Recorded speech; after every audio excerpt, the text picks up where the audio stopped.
Alrighty.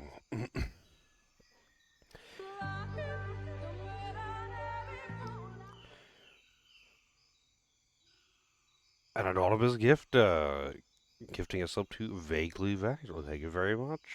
Let me just, see here. How's it going, Santo? Boomer? How's it going? Thank you for the bits. Kelvin, Knight. Uh, thank you, anonymous gifter. Normally I can sometimes guess, who that who that would be, but I don't know this time. But I appreciate it all the same. I'm starting a little late because I slept. Well, I had a nap. So to say I slept in. I didn't sleep in that long. I just had an afternoon nap that went out of control. And I'm kind of sick, which you can probably hear. Uh, just getting set up here. Still, I'll be a moment. I need more Vegemite, yeah. That's the solution to sickness.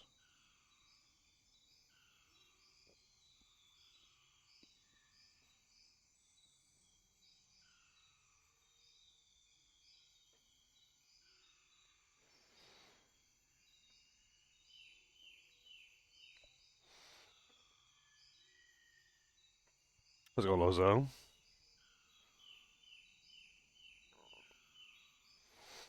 Daily fosters to keep the sickies away. Yep.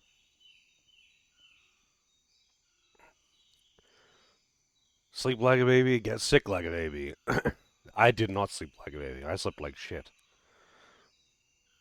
And that's why I had a nap in the first place. But then the nap was also pretty shit.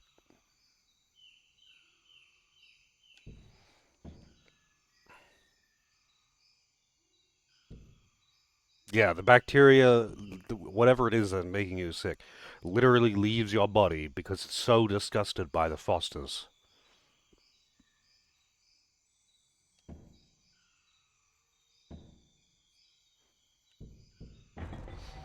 Alright, I don't know shit about this game, other than it looks kind of cool, and that it is apparently good.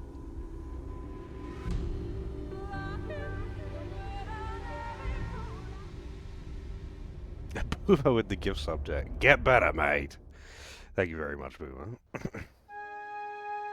Whoa, that was kind of loud. Also, this is really zoomed out.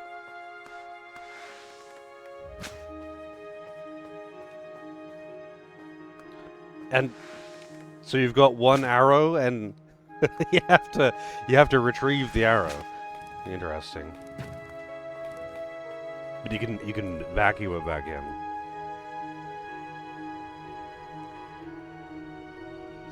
Um. All right, hang on. Is everything good here? Let me just double check that I actually updated the. Let me turn that down a little bit too. That's pretty loud. Q is up to date. It is. All right.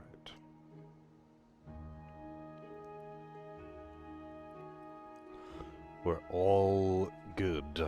How's it going, Fox?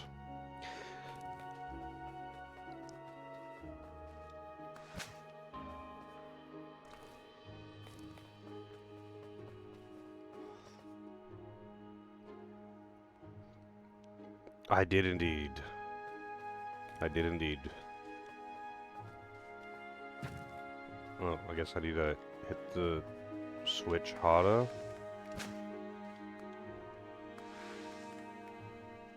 I don't know about you. I don't know. Maybe I have to hit the door with the thing. Um, yep. Door does not like being shot in the eye. I'm not sure how I feel about aiming with a like. It's recommends using a controller for the movement, which seems fair enough. Also, apparently a hype train triggered.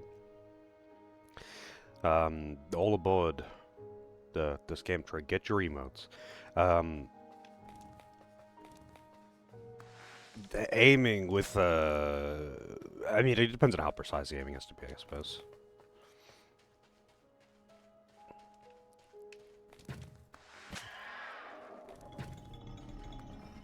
I feel like if I'm aiming with if I'm predominantly shooting and aiming, then I'd probably want to use the mouse and keyboard. A little getting used to. Yeah, I mean, like, the movement feels very smooth. I'm just not sure how I feel about aiming with the controller.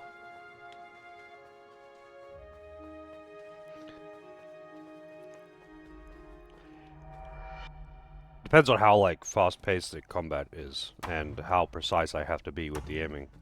Oh, we got slimes.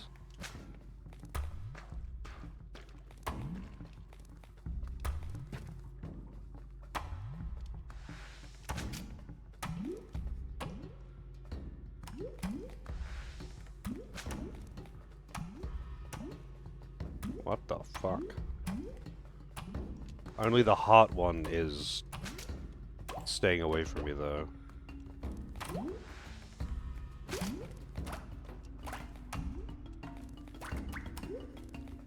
Jesus, I got literally one arrow. You gotta make your shots count, I guess.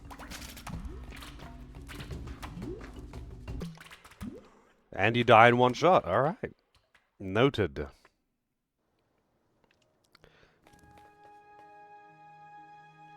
Noted.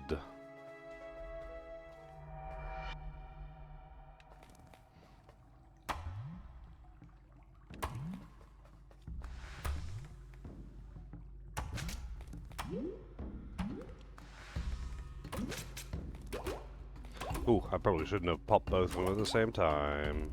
Although, maybe I should just only be aiming for the one with the heart.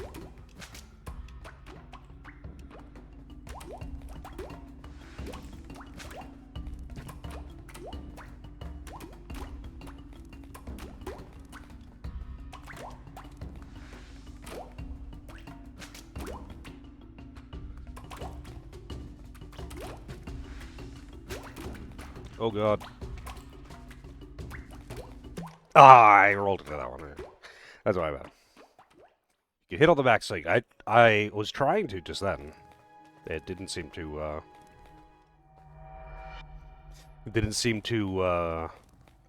hit, but maybe they're just jumping over it because they are bouncing.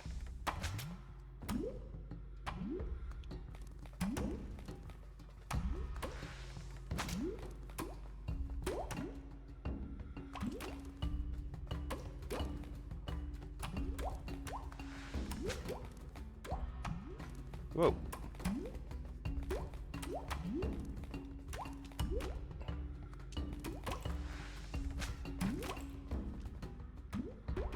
Yeah, I hit on the backswing. There you go.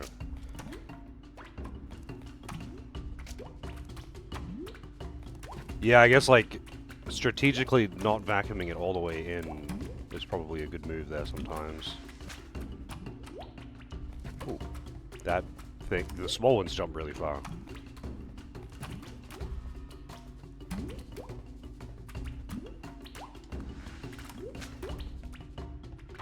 Okay, I don't know how the fuck that one wasn't a hit.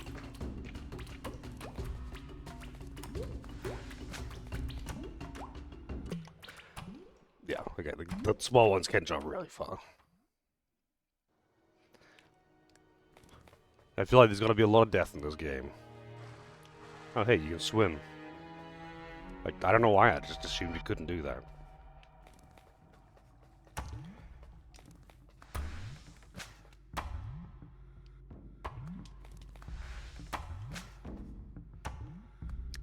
Man.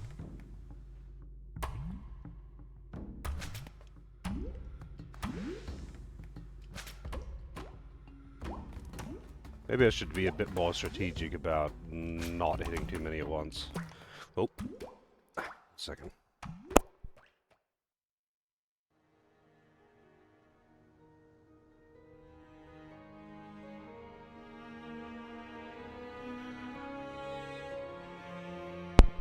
Alright.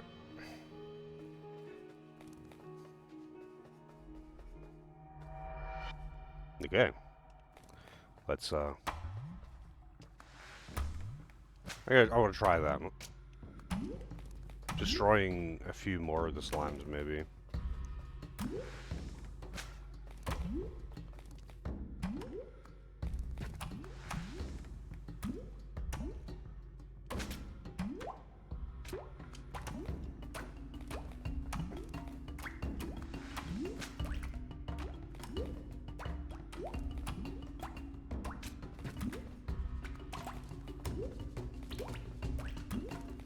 It seems they don't actually stay aggroed onto you, though, if you move further away. Which is good to know. What the fuck did I get caught on? I guess that was the doorway. I bonked on the wall there. That is unfortunate. Interesting that you can kind of walk out of the room to a certain extent.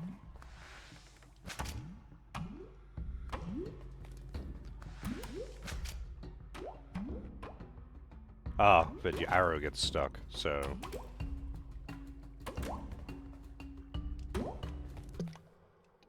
Okay. So you can walk out of the room, kind of, but not really. Actually, I'm curious if the arrow just got stuck on, like, the corner of the wall there, or if, it's like an invisible barrier. You can't shoot out of the doorway, man. That's cheating.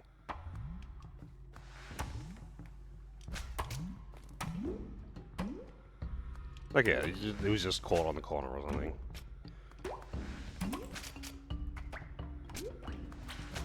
Whoa! But I'm assuming only the little ones can actually fit in there. Oh shit, I didn't even realize there was another big one over there. I think I'm dead. Oh no, I'm alive. Kinda, somehow.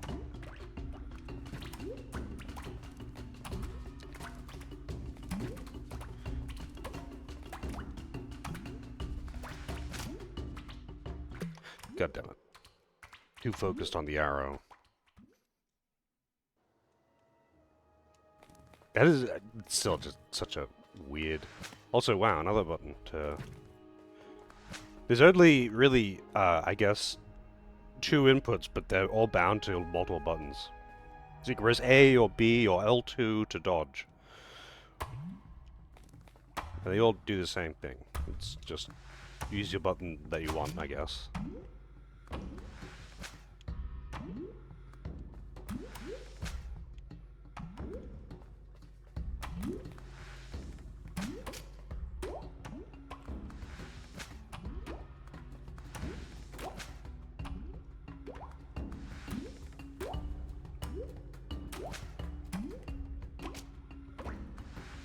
Damn you and your tiny hitbox.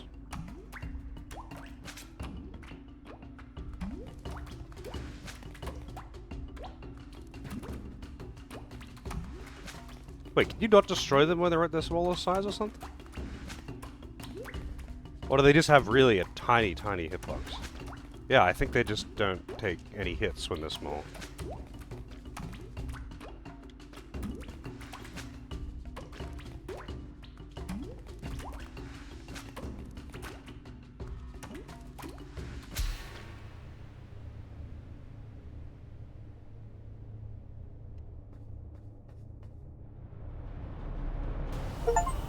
Okay.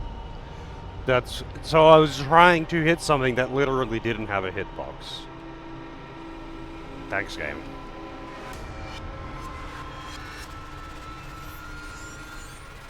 GG. Easy. Yeah, indeed. Easy. First try. I feel like the other screenshots of random gameplay I've seen looked way more, kind of reminded me of, like, Gungeon or something. But, that one was a bit odd. That boss felt like it wasn't even targeting me most of the time.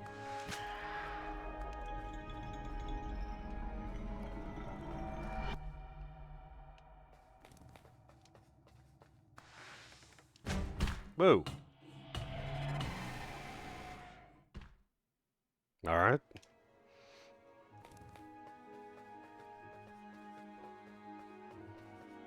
I thought it was gonna unfold into being like a Lego golem, but no, it's just a death cube. I didn't know I was playing Grimrock again.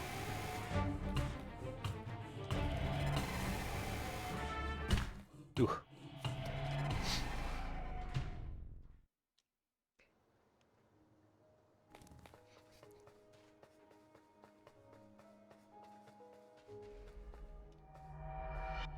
Throw Minotaur skulls at it. If you throw your Minotaur skulls at your enemies, you deserve to die to the death cube.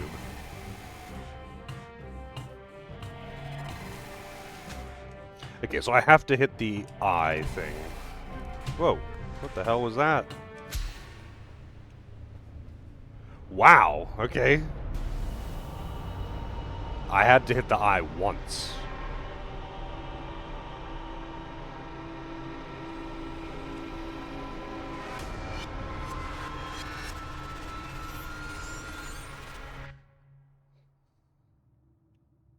I honestly expected it to take quite a few hits.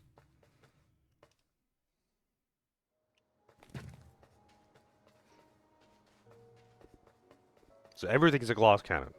Noted. I'm the glass cannon, they're a glass cannon. We're all glass cannons here. Okay, this one's a brain cube. That slides around like ice physics. Oh, okay.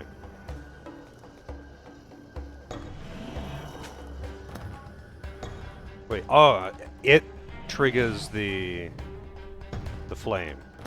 But with a delay? No, it doesn't have a delay, it just doesn't last very long. I can't trigger the flame though?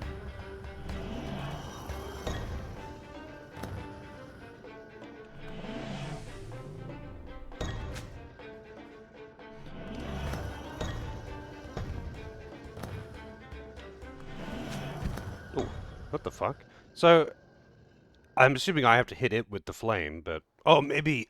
maybe my arrows can fire through the flame.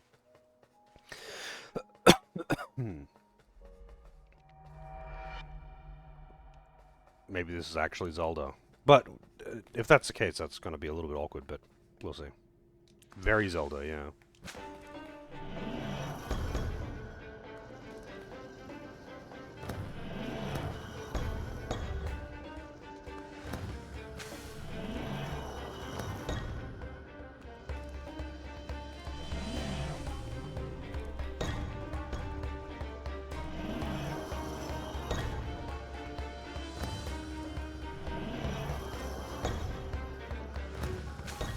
Go.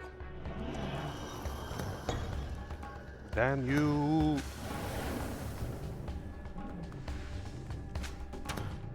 You motherfucker. You motherfucker again.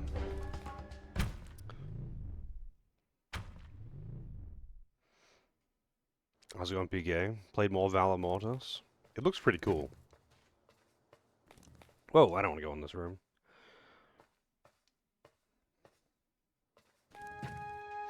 Can't roll upstairs.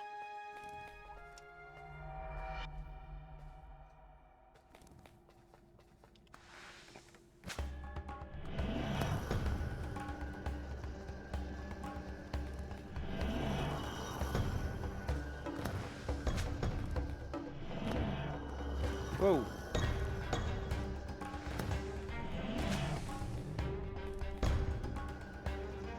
Ice cube brain. Cube.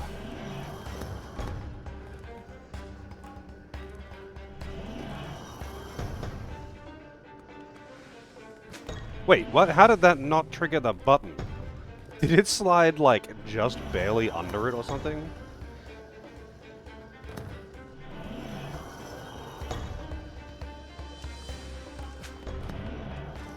Yeah, I think it did. I think if it's against the wall like that, it barely misses the button. Yeah.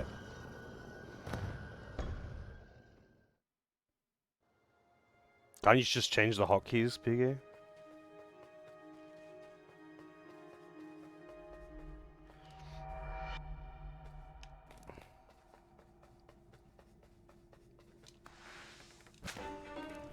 Yeah, we got ice physics. A boss with ice physics, though, not me with ice physics. I'm not sure how I feel about that bit. I'm just glad to not have ice physics on myself.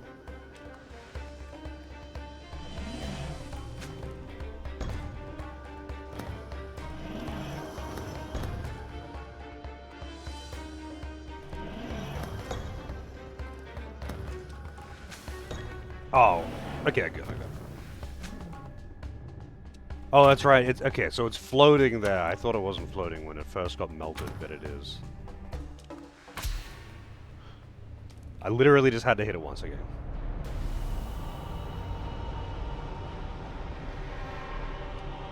Have you never played a first-person game with a controller? I played plenty of first-person games with the controllers. I just don't like playing fast-paced first-person shooters with a controller. But, like, just being in first-person doesn't necessarily make it a, first-person shooter.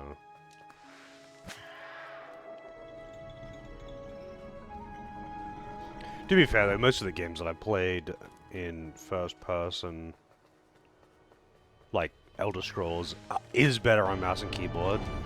But that's not really because of precision or anything, that's just because the interface likes having a lot of buttons.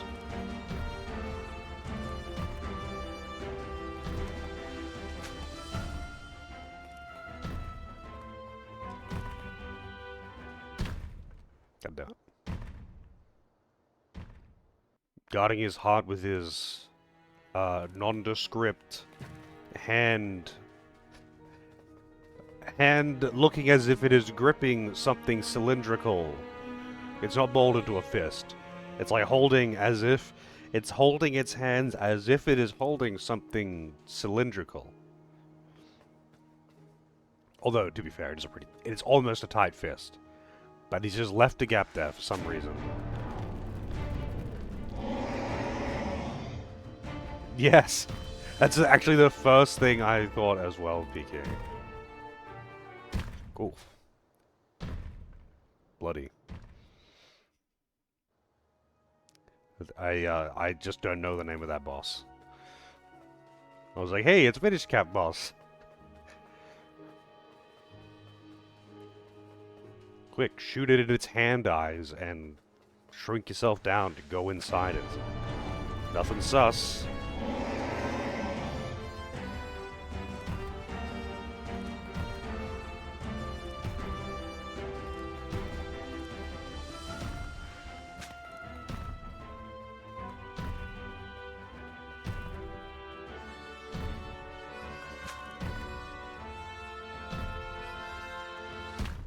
Okay, I guess you can't always just run from it. Depends on distance. That's going part. Thank you for the good luck. I'm gonna need it. I definitely don't have the skill to back it up. I'm gonna need the luck. Mazal. I'm not going to remember that, but yes, that is the first thing that I thought of as well.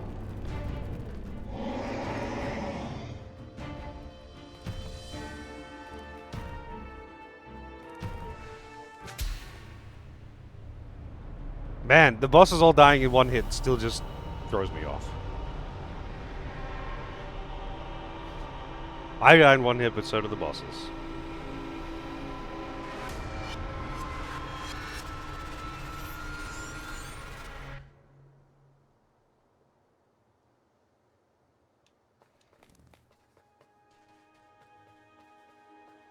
Yeah.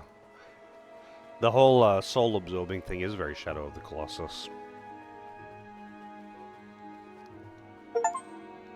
Open the first sealed gate.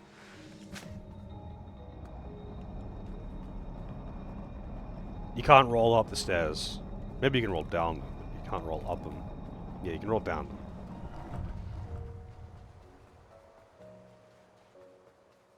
Oh, I thought I missed some doors back there or something. I mean, I wouldn't try to roll up them either. Rolling down them would probably also be very uncomfortable, but... yeah, I don't think either of them are going to work out very well for you.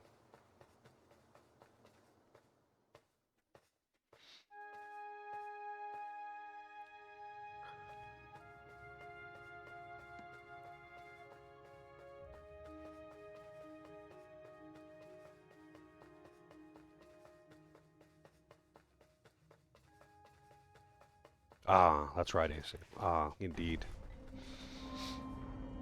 PK22R, to be specific.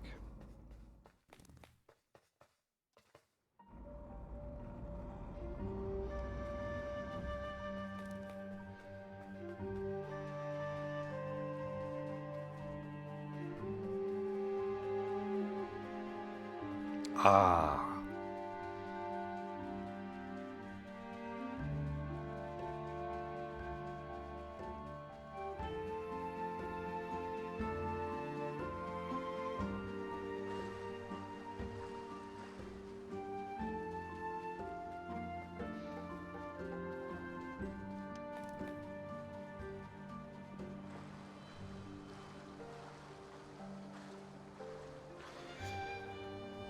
Hmm.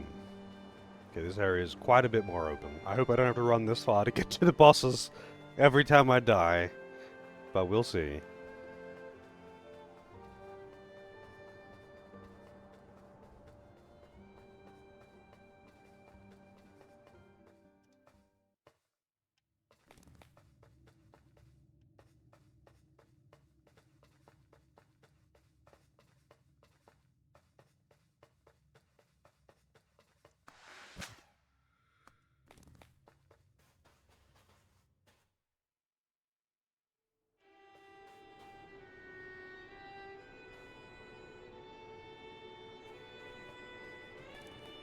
You're on vacation and your first thought is, time to speedrun Minish Cap. That's fair enough, I suppose. Don't we all get that urge?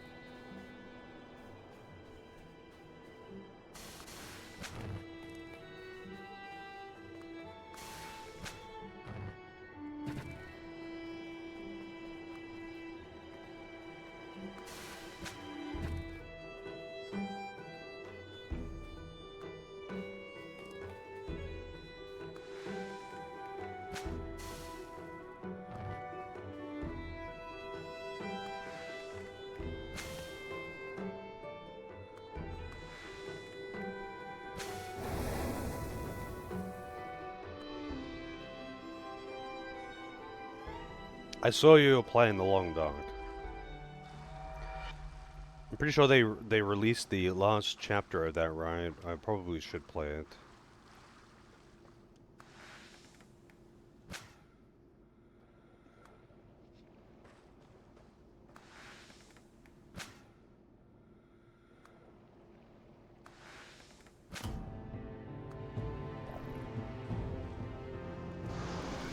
Whoa, that thing is like actually a 3D model, kind of.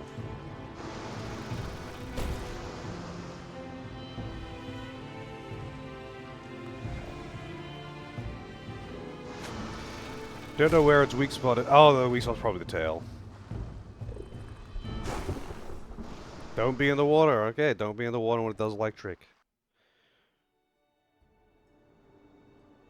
You've heard it's underwhelming. The chapter, final chapter. Oh, please tell me I don't have to do the flames every single fucking time. Okay, thank God. I don't know, I thought it was alright, but the story not, like, just not really going anywhere in the first 4 chapters kind of bothered me.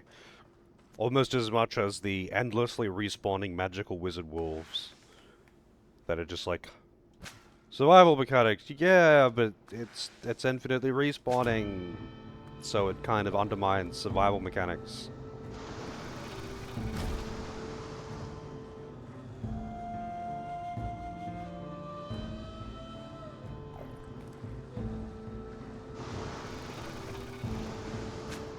Ooh, that was close.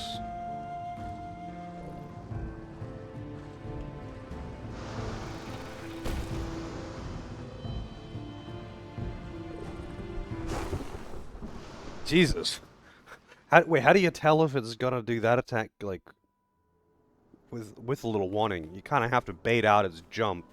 Maybe it's like maybe it does it like every so many jumps. You have to bait its jump out while not on the platform, but then not be in the water when it's not jumping.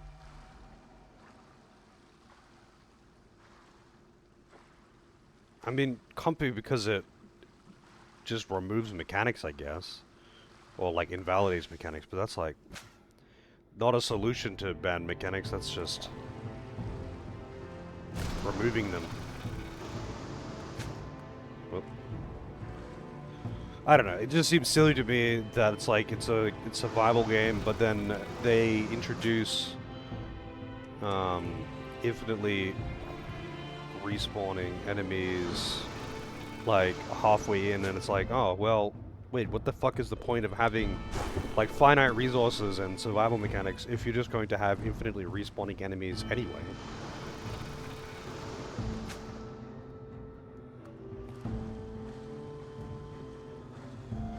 Hey, there's finite resources, but finite resources, but infinite enemies. I hope you know where you're going and never have to backtrack ever.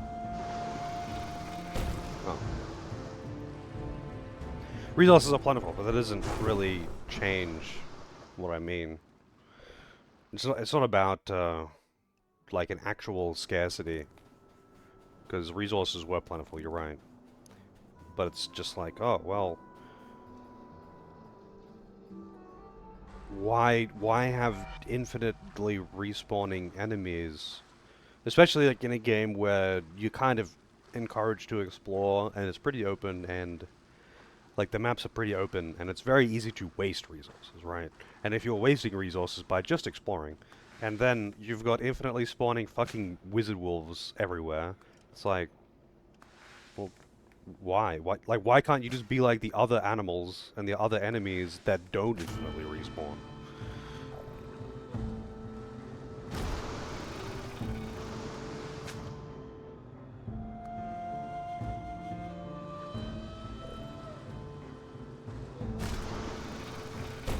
God damn it. Wow, I broke both of them. You asshole.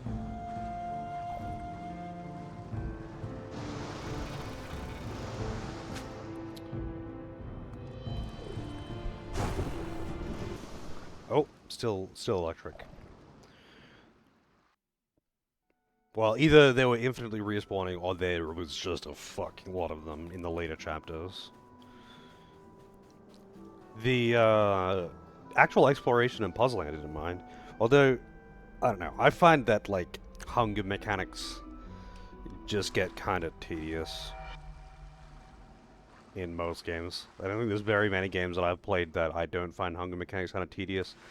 Usually the only time I like them is in, like, sandbox survival games. I actually enjoyed that game more when I played it on just sandbox mode,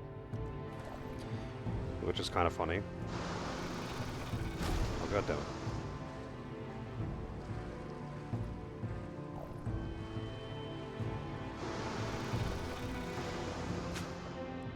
I'm assuming I have to hit the tail, but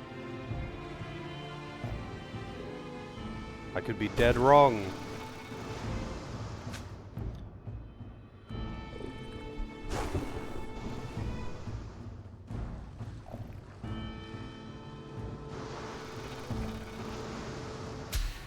Yeah, I did have to hit the tail.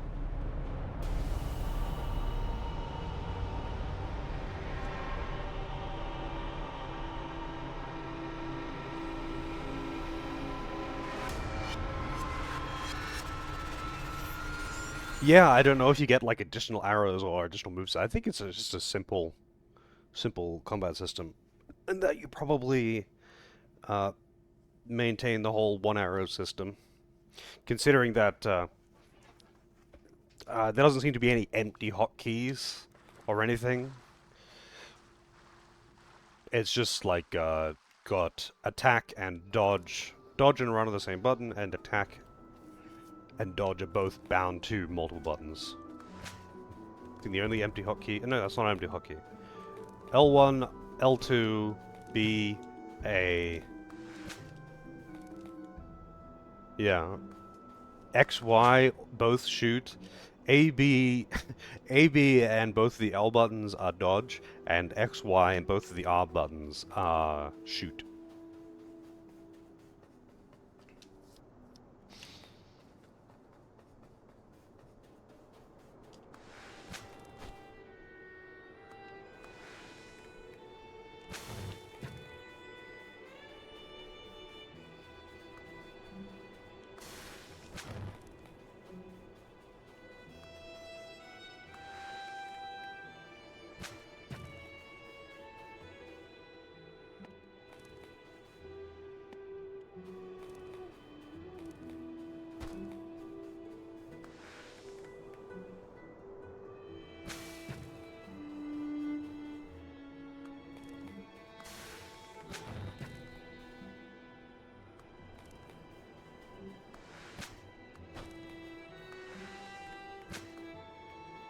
I don't know what the purpose of lighting those ones was.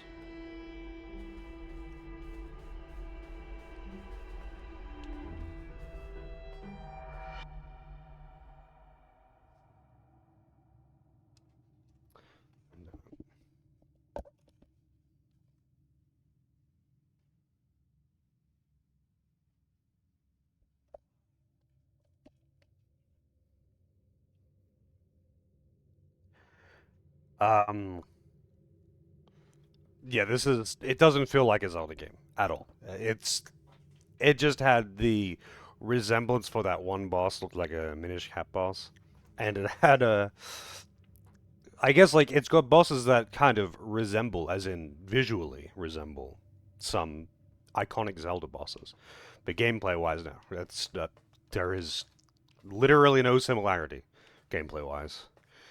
So far anyway. Like it's not even in the same ballpark.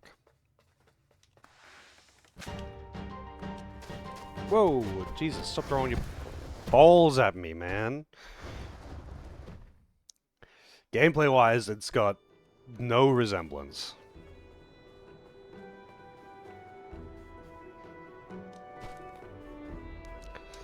It just has like the slime thing with a heart. It looks like a Zelda boss, you know, and that golem looked like a Minish Cap boss. Oh, I guess I gotta shoot this thing in the arse cheeks. Yeah, like this is it's like a bow and arrow boss rush, but you only have one arrow, and you have to retrieve the arrow, and the arrow you can retrieve the arrow with the force, and it has like it has a hitbox on its backswing. Like, not even the movement feels like a Zelda game. I don't know what to tell you there. If people are comparing it to Zelda, I feel like that's a bit weird.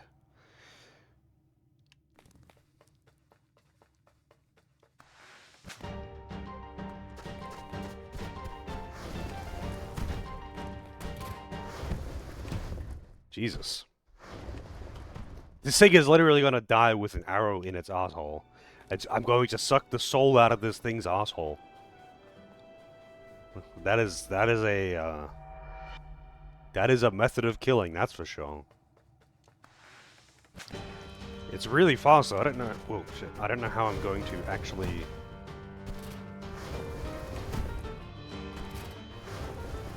Because I have to like get. I guess I have to hit it with a backswing. I have to hit it with the backswing to get the hit, I suppose, because otherwise I'd have to get behind it.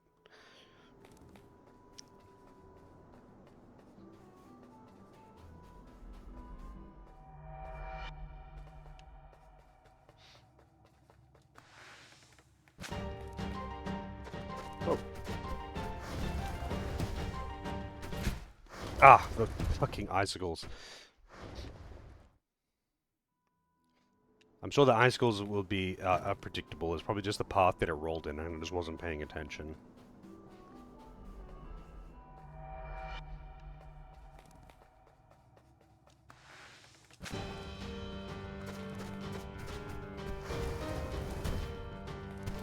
Oh, it's specifically in a line between me and it. What the hell? I got stuck on the things. What the hell? Okay, so when it hits the wall, it makes a line between you and it. With icicles. Wildlife is killing me again. I don't know why I've always had this issue with wildlife trying to kill me. But it seems I just always have.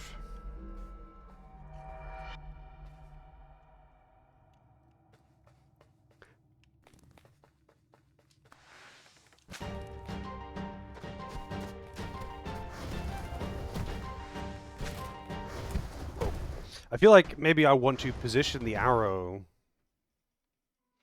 and then just leave it there and wait. I don't know. I guess because I can aim where he's got to roll at me, so I can preempt where he's going to be.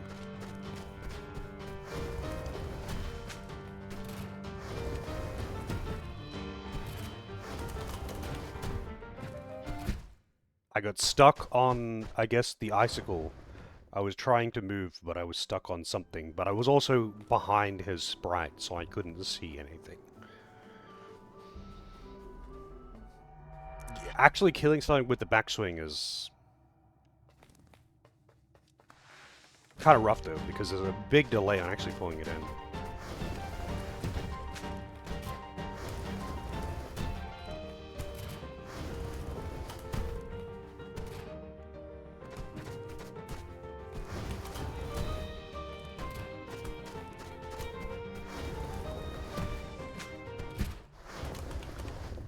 Man, those icicles really throw a wrench into the works here.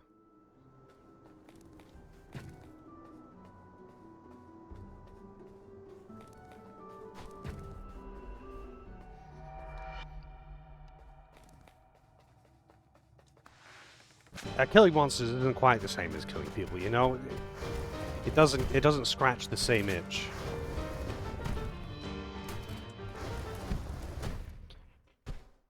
I do love killing people. Killing monsters isn't the same as killing people.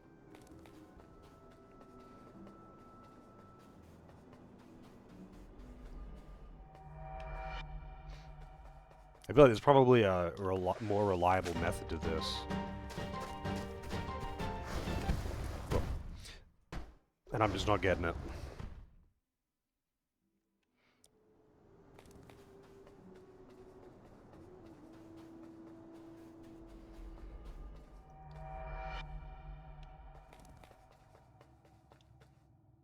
Too distracted by the cheeks. Yeah, even his back is like a giant ass.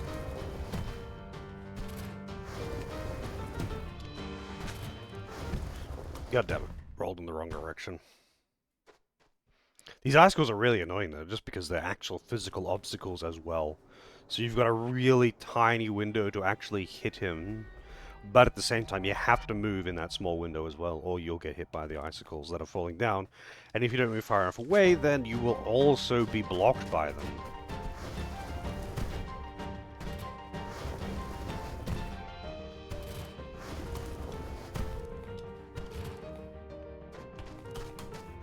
Oh, I can... Wait, what the fuck? What am I stuck on that time? I just couldn't move. Does touching the icicles freeze you or something?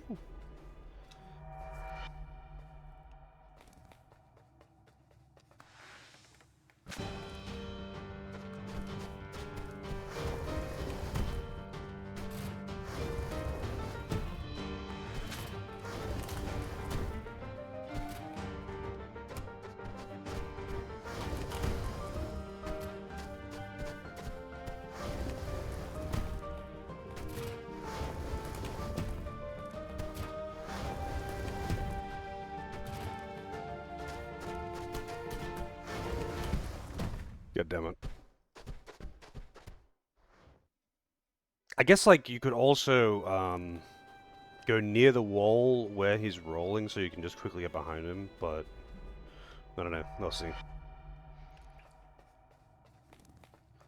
feel like hitting him with the backswing is just way, way too unreliable. Like, no fucking way. No, he turns around instantly. Okay. You'd have to get behind him immediately after he turns around then, which would be... really precise. But maybe that's just how it is. It is a one-shot, one-kill kind of thing. Bosses can be over in 2 seconds or 10 minutes, depending on, you know, how long it just takes you. Oh. The snowballs don't kill you unless they hit you when you're against a wall, I guess.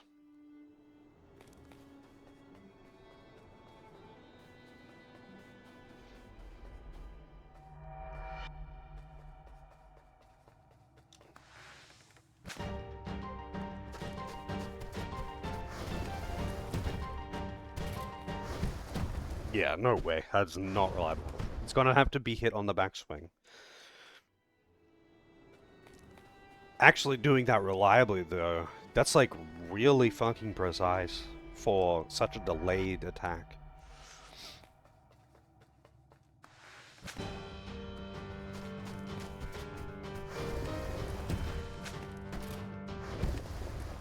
Jesus Christ.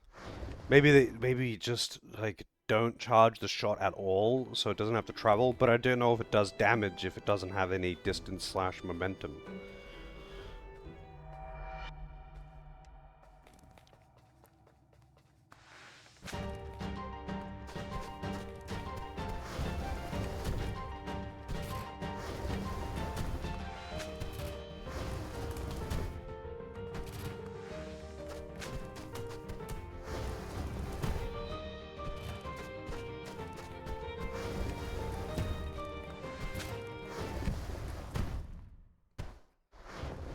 Man, what the what the fuck? There's clearly an intended solution to this. Like I'm assuming I just have to be just the right distance from it.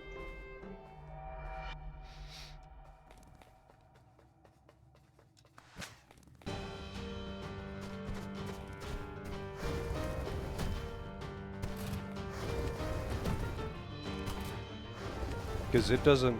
I mean, it does jump a semi-reliable distance away from the wall, but, like, you can't exactly predict where it's going to land or something, which is what you would kind of have to do if you want to hit it with the backswing. Otherwise, you would just be positioning yourself between your arrow... positioning it between your arrow and you, but that, too, is... You would need to know where he's going to land. Because you only get, like, less than half a second to hit him.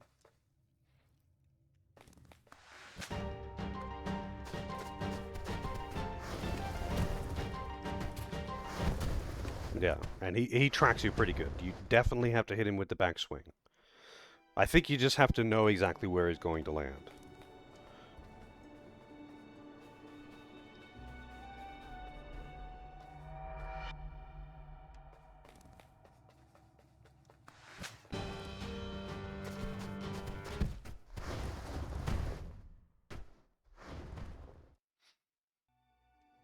I wonder if there's a way to get the arrow behind him before he starts attacking and just immediately hit him with the backswing. But since you have to activate the fight by shooting it, I don't think you can.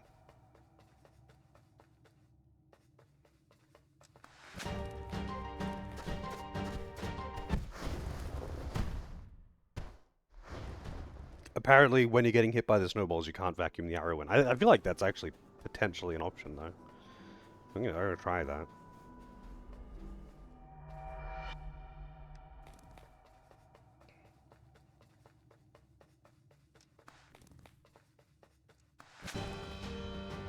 Oh, I immediately picked the arrow up. Cool. I was too close. I think he just attacks too quick to let you do that, but I'll try again. It's not like that's any less precise or ridiculous than the rest of the fight. Like, unless there is a consistent way to know exactly where he's going to land or something. Because there's just, like... There's a very big delay on vacuuming the arrow back in. And you have a very, very small window of opportunity to actually hit him when he lands after a roll before he immediately starts rolling again, or you have to dodge, which you have to do anyway.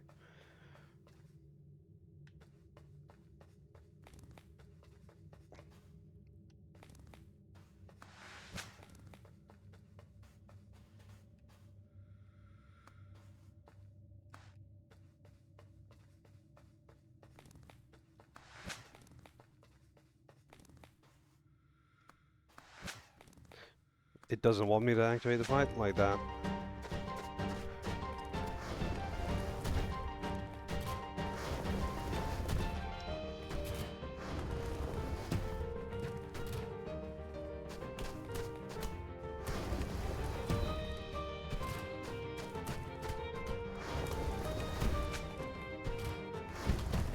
And you definitely can't be too close to him. Oh yeah, feel free to tell me. I'm assuming there's a gimmick.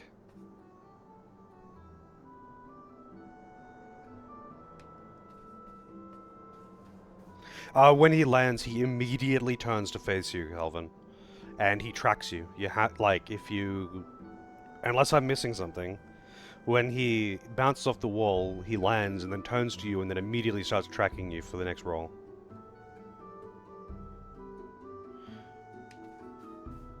Just have to hit him in the eyes almost point blank. But how do you do that then?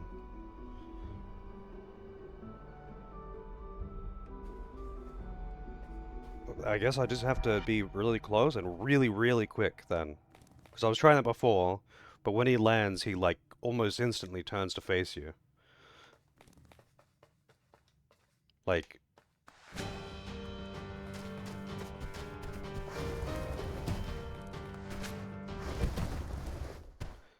wow. So that's it. You just have to do it in that like few frames before he turns around. That's kind of silly to be honest, but okay. I'll take it. It's a speedrun method. I mean, that seems like the intended solution, to be honest.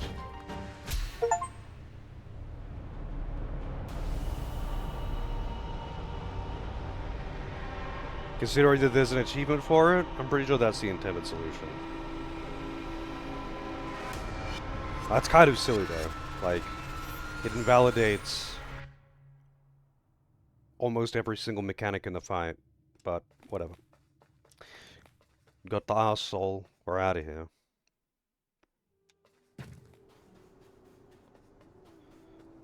I feel like this is one of those games where, unless the fight itself is a puzzle, it's not like, it's like knowing... Execution is the difficult part, not actually finding the weak spot. For the most part, I've immediately recognized the weak spot. The difficult part is hitting it. But that one is a bit odd.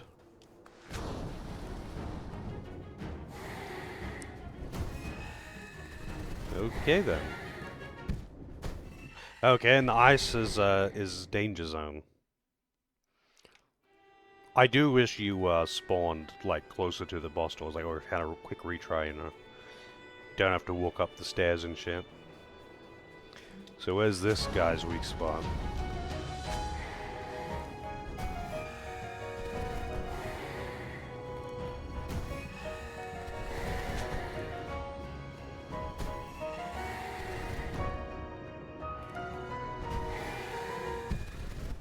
The arrow gets stuck on the ice.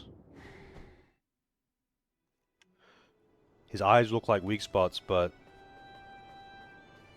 they're too high.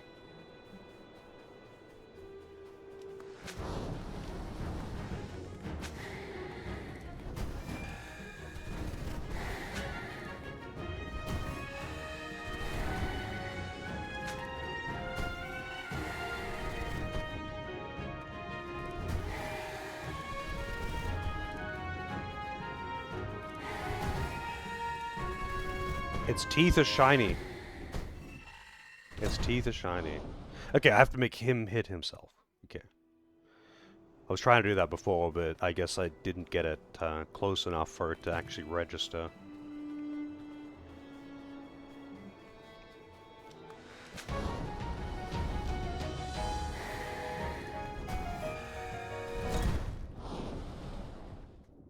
When it breathes, it pushes you away as well.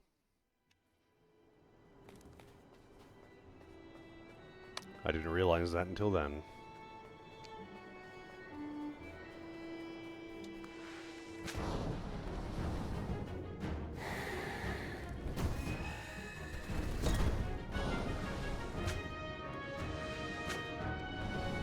Okay. I guess I have to, like, knock out all its teeth or something.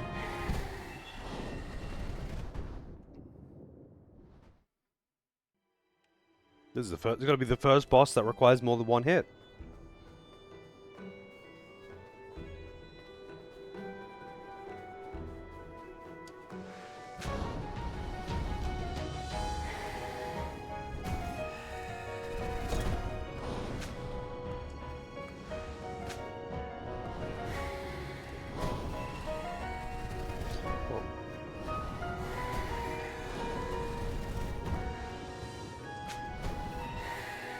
Okay, so he can also hide his teeth.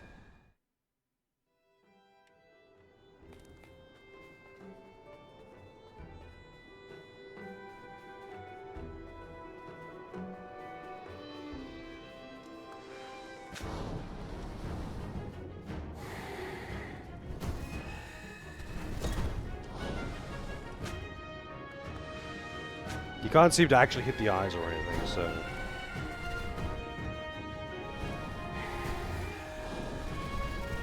Wait, now he's actually... actively hiding his teeth for most of the hits. I wonder if you could just, like, after one tooth is destroyed, if you can just shoot him in the mouth.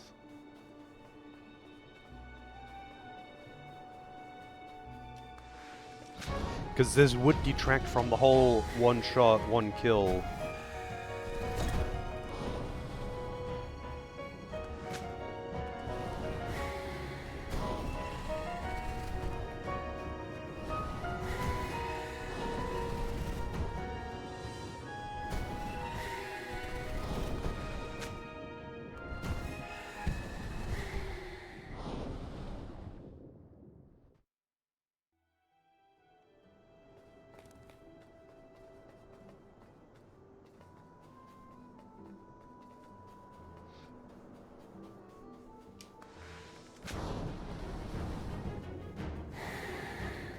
No, probably. Achievements can suck my nuts, though. Man, the ice having deadly hitboxes. Well, there was an achievement for killing the Yeti in under 10 seconds. Finishing in 10 seconds, and it's just a picture of arse cheeks. So I'm assuming that most of the achievements are probably going to be memes.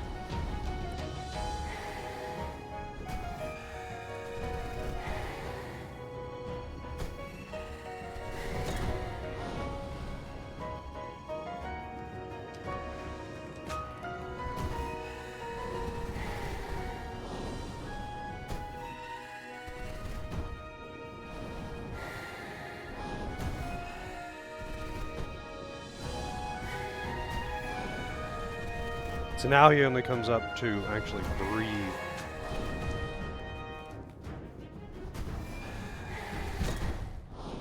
Oh, I thought I hit him, but no.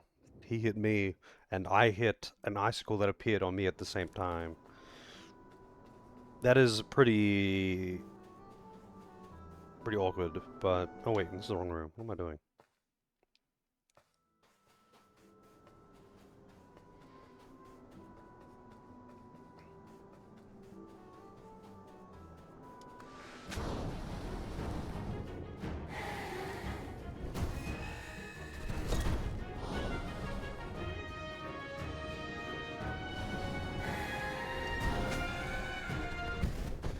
Man, you gotta be pretty fucking close to the face if you want to hit it before having to dodge that ice, too.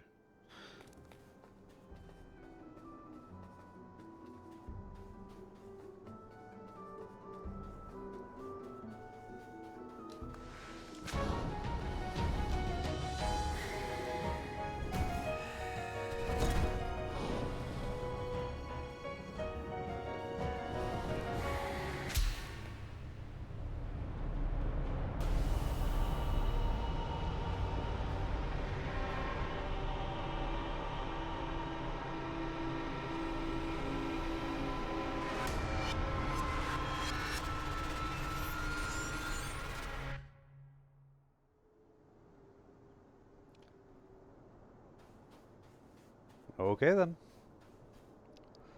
Okie dokie.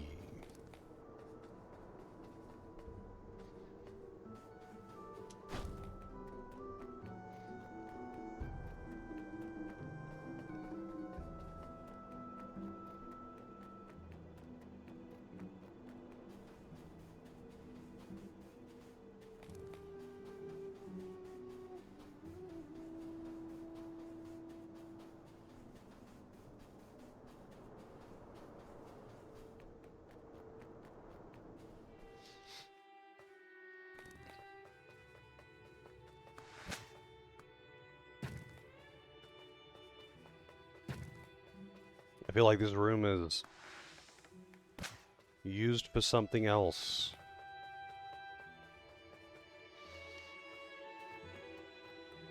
I was like, God damn, I hope there's no boss in here because that's a really long run back. For a game like this where it's gonna take a lot of deaths to kill each boss.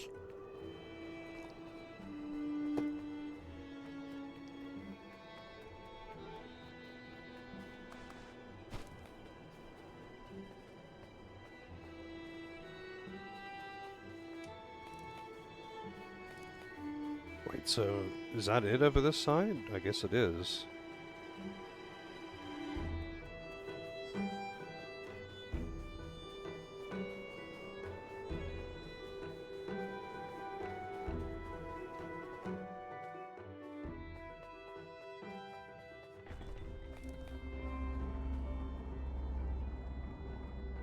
I'm curious how many bosses in total there are, because this was like one path. I think I had a few paths back there. And now we're in Volcano Town. Ice Town straight into Volcano Town, the classic.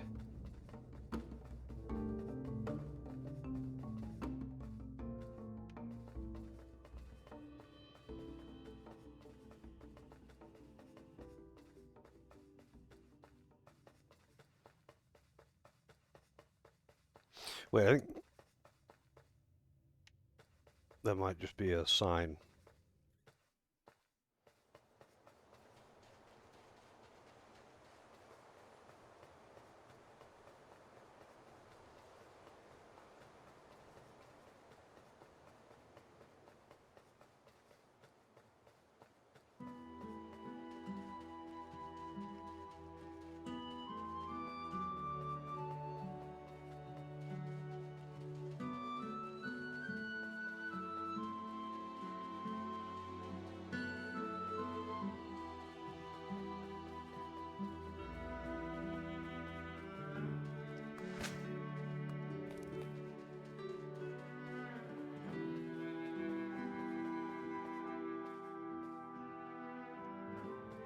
We got money. We got the boss of greed. Or not, I guess.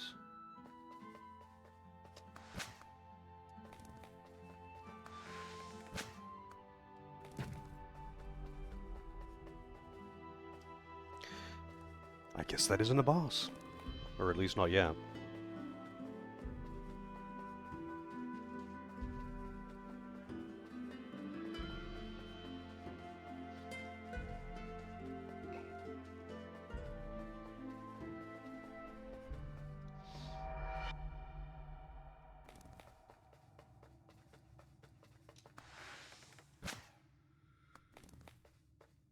Okay. This boss is gonna have the same mechanic as me, isn't it?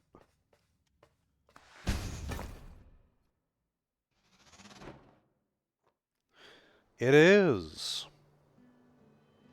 This is probably going to be a very tough boss. I don't know why. It's a knight, so I get the impression that it's probably going to be a tough boss. I don't know why. That's just what they always do. It's always the fast one.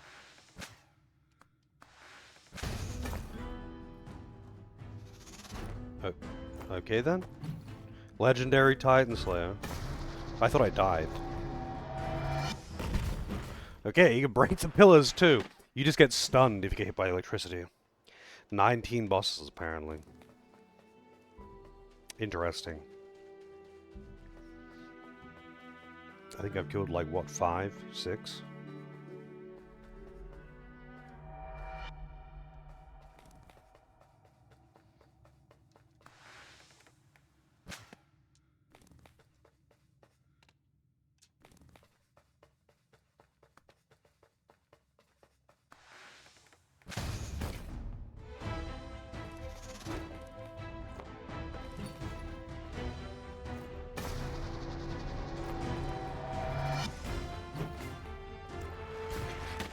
Wonder where his weak spot is, though.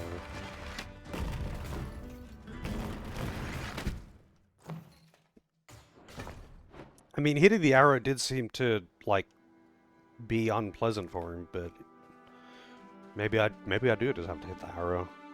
But that seems like it would be too easy. There's got to be more to it than that. But I'll try hit the arrow.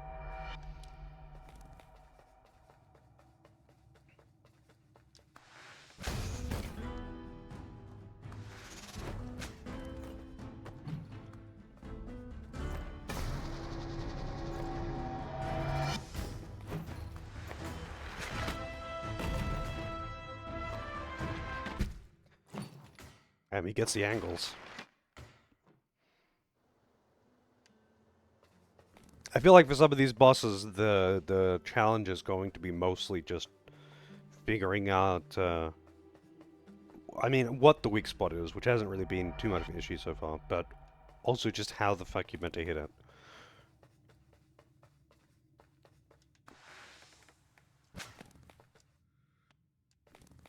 God damn it, man. I think you just meant to take that stun.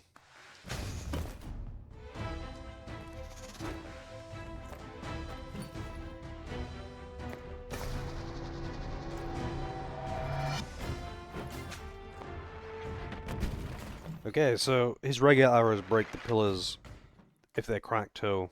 I'm assuming you don't have to break all the pillars because that would detract from the one-hit, one-kill thing.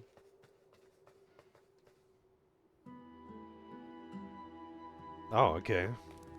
I don't know if I want to kill all the bosses, but we'll see. I feel like some of these bosses are probably going to be very frustrating. Because I'll have like a fucking 2-frame window to hit them at a precise angle, and hitting precise angles with controller aiming on a delay is...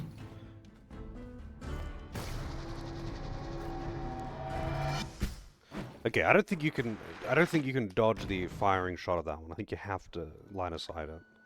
The big arrow, I think, is too fast to dodge.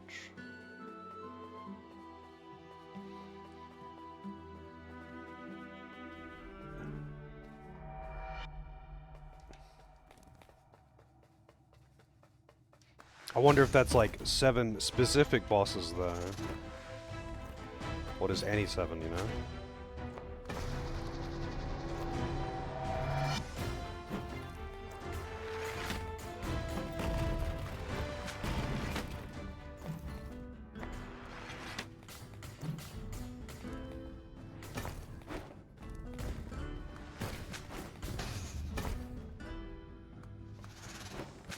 Wow, so hitting the arrow stuns him.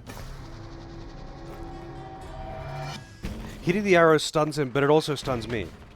So I guess I have to hit the arrow while line of sighting him, and then get out of line of sight to quickly hit him, because he's only vulnerable for a second, but you have to retrieve the arrow and shoot the arrow again in that time. Unless you were to hit the arrow, bouncing your own arrow into, like, behind him, so you can hit him on the back. That seems too stupid. That seems too stupid. So I'm going to assume it's not that. And that I just have to hit the arrow while line of sighting it. Which is also stupid. But that's less stupid.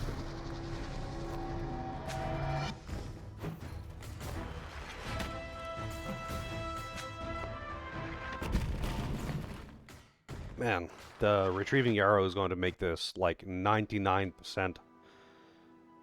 99 times harder than without, just purely because it takes so long.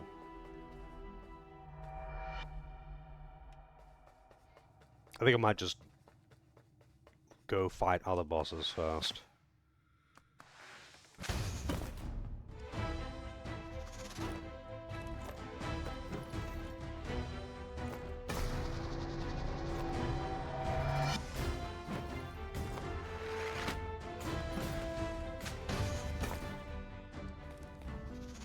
Yeah,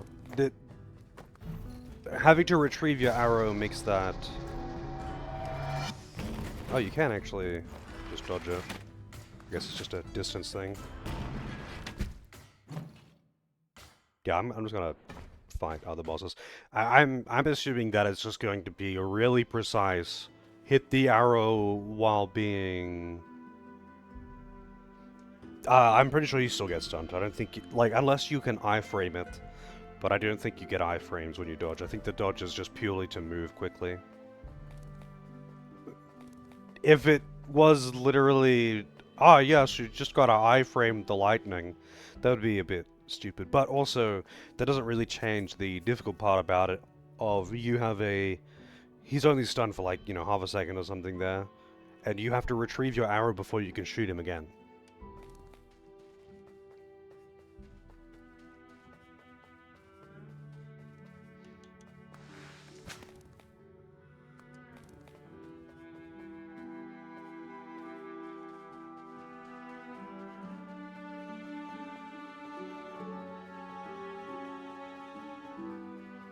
If it's just something stupid like with the Yeti, though, it's like, no, bro, you just have to roll behind him and then shoot him immediately at the start of the fight, and then he dies, and the mechanics are completely invalidated.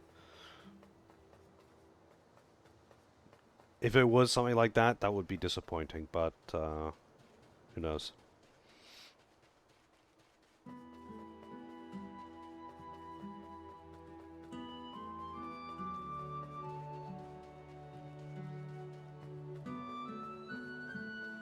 I'm never really a fan of bosses that have baked-in cheese strats.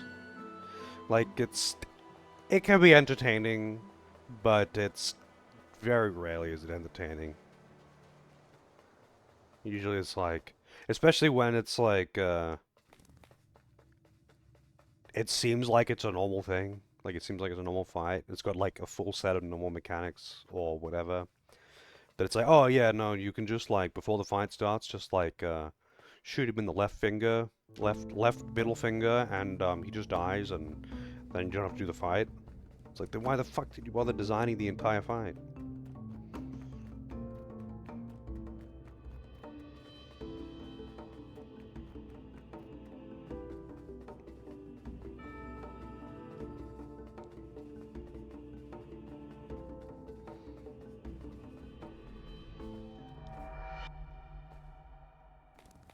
Oh, we got eye rock. Ball. I think this is going to be another, you could probably kill this guy really quickly if you got the angle right. It's ballin' time.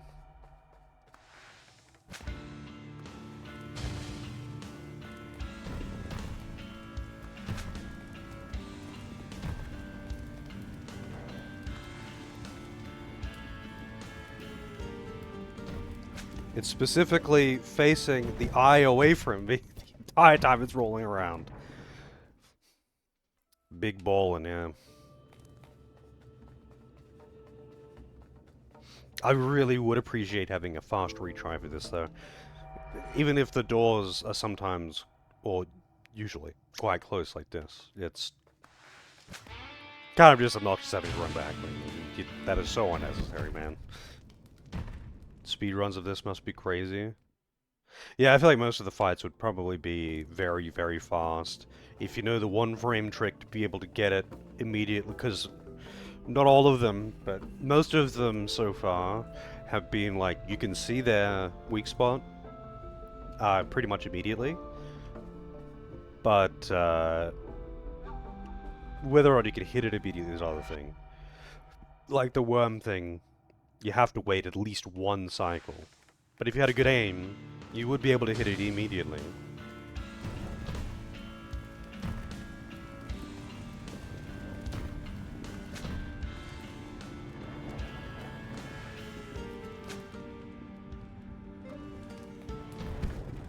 Man, you gotta be far enough away from it when it does the charge as well, or you can't dodge that shit. I'm pretty sure the dodge roll doesn't actually give you any iframes at all. Like, it's just for movement, but he moves very fast. Yeah, the fire will just instantly kill you. I'm just assuming it does that. But this is why I would like to have instant retries. Like, I don't need it. I spent more time running back to the boss just then.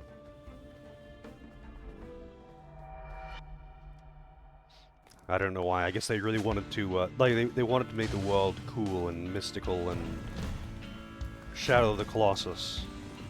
But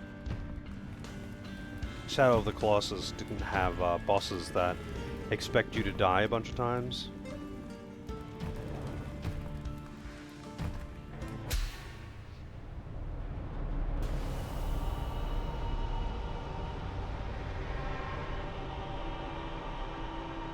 Dark Souls bosses are way, way, way faster, though. Sorry, faster, slower. Way, way slower. And, mostly not gimmicky. So, it's not really a trial and error thing. Not to say that I wouldn't like fast retry in Dark Souls 2. Usually my biggest complaint when I'm replaying the old ones is that you don't have the stake of Marika that Elden Ring has in most of the hard fights. Because they realized, you know what? If you're gonna die 100 times to a boss, maybe you would like to be able to just spawn outside the door.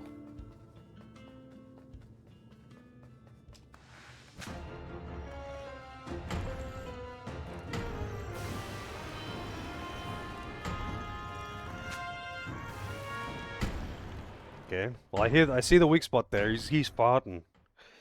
He be farting.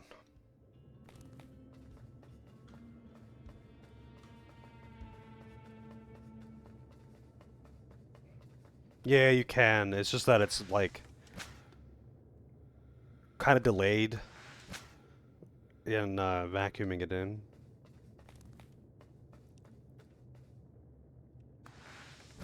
It's not as easy to hit with the backswing as you would think.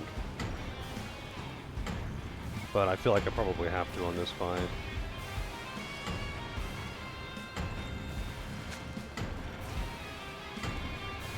I can probably just position him. Oh god. Like that time I think it just didn't hit the hitbox just right, so he got stuck on his hitbox.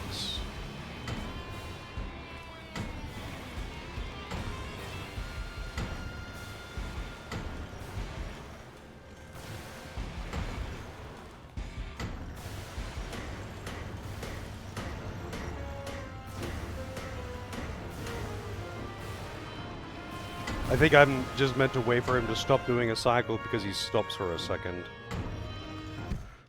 Too slow. How's it going for you, huh? Yeah, I'd know that it doesn't have a hitbox while it's just sitting there. You have to actually vacuum it in to have a hitbox, and I think it doesn't have a hitbox until it starts moving at speed.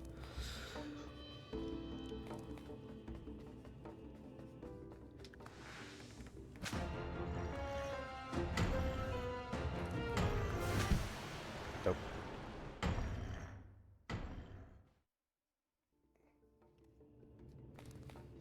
Hitting with the backswing there is like quite precise, or just anywhere. Like, I'm pretty sure the arrow doesn't have a hitbox until it starts moving at speed, so it needs to be like decently behind them, and that means it has a delay. Basically, the same delay, the same delay as having to charge the shot in the first place.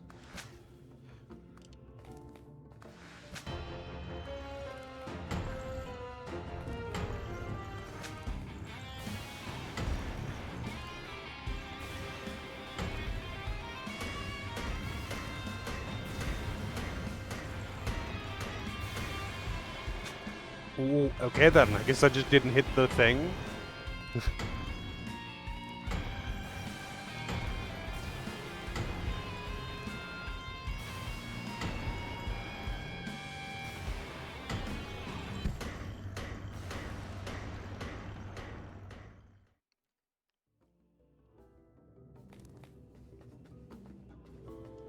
I'm actually kind of curious. Oh, wait. This isn't a recommends control. This game doesn't allow keyboard inputs. Oh wait, no it does, but what the fuck are these buttons? It wants me to actually use the arrow keys, and you can't use the mouse. So it doesn't allow mouse input. You have to aim with you can't aim with the mouse. Sorry, bro. That would be cheating. It's Diablo fans all over again. Can't use WASD? That would be cheating while simultaneously being a handicap.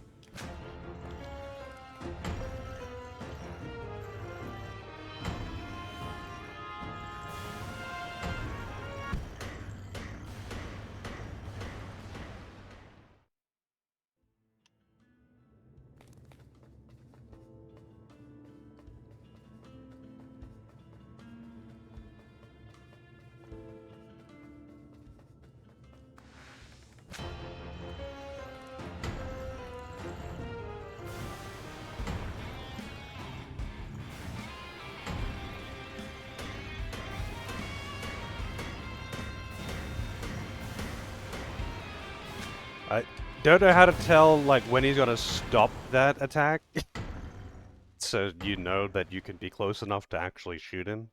Maybe it's a hit count, I don't know.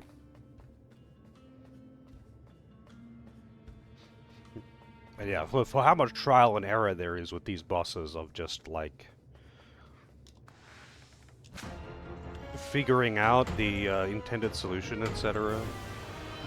Not having quick retries seems like a choice.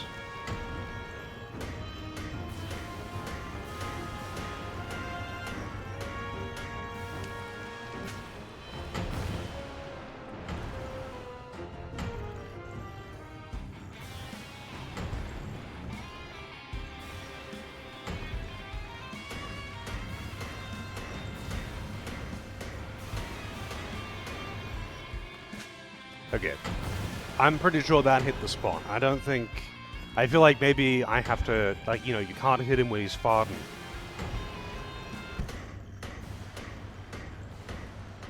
That's clearly the weak spot. It's the pink spot, and it's an obvious hole in which to shoot the enemy. But either it's weirdly precise for how large of a hole that is, or you have to disable the flame vent.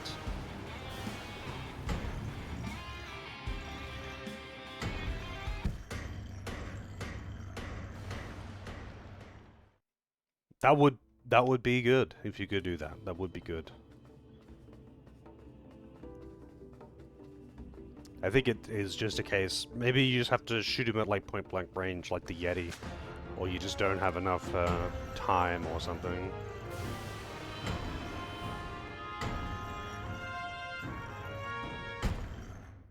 Okay then.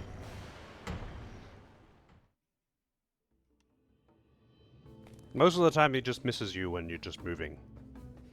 I guess that time he decided he wanted to hit me.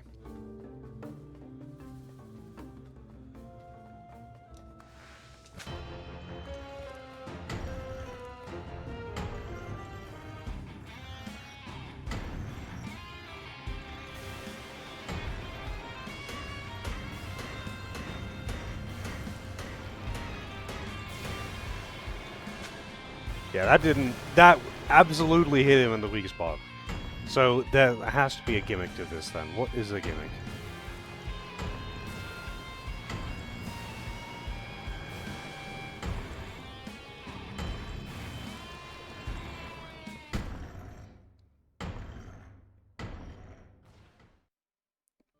I feel like just looking up the gimmicks is gonna be the solution for some of these fights.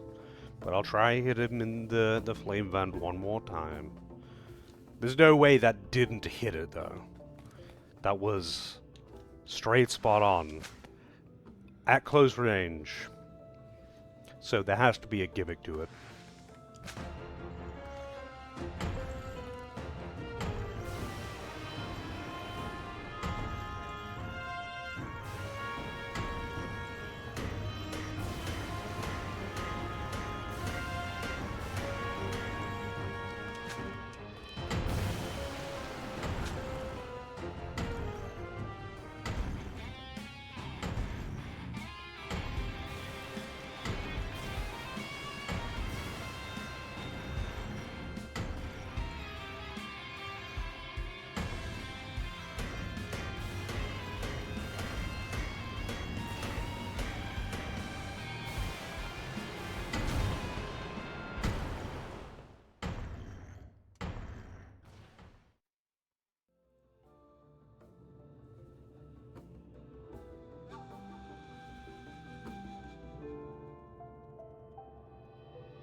Alright, let's see.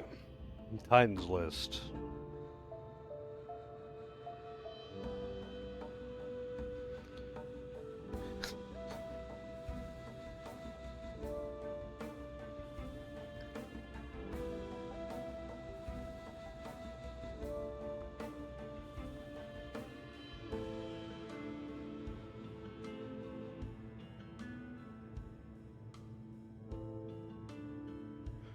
Old creation?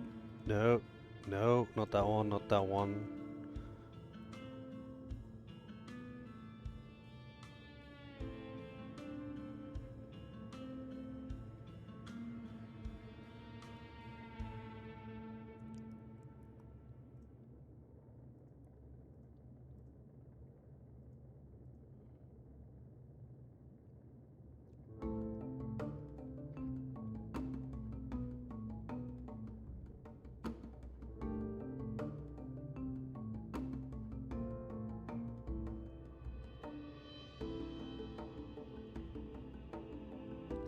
The worm is called Onyxia? Okay, this thing is called Golkayin, the disgraced guardian of the second gate.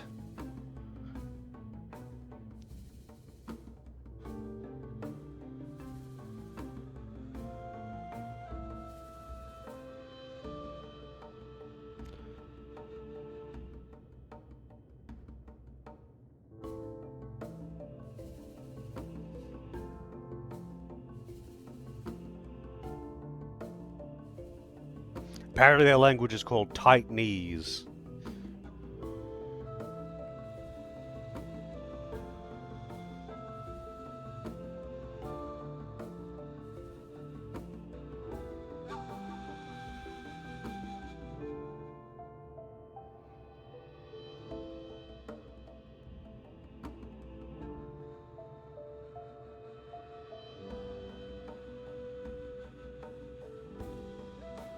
Also, the wiki doesn't actually tell you what the weak spots are, how to kill bosses. Thanks, wiki.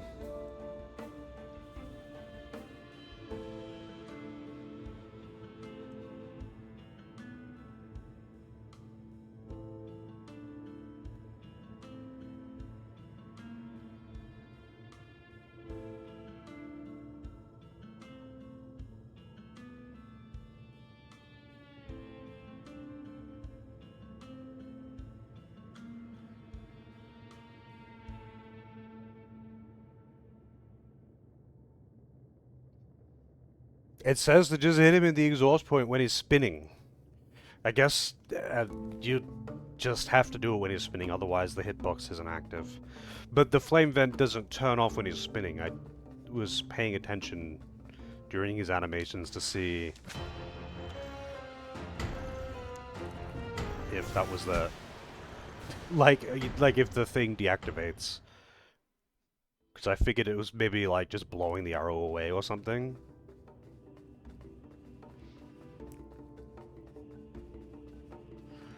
But no. I guess it's just only active at that point.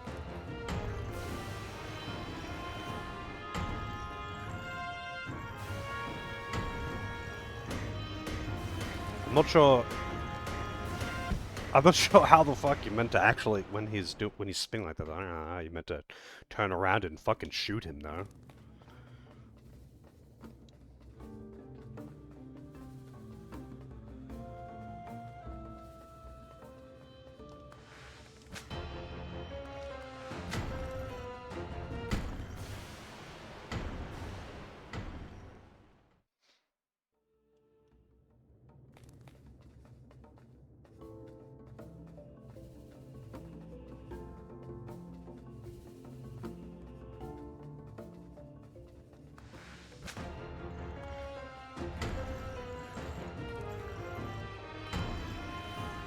Apparently his pattern's just random as well.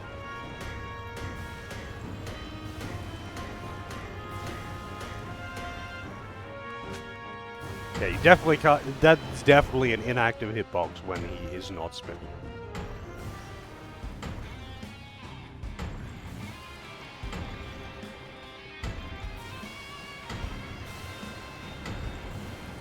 And I think he just doesn't start spinning unless you're close to him as well. Because that would be too easy.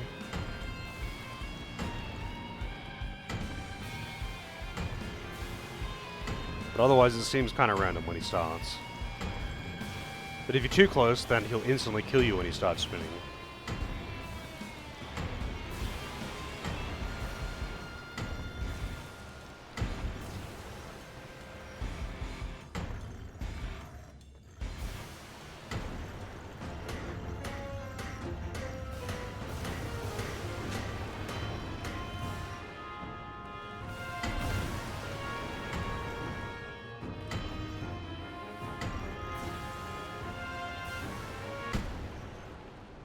I don't know why sometimes he hits you when you're just running.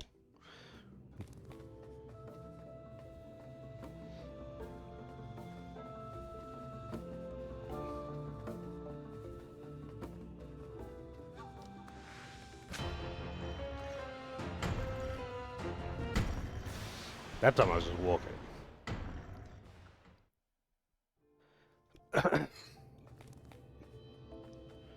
No, apparently the hitbox is actually just the flame vent on the back. It just doesn't seem to be active all the time. Because like when he's sitting still and I've hit him like point blank range, it doesn't, like it hasn't hit at any time. So I'm assuming that he only has a hitbox when he's moving. But the weird thing is, it doesn't like indicate that. The flame vent is always active. It's always spouting some fire out the back. And I was like, oh, okay, maybe when it's like actually spouting fire out the back, you can't hit it because it just like knocks the arrow away. But that just never stops. That's just a visual effect.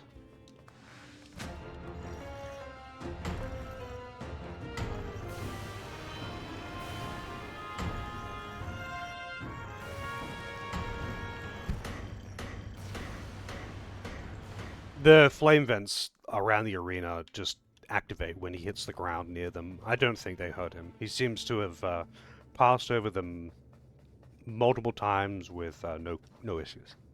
I think that's just a obstacle.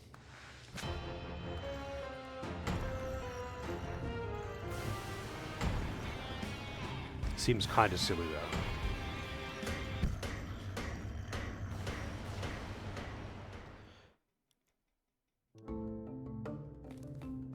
I don't know if there is some kind of reliable way to make him spin. It seems totally random. Which is also unusual because the other bosses were not random. The other bosses were fixed movesets. Or just the same attack over and over again.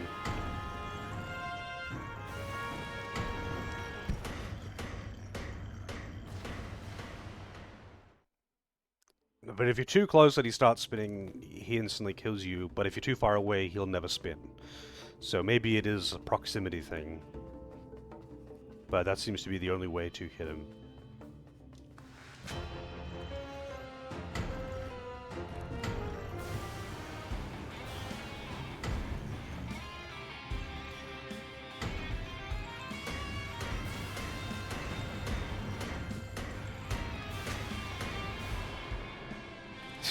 The arrow is stuck underneath his hitbox. Because arrow gets stuck on any kind of physical object. When you're trying to retrieve it.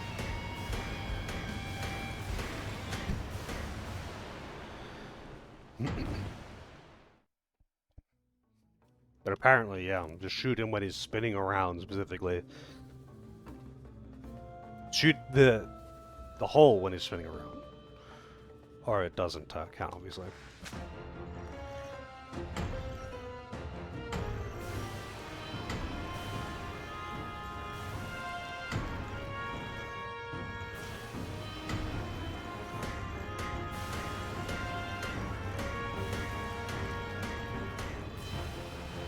Oh, it does count. You just have to be at distance. Sorry. Were you? Was I too close before? Fuck you, game. You gotta shoot it when you're close, but not too close, because that doesn't count. The arrow doesn't build up enough momentum. I don't think that's how physics works, but thanks, game.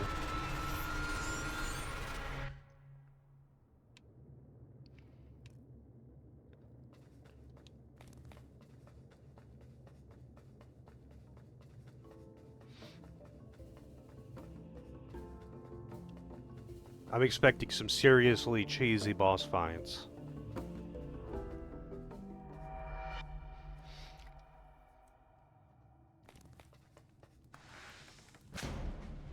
We've got another slime, too.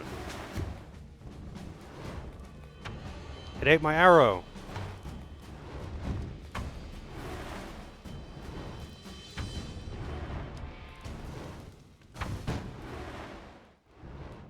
What the fuck? It ate my arrow. I guess if that happens, you just can't kill the boss. Sorry. You've lost.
Wow. Okay, so apparently this boss is another precise one. I guess that's just all of them after the first three, but you have to make it spit out a rock, not break the rock, shoot the arrow into its mouth, hide behind the rock, use the vacuum to suck the arrow in, then make it detonate the rock while it's near it, so it gets stunned. Then you can shoot the boss to kill it.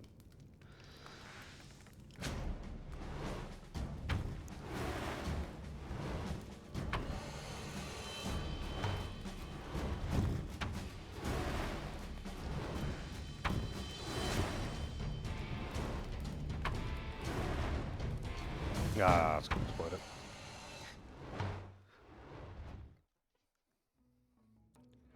Because when it eats the arrow, you can just kind of draw the boss in. But realistically, I think I just need to have the rock near the middle of the arena.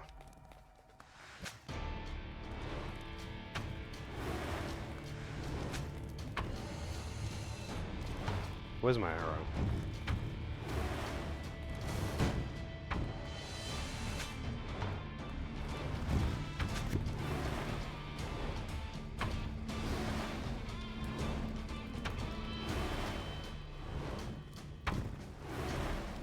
That's probably not going to actually... I don't know how to, like, influence its direction. I think it might just, like, be trying to jump away from me.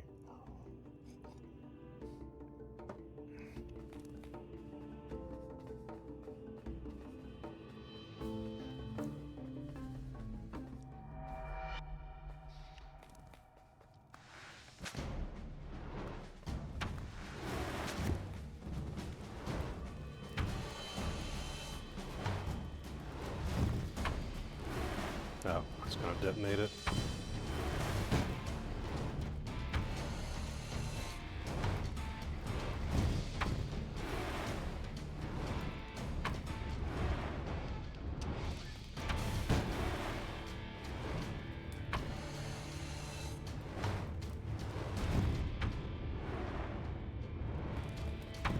Jesus, man, that's awkward as fuck because it still jumps away before it detonates the thing. What the fuck? Maybe I'm just meant to stay there and dodge the things and continue vacuuming it in the entire time.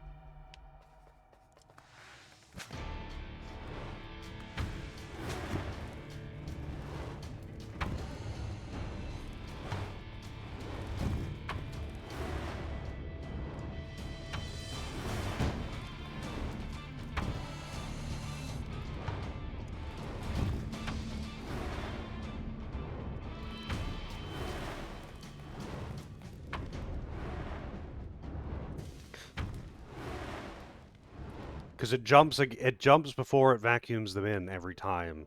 So you can't just drag the boss over to the rock.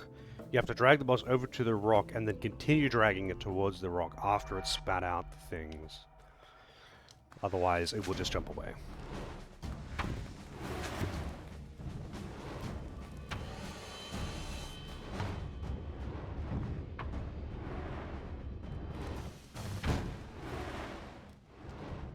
And I guess I can't bait the rock too close to the wall. I'm going to have to get behind the rock, I guess.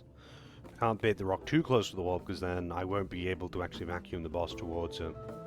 But you can't just, like, bait it to the middle of the arena. Because it has to go at least a certain distance away from the boss.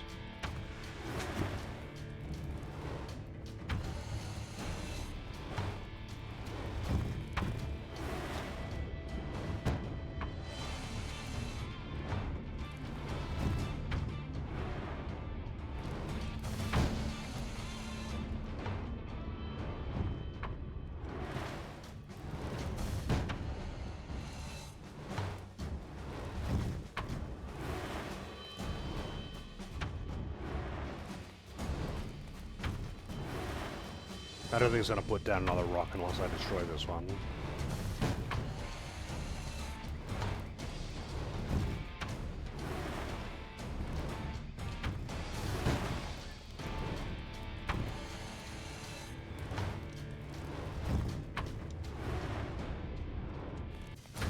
Rolled into that. I guess I need it to be like right up against the wall and then spit the rock as close to the center as I possibly can.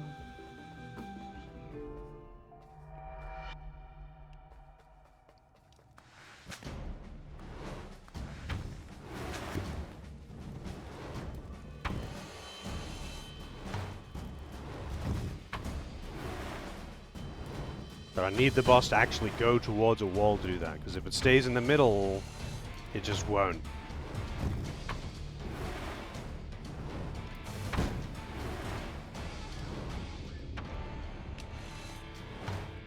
Nope.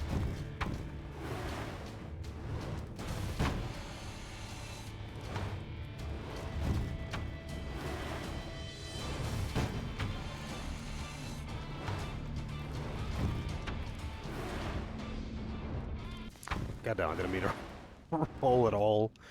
I just wanted to start running.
Oops.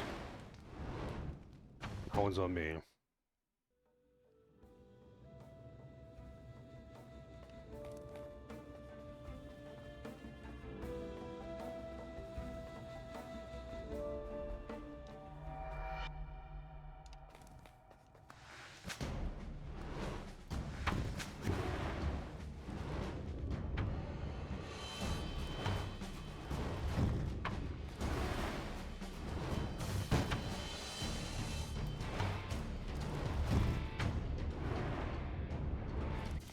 God damn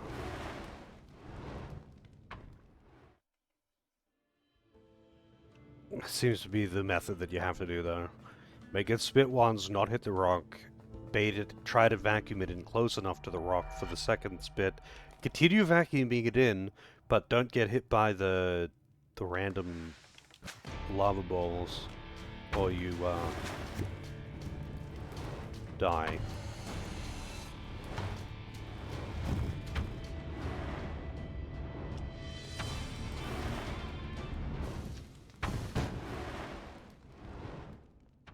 This seems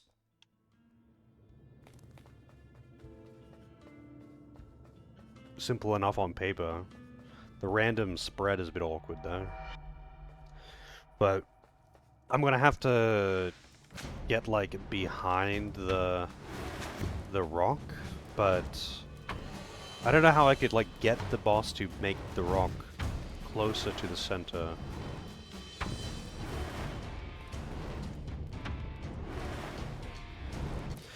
Wow, those went all the way to the wall. I thought that might actually work.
Wow, so you have to kill it, you have to hit the crystal before it finishes vacuuming in the things that literally just detonated the thing that made it vulnerable? What the fuck?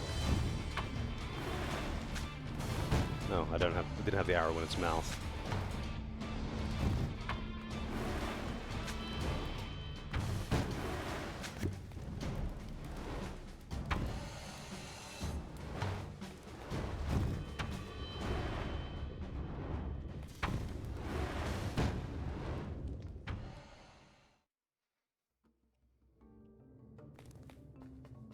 So the easiest solution is to just have the rock land as close to the center as possible, because the boss always wants to bounce around the center on the opposite side from you, but it seems to be tough, yeah. It seems like the solution to difficulty is precision. Just make the boss like as precise as possible.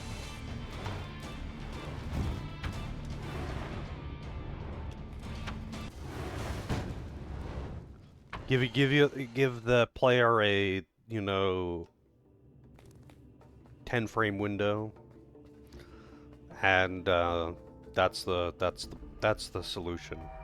You have a few frames to attack. How's it going, Driftwood? How's it going? All right. Some of the bosses seem pretty neat. Some of them are a bit silly.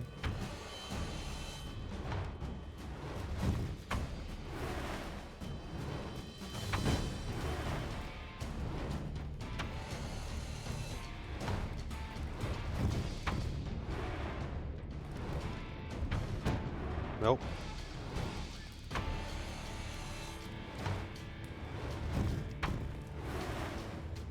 I don't know, some of them seem to just be like, haha, the solution is the cheese.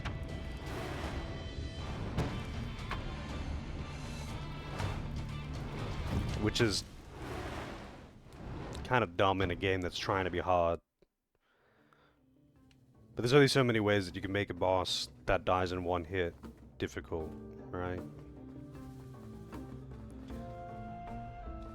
Like having really, really precise windows that are only available by manipulating the boss to hit itself.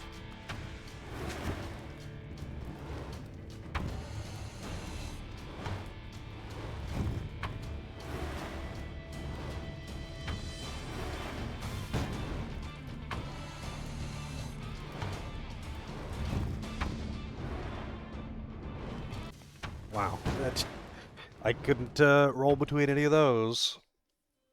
Having a random spread for this is a choice as well.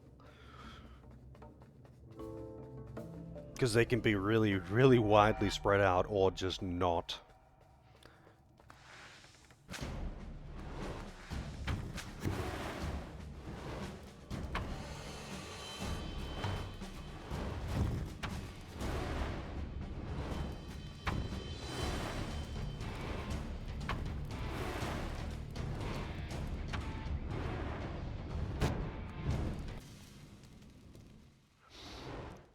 And when you have to know when it's going to get hit too, which is a little bit unreliable because you need to get your arrow back and then shoot it again.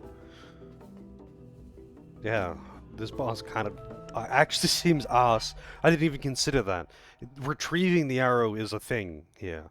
On the tiny window of attack you have to actually retrieve the arrow and then shoot it again while you're dodging the fireballs, which are random.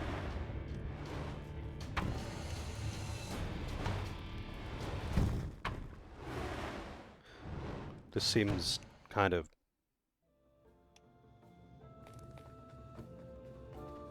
Why would they make you do that? Why would they make you do that? It's one thing you have to make it hit itself, but like, you have to hit it with you have to make it hit itself with an attack, but then also retrieve your arrow and shoot it again before it finishes that attack. And you can't be too close to the attack, because you have to dodge all parts of the attack as well.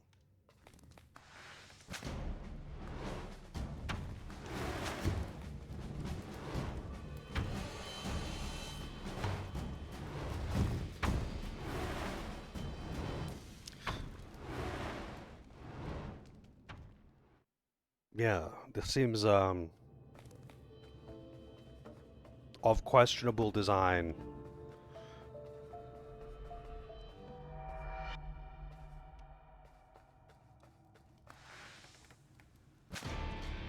Like, I don't know what they were thinking when they decided to make the lava balls a random spread that can be really narrow or really wide when you have to precisely hit a boss with it.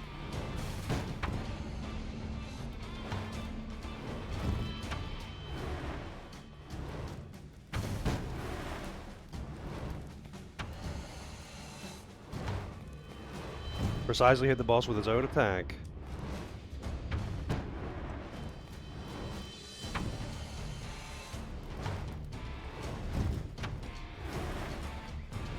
Not close enough to the center.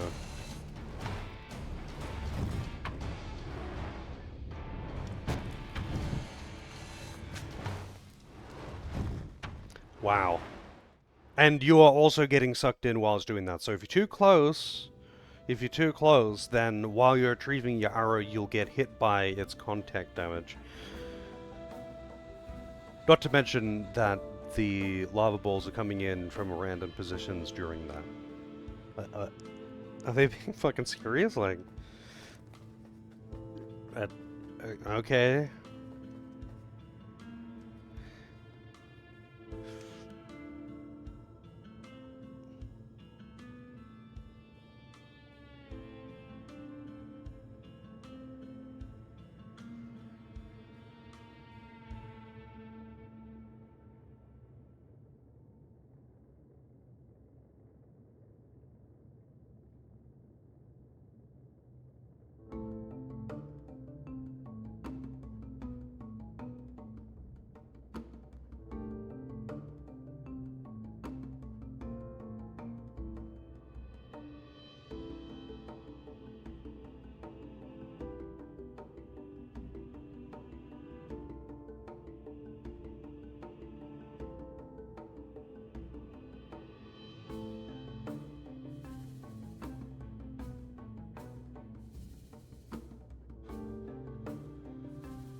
Yeah, it really is just be precise, be extremely precise, and hope that it does a good spread.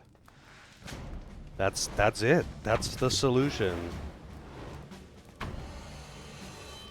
Hope it doesn't jump too close to the center of the arena while you're trying to bait out the rock, because it has to spit the rock a minimum distance, and if the rock is too close to the wall, then you won't be able to hit it with the rock.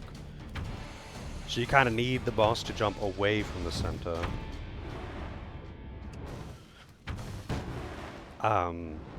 Yeah, that's, of all the dubious design, that's...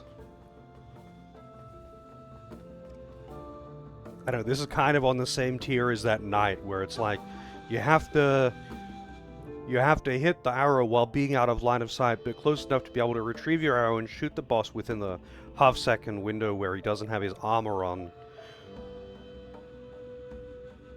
But, you know, you can't be in line of sight when you break his armor off because you get stunned, and the stun lasts for the same duration as his armor being removed. And you can't retrieve your arrow while you're stunned. What? Honestly, that just seems terrible.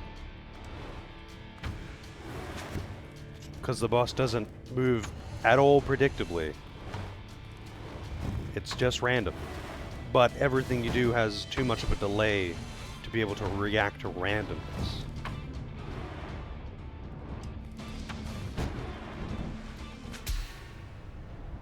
Just get lucky, that's the solution. Just get a spread where you don't have to dodge it. I don't know, man. I'm having my doubts about this game. I thought it seemed pretty cool with like the first, I want to say like 4 or 5 bosses. where it was more of figuring out what to do and hitting the right spot, not figuring out what the 10 frame window was and getting lucky. Getting lucky as a solution to a boss fight is, yeah, in a game that's trying to be hard, you know, it's trying to be labeled as a hard game, but it's relying on luck. Ooh, that's a big no thank you right there. They can't all be zingers. Yeah, no. Not when they're trying to not be. Especially when there's no quick retry or anything.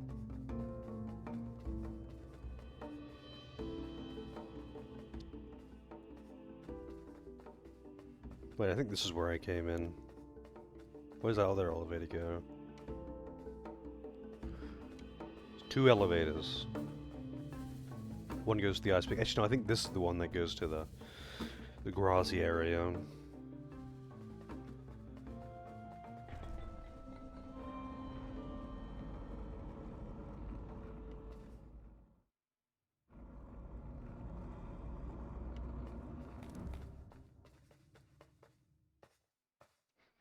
It's trying very hard.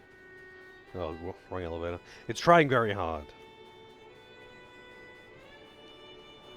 195.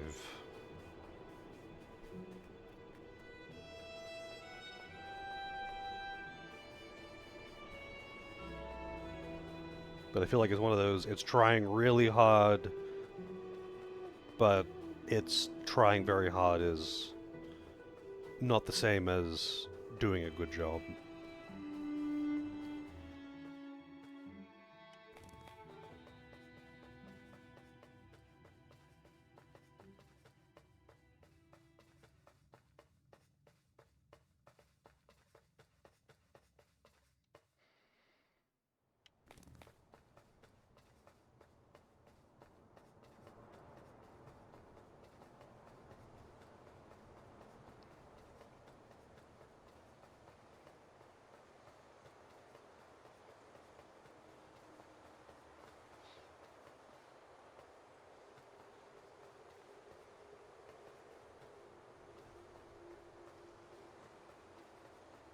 Okay, what the hell's the point of this little... Okay.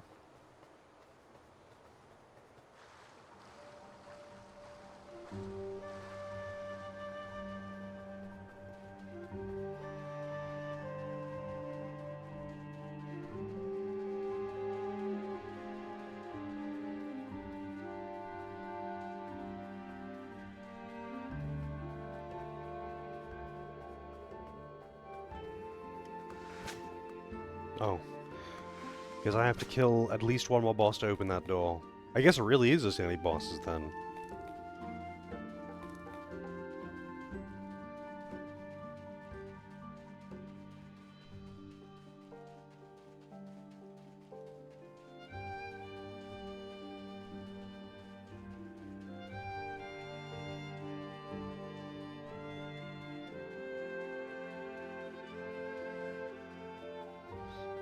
I think the inspiration is very clear, but they're trying too hard to make it a difficult game in the worst way possible.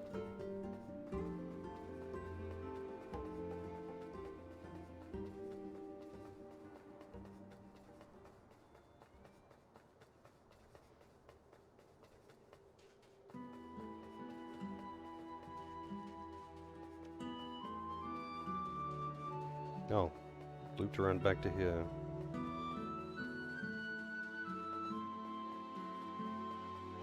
And apparently I don't need to do anything special to get in here. I just have to I have to shoot the right coin to activate the boss or something. I tried shooting this coin. Oh wait, there's like a thing here.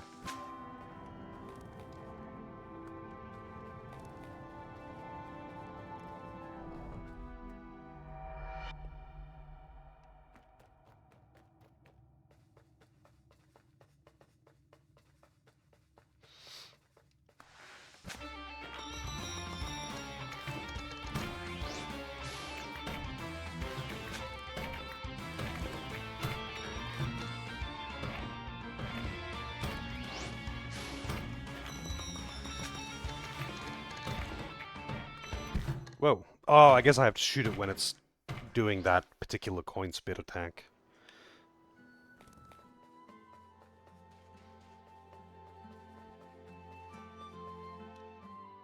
This game would be improved immensely by having fast retry, though. Considering most of the bosses are over in, like, less than 30 seconds, having to run back to them is kind of dumb. Like, having the full animation. Nope. I don't know how to tell when it's going to do that attack. But, maybe it's predictable in some way.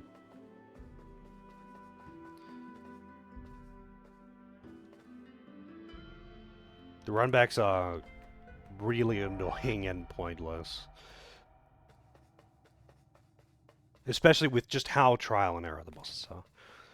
Like, especially, like, I've looked up the solution to 2 bosses now, as in where their hitbox is. But, that isn't really the issue. It's like the actually executing it is.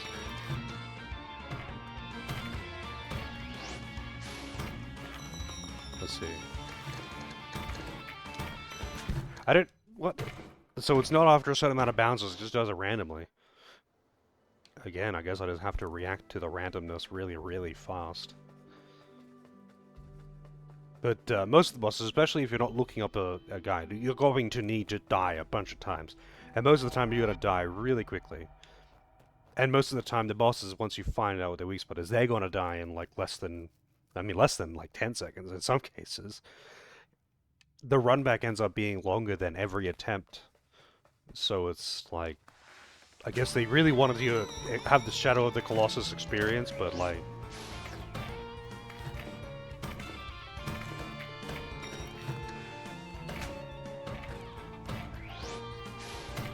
the Shadow of the Colossus wasn't trying to be an extremely difficult game. So you only really explored the world to find the boss, and rarely did you have to actually run all the way back or something.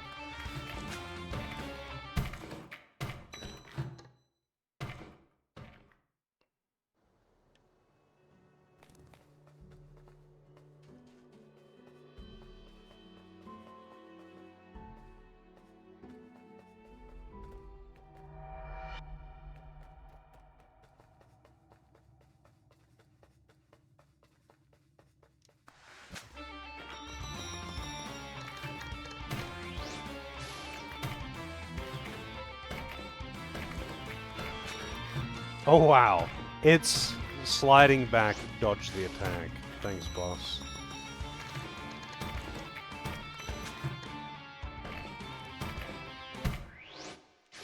I'm assuming you have to hit it in that one window of opportunity there when it shoots.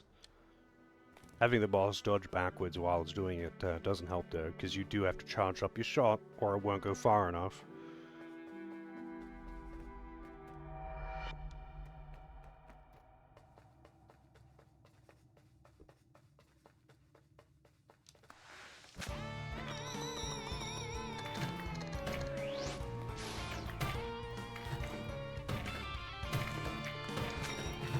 God damn it.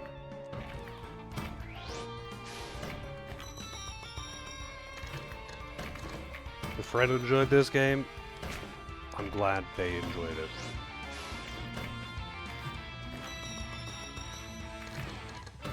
Some of the bosses are cool.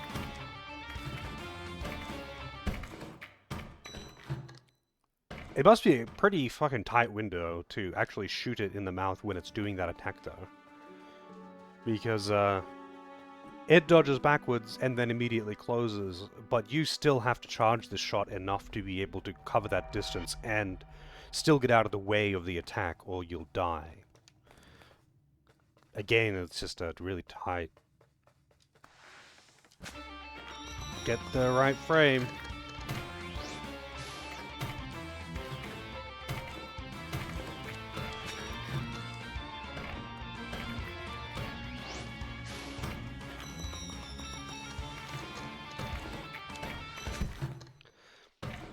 Alright.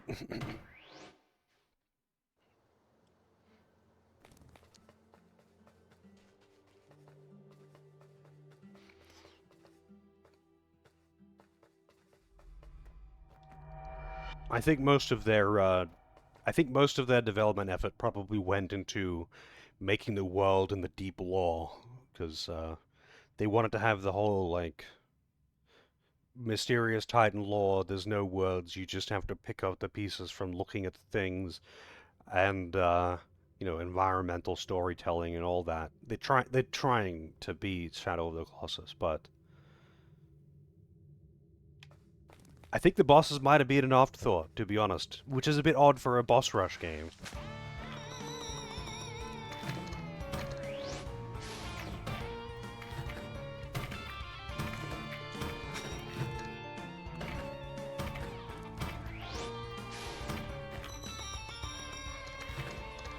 Oh.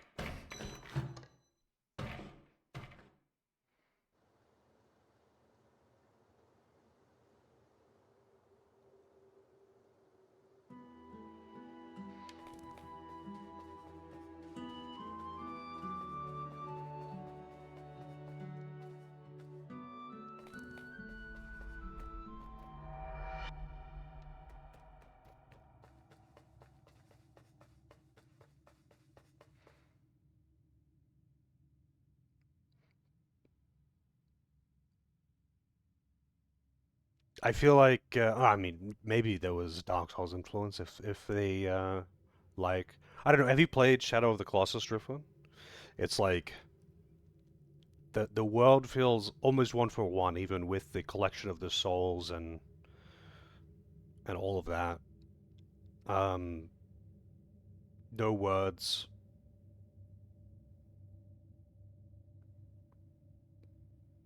Yeah, I feel like if it wasn't trying so hard to be a hard game without any substance to back that up, I think it would be really cool.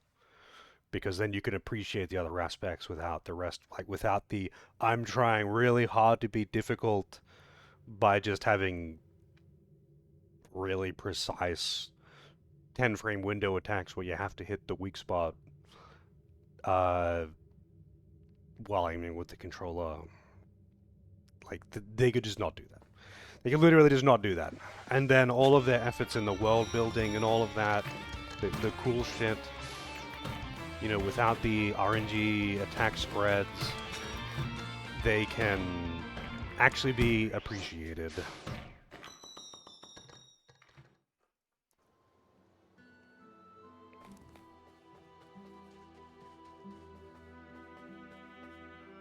I've never seen another game try so hard to be Shadow of the Colossus, to be honest. I don't really know a lot of Shadow of the Colossus clones. That game was really cool, although I do think it should have been on PS3. But Shadow of the Colossus isn't trying to be a super hard game. The boss fights are puzzles. They're not really very difficult. They're time consuming. The world is big and cool and mysterious and empty, but you kind of only explore it once when you're running to the bosses, and then you just stay there in the boss fight. Yeah, you might have to retry a couple boss fights, but like, it's nothing. I don't know. It's not trying to be hard. I think is the key. It's trying to be more puzzly and mysterious than it is difficult. I don't know why I fired that arrow just then. That's the real problem this game has got. It's trying to be really difficult, but it doesn't have like actually good boss design to back that up. It's just like precision puzzling. It's kind of like the same problem that Alundra has, but Alundra only had it for small parts of the game, where it's like, in like a Zelda game, because Alundra it was Sony's answer to Zelda, right? And in a Zelda game, you know that the solution, you might be able to make a jank one frame jump to be able to grab onto a ledge that you're not meant to be able to, whatever. You know you can do that sometimes, but that's never actually the solution in a Zelda game. But in Alundra, sometimes it actually is the solution, and you have no way to tell. And if it actually is a solution, looking for another solution is just a complete waste of time, and you should just be trying to practice that one frame jump. But there was no way to tell. Sometimes it just was, and sometimes it looked like there was a normal solution, a non-one frame jump solution, but you had no way of actually telling. So you kind of just had to try every time, even though it was only some of the puzzles were like that. You just had to kind of assume that every puzzle was like that because some of them were, and you could easily waste a lot of time looking for a logical solution that isn't there, and the solution is actually just an extremely tight jump in an otherwise, again, that otherwise doesn't have any of that.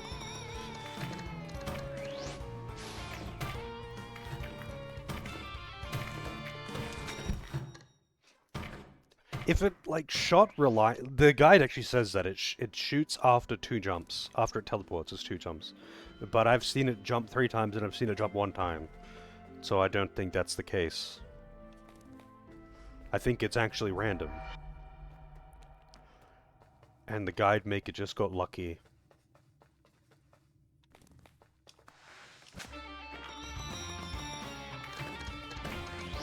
Jumps once, teleports, and then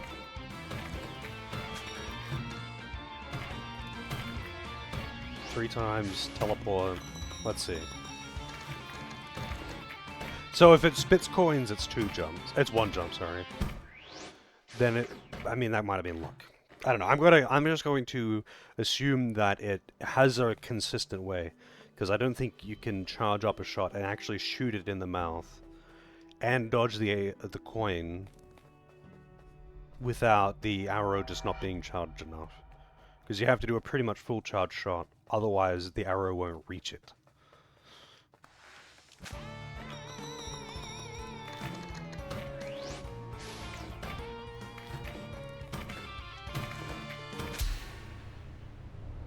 Just get lucky. Just assume that, I mean, maybe it is 2 jumps after it does the splat. Just get lucky.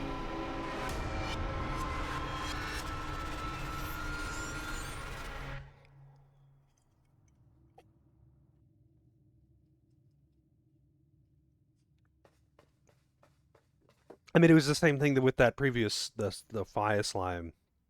The solution was just commit to assuming it's going to work and hope the pattern works out. And that, you know, like with the slime, it was hope it does a good spread with the lava spit thing, and that way you can just commit to the charge attack. Because if you have to dodge the spread, you're not going to have the time to actually retrieve your arrow and then do a charge shot to hit the slime before the lava reaches it again.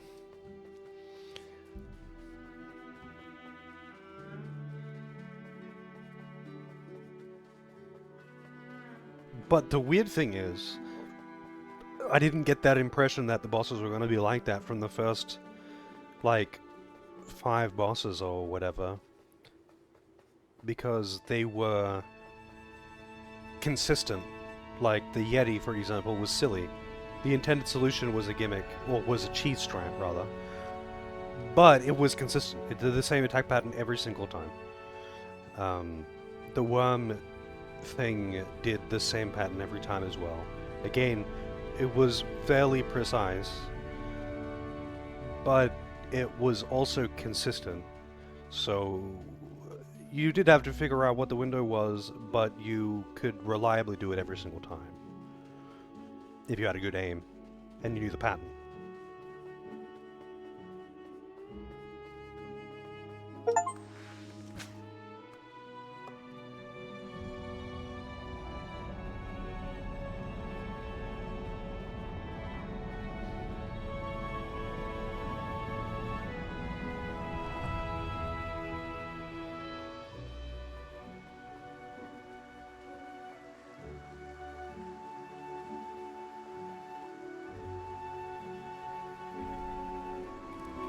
Oh.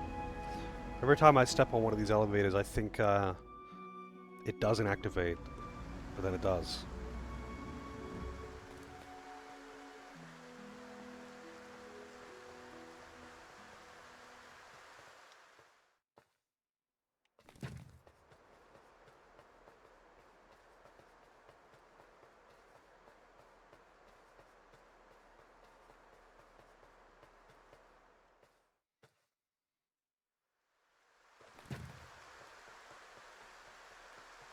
Now this is a quick run back.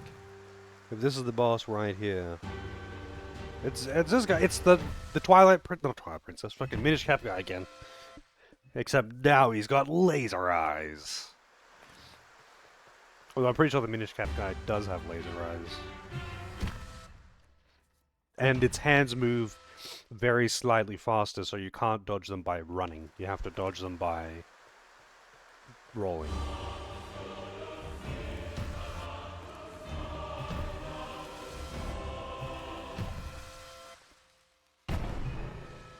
Oh, I have to make it slam the buttons, I guess.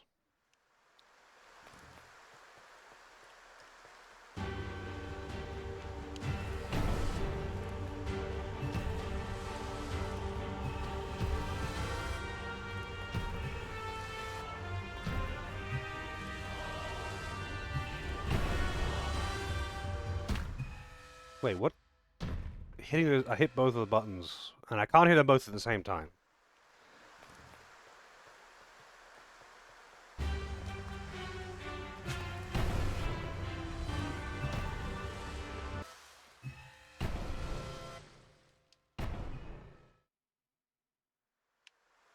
Maybe I need to, like, make the hand... Maybe the hand is, like, stop in a reliable way.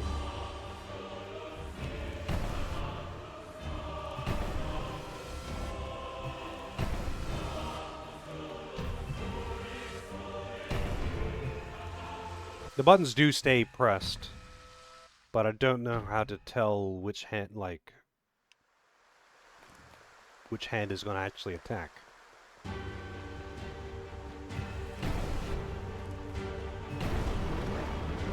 Oh. That'd be the weak spot. How's it going, Bojo? I definitely need the luck.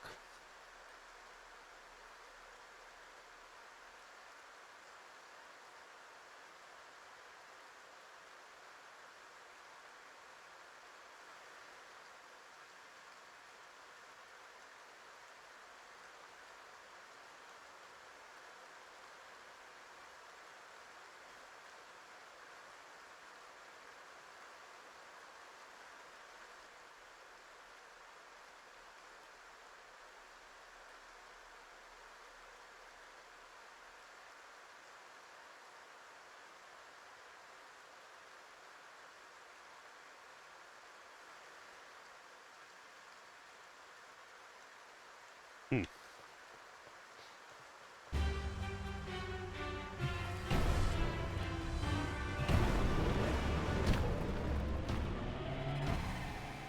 Okay. The hands definitely don't stand still. Apparently the hands that attack are actually just based on the side of the boss that you're on. So if you're too slow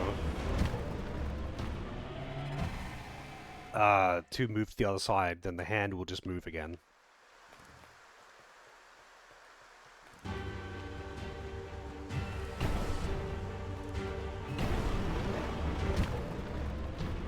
That one it seems like a really weirdly precise dodge as well.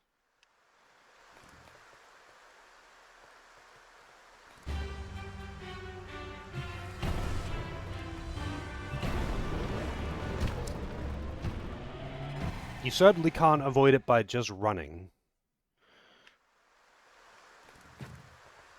Maybe you just have to specifically... I don't know,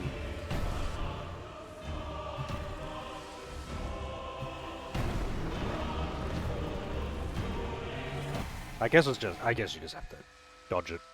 It's just a tight dodge. Or maybe it's, if you're too close to the boss. I don't know. Too close to the hands before they move.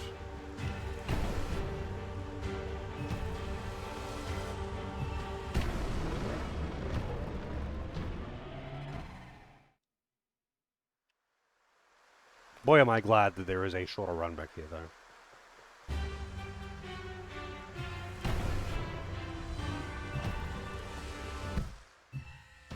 I'm not even sure what hit me then.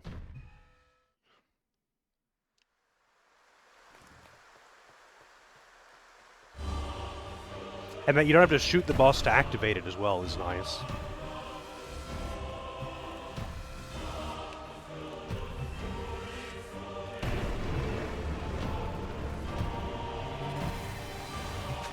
Wow, wait, so I have to hit it when it's firing the laser, I guess.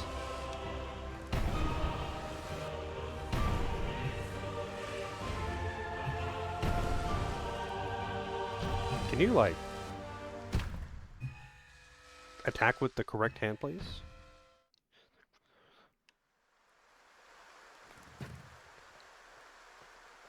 Again, odd precision. Just odd choice.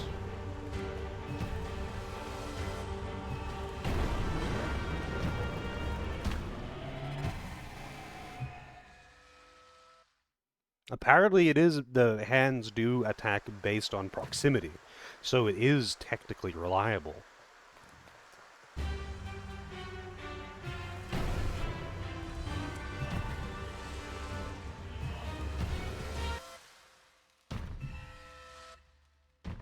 But yeah, I think getting the quick kill is definitely the solution. How's it going, Arrow? Boshy like? I wouldn't give this game that much credit. Come on. Which is kind of sad to say.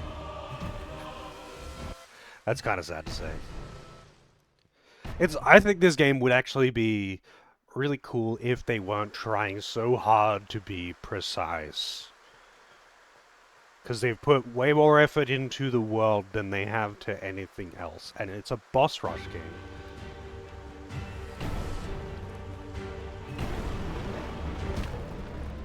A boss rush game where the bosses are an afterthought is an odd choice. Even if it was made by two people. That's just fucking weird, man. That's just fucking weird.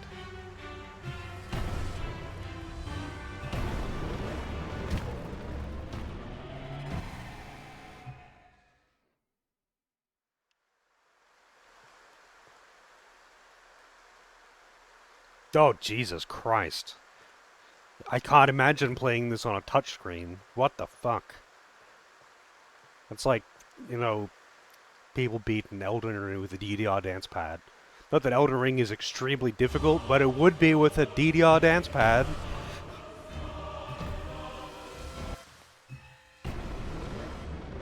Yeah, I don't know how the fuck you just... There's no way. There's no way. If they originally designed this for a touchscreen, they must have just had it easier. Like, maybe they're like, oh, well, you know, if we're giving you a controller, we'll just make the attack window much, much, much, much, much smaller.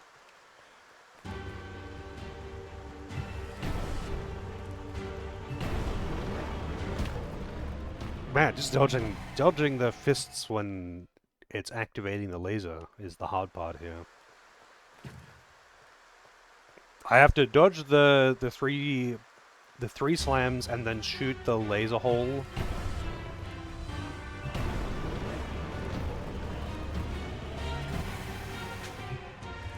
And then, yeah. Otherwise, you die. But they got a small window to hit that little hole. That's a tiny hole.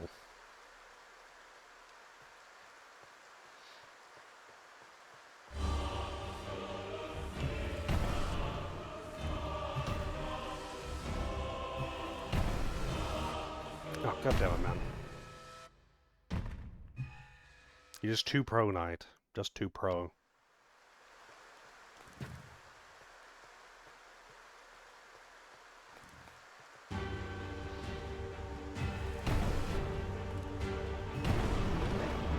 Oops.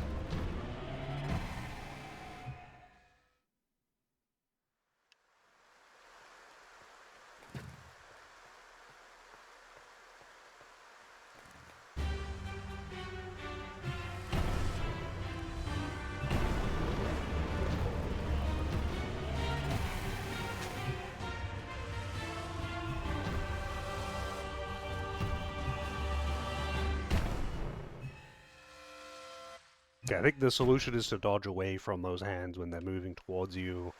Like, it's just a tight dodge. Just a tight dodge. Oh, I got a gift. Hang on. Oh. I got a gift. Let's take a look here. I'll bring it up on stream. The funny thing is about those two bosses that I did look at the guide though. Oh, actually no, the fire slime the guide did actually give me the solution that I wanted, like the solution that I wasn't aware of.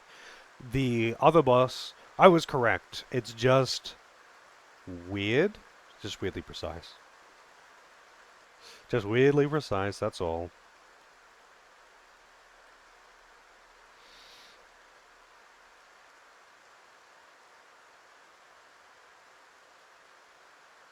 Uh, we got Avowed. I actually hit the button before hitting the display capture. I have heard very mixed things about this, but I know it's Pillars of Eternity, and I really liked those games. So, you know what? People may be bitching, but they were bitching about Pillars of Eternity as well, and I really liked those two games. It's not bad. Yeah, I mean, all I know about is as the Pillars of Eternity guys. And I heard very mixed things about both of those games, but I thoroughly enjoyed both of them. I think unlike most people though, I enjoyed Pillars of Eternity 1 more than 2, but I enjoyed them both a lot. And I know that Avowed is related to Pillars of Eternity. So I think I'll probably like it. Well, thank you very much for that one. Not expected. It'll be a nice one to sink my teeth into. I got pretty, Skyrim-ish. Oh, is it? I actually don't know anything about it, gameplay-wise. Pillars of Eternity 1 and 2 are CRPGs, though. But, yeah, I really liked Pillars of Eternity. I thought they were fucking great. Especially the first one, though. But the second one was also really fun. Funnily enough, my only real issue with the second one was sailing around got kind of monotonous. But even with that, like, I still thoroughly enjoyed the game. I ended up doing just about everything.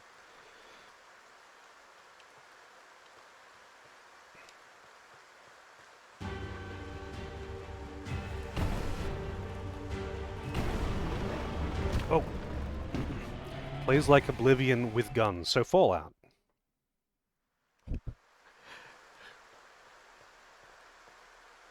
First-person action RPG. Interesting.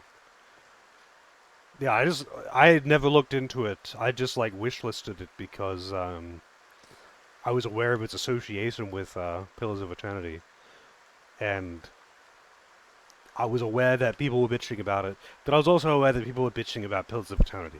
So I was like, yeah, whatever. I'm looking into it. People are gonna be bitching about it, regardless. I think though people were bitching because there's too many gay characters. But I don't care about that. Like, a good character is a good character. I don't care if they're gay. I just care if they're a good character. Good writing is good writing. An interesting character is an interesting character. If their defining characteristic trait, if their defining character trait is that they're gay, then they're a boring character. But, like, take the pirate guy. I mean, that's a thing to bitch about, I guess. Like, the pirate guy, I don't remember the name, it's been quite a while. But the, like, halfling pirate guy in the second game is a cool character. And it's like later through, it's not actually revealed by anything other than his miscellaneous dialogue that he's like, reveals, I guess, in an offhand comment that I guess he's bisexual. But, like, it's like such an irrelevant point. If that's what you're complaining about, then you've got problems, man. Because that guy's actually a really cool character. And his defining trait is nothing to do with that. But people will find reasons to bitch. And that's the reason why I'm like, okay. If that's the reason people are bitching, I'm just going to assume that it's probably actually a good game.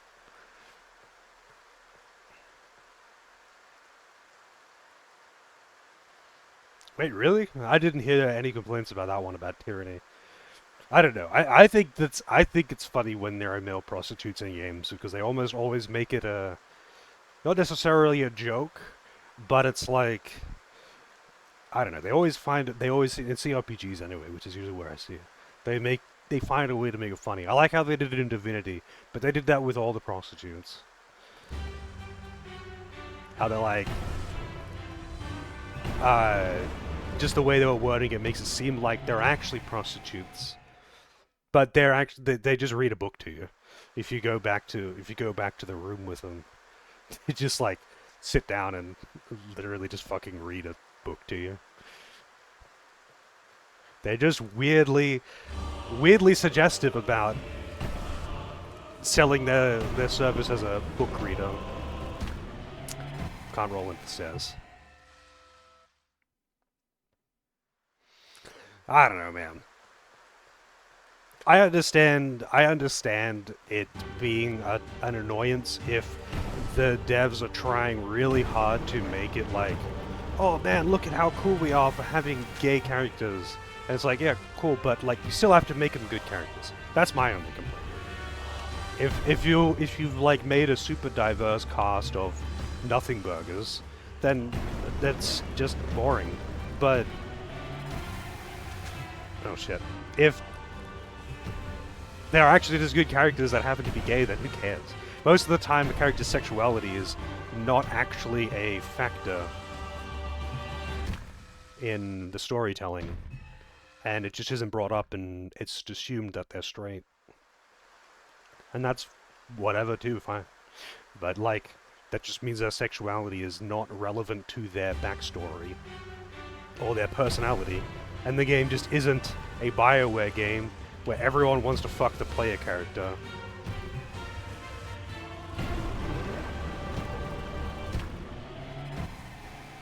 Because in the vast majority of games, most characters just simply don't mention or talk about their sexuality, and people only are like, "Oh, yes, this guy's gay," not because of anything other than the fact that he constantly brings it up. So I don't know. I understand people complaining about that though. A bad character that has one personality trait is just bland. And that's how you get characters like fucking Ring a Bell. It's like, my entire personality is that I'm good at seducing women, and it's like, okay, like, we're talking about other shit right now. Can you, like, not talk about that right now? Like, we're trying to actually progress the story. Like, can you just not talk about your dick for a second?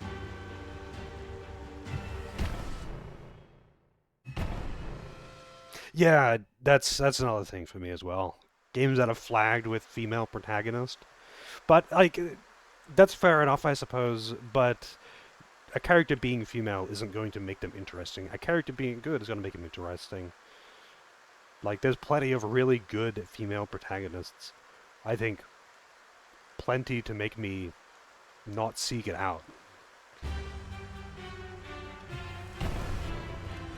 I think people who are putting too much of a... I keep doing that, trying to dodge left.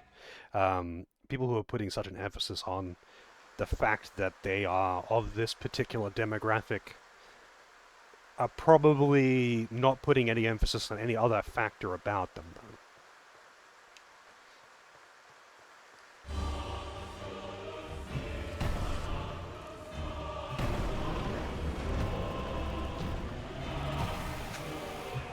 Damn, that's... They don't want to give it to me, huh?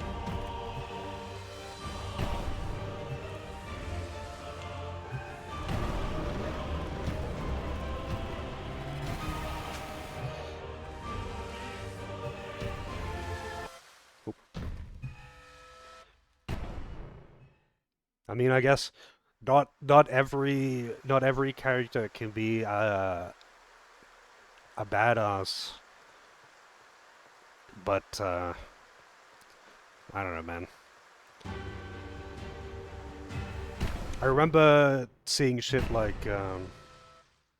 yeah, that I think a lot of it is just virtue signaling, but like people who are like, oh, it's like when FF13 came out and they're like, wow, they made a strong female lead in a Final Fantasy game. That's revolutionary. It's like, have you not like played any of the other ones?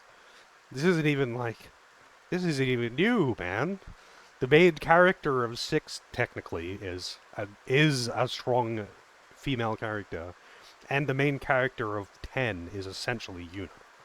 The story is entirely about her.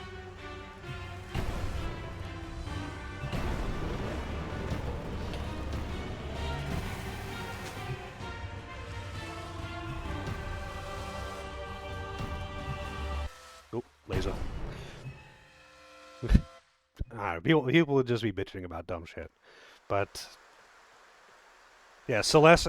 I would say Celeste is more prominent of a character because the story is quite a bit more driven by her and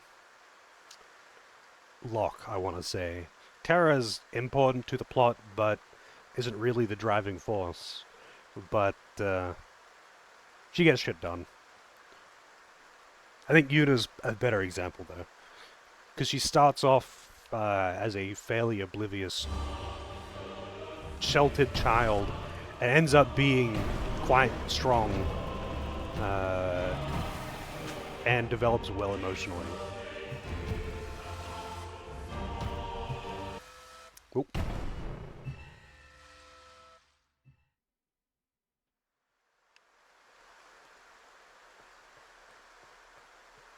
Oh, I like characters that are not perfect. That's not really what I mean, though. A boring character. I specifically like characters that have their flaws because that makes them interesting characters. Yeah, actually, you're right. Ash is. I mean, she's not the main character, but she is the driving force. The other characters are guiding her a lot, though. She is largely told where to go and is given most of her advice and decisions are backed up by what she's told to do.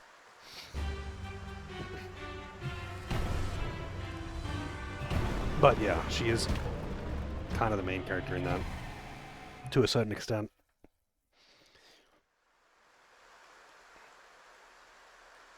I think the funny one is like you get like characters like Samus, who a lot of people didn't even realize or don't realize is a female character because it's never really brought up unless you reading into it. Like if you're reading the lore, then yeah, sure, it's not hidden. It's just like there we go. It's just kind of irrelevant, honestly. Like I don't think anyone. I don't think the fact that Samus is a woman actually has any real bearing on anything.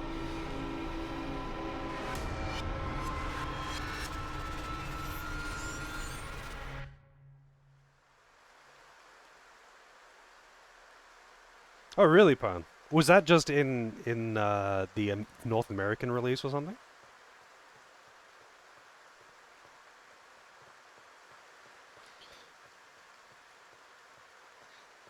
Yeah, Balthier is essentially meant to be the main character, but him and Bosch kind of lead. I guess less so Bosch. At the start, Bosch is a helpful guide, but he's he's a bodyguard.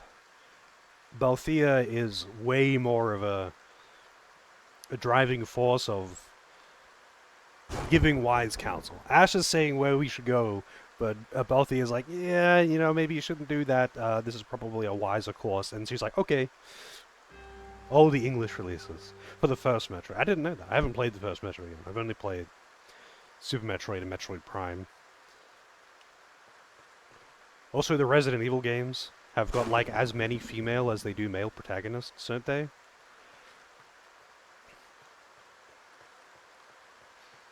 Not everyone can be Jill Valentine.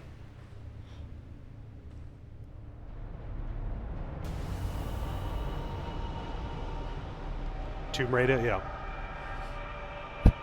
There's no shortage of. I don't think there's any real shortage of like strong female protagonists that are cool characters independently of being female characters. In older games, no less.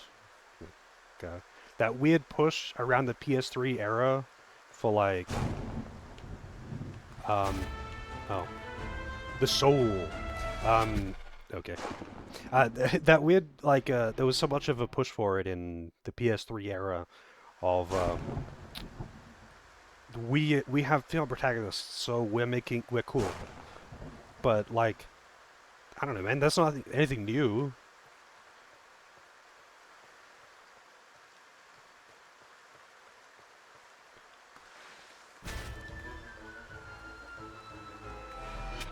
Whoa. Hey, the arrow actually stuck in me. You know what? I'm gonna get a coffee before I continue with this. I have quite the headache. So fresh air will probably help too.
All right. Yeah, I think it's largely the same, but I think it was something that was kind of just very much specifically pushed by a particular group. I don't remember the name of them. But they were literally, they were fucking, what's it called? Sweet Baby Inc. before Sweet Baby Inc. But they were literally just trying to scam people out of money and be like, no, you have to make games this way. I've never played a video game before, but you better start making them like this, or I'll shame you on social media. What was her name? So much drama revolving around her and her group. And it turned out that it was just all a scam. How's it going, Penny? I don't think I've ever seen someone be like, oh, this game's shit, it's got a female protagonist. I think I know more people who are like, hell yeah, this game's got a female protagonist. Because they would rather stare at a chick's ass while they're running around than a guy's ass. And most just don't even care. Maybe I just had, maybe my friends just weren't assholes, I don't know. Yeah, exactly that as well, folks. Which is pretty funny.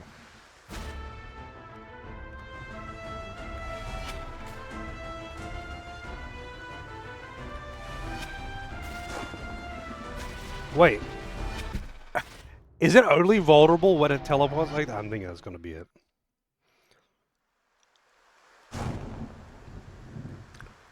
Yeah.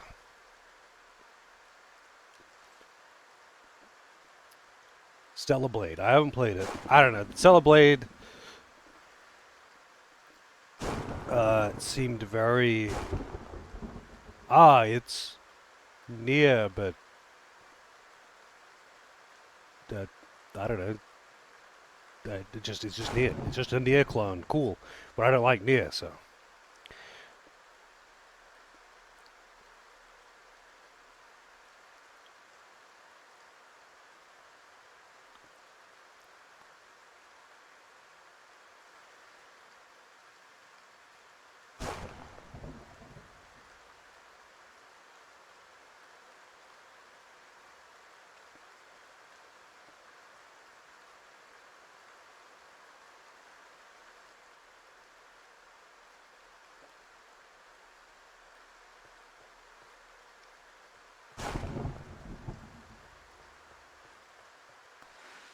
Oh yeah,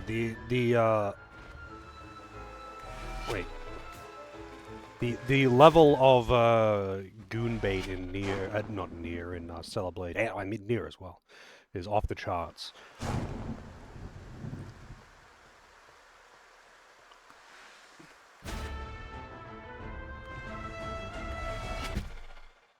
Wait, so if the boss, maybe hang on, I'm just gonna try dodge his attacks for a little while. Don't know enough about it. I mean, I don't actually know very much about Stellar Blade. I just watched like I don't know, maybe half an hour of gameplay. I was like, oh yeah, this is just Nier clone, cool.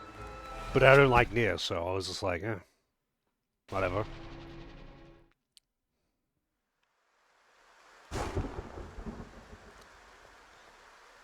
If it had like, yeah, if it had more like engaging combat, I would be totally down.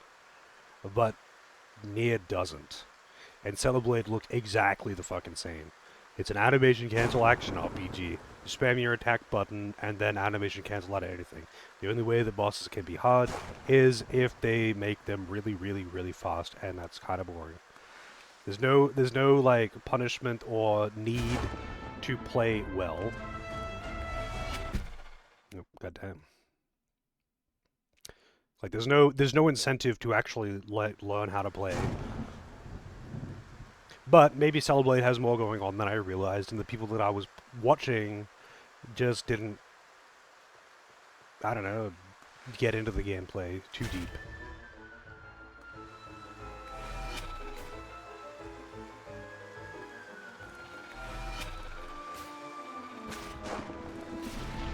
Wait, it vacuumed in my arrow? Oh, and if you vacuum in your arrow after he... Wait, no, I think I got shot by his arrow as well. Oh, damn. I don't know, that was, like, I played Near Automata, and I got a whole bunch of the endings. I got the two major endings, but, like, I got a bunch of the other random ones. And it was okay. Like, the story was uninteresting to me. It's aliens, but it's robots. And, it's alternate dimension Dragon God. Cool. But the combat was pretty fucking boring. All of the weapons behaved exactly the same, and you can animation cancel out of everything. There's no reason to not mash the shoot button on the little robot thing the entire time. And it's like, okay, so you've given me these different weapons, but they're all exactly the fucking same. Cool. Thanks. You have no combos. And there's no incentive to do anything but just mash the attack button.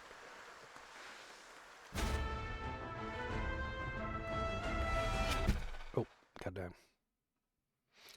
Very arrow prone. Yeah, pretty prone after being hit by an arrow. I'm sure it's not a bad game or anything. It seems to be right up the alley of people who are into the goon bait. But goon bait alone is not a good game for me, so sorry, bro. I don't play games to jerk off to them.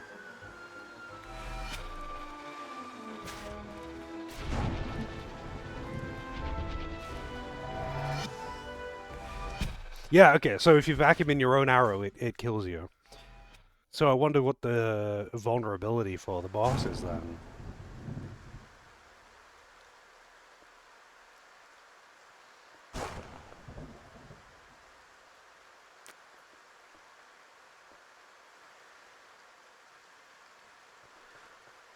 I don't know. Maybe after so many attacks, a vulnerability opens. Because when I hit, I mean I could actually dodge, but when I hit the boss, it seems to just teleport.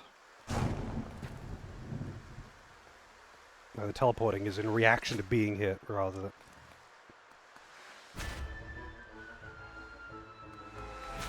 Yeah, yeah. Ah. So, I think, I don't know why I'm continuously trying to shoot the boss. How's it going, Ample?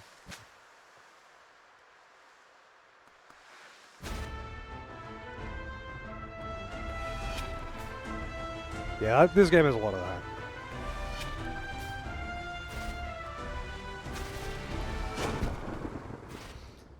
That's a tiny fucking window. If I have to hit the boss as it's jumping to grab the arrow, that's a tiny, tiny window of attack.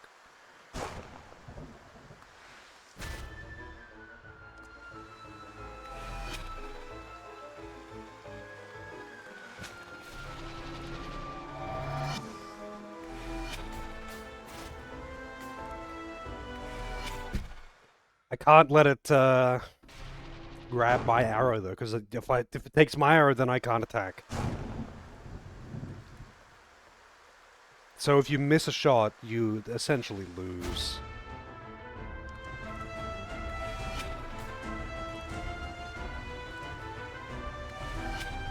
Oh, I used my dodge too early. It was on cooldown.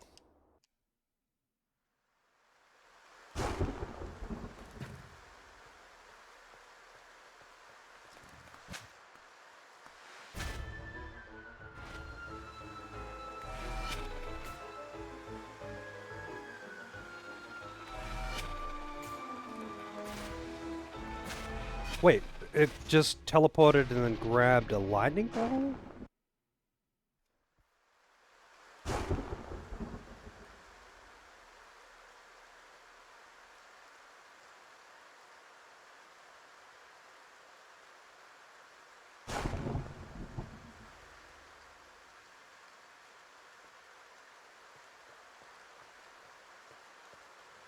Having to aim with the controller for precise shots is kind of arse, though. It seems that the more bosses I've killed in this game, the more precise the shots have had to be on moving targets with tiny attack windows, and you can't use, it doesn't let you use the mouse. The only keyboard controls it has are actual keyboard controls, like there is no mouse controls. So the aiming has to be with the controller, but it's like hitting a moving target that only has a hitbox for, like hitting that tiny moving target that only has a hitbox for a few frames while it's teleporting around.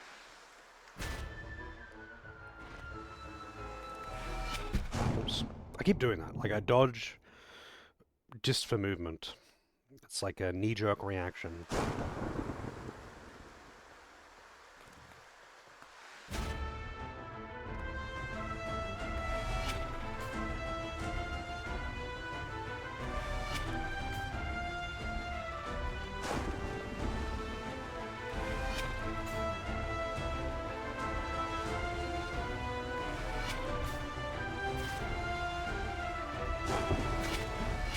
What the fuck?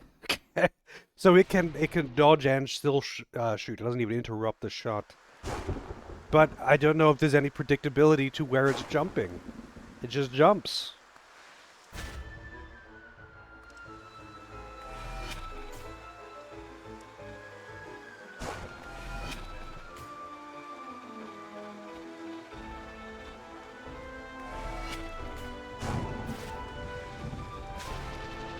Oh, took my arrow.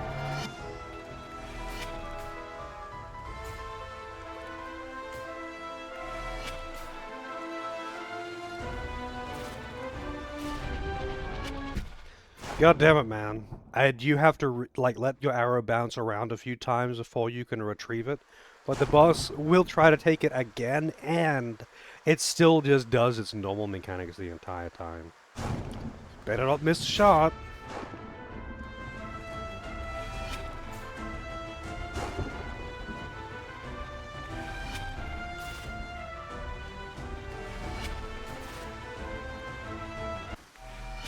I think the electric thing hit me. No, I don't think so. The arrow just kills you. Apparently, you just have to hit it when it's jumping.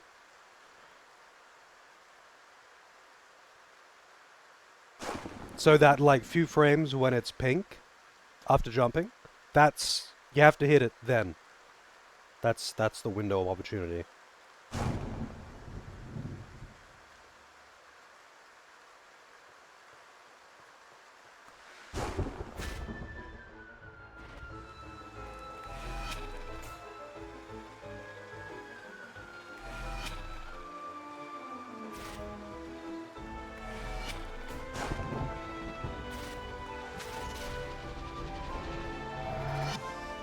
I don't know, man. That's still, even when it was pink then, it's still teleported out of the way.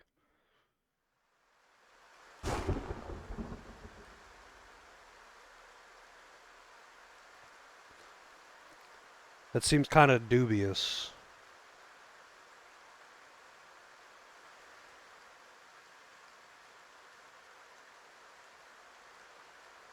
Is that literally the solution, Knight? You just have to hit it when it's teleporting around the room for its few frames of vulnerability when it's pink. When it's teleporting randomly. That seems ridiculous even by this game's standards.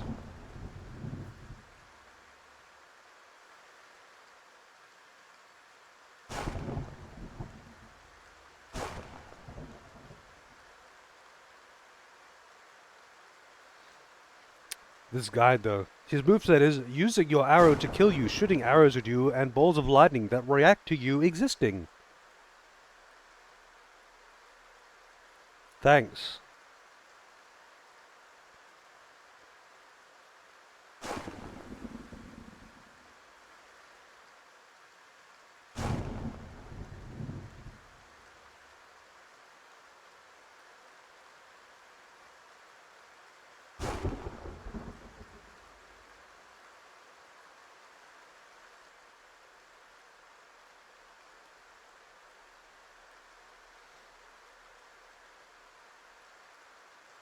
Let's see.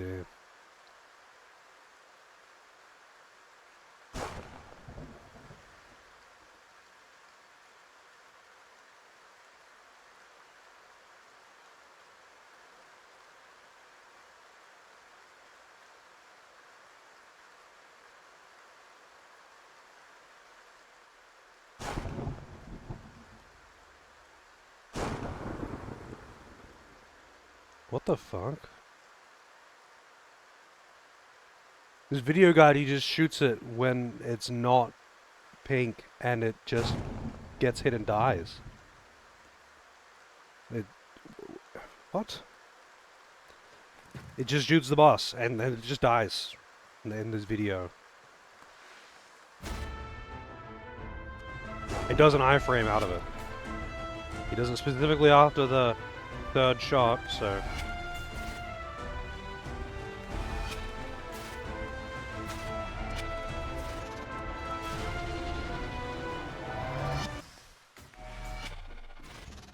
Okay.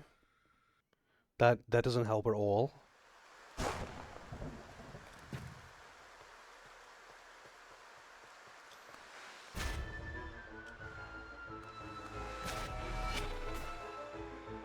Oh, you... Oh, wow, you can make the arrows clash. That's kind of funny.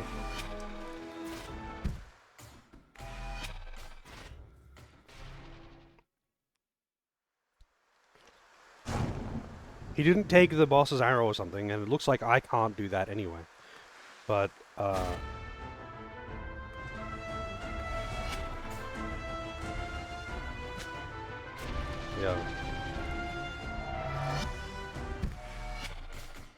I can make the arrow come to me, but I can't, and weirdly enough, if I'm vacuuming in his arrow, it doesn't kill me, but it also doesn't actually do anything. It just stops him from picking it up, I guess.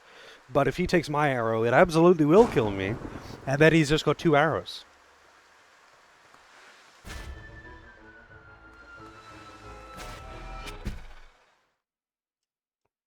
Yeah, I don't know. Hang on, let me look at this. Let me look at this video again. This seems kind of dubious.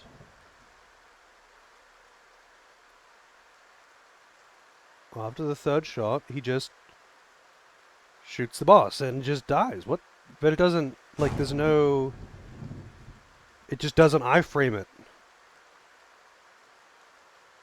Maybe that's the hidden mechanic. After 3 shots, you know, the boss is vulnerable.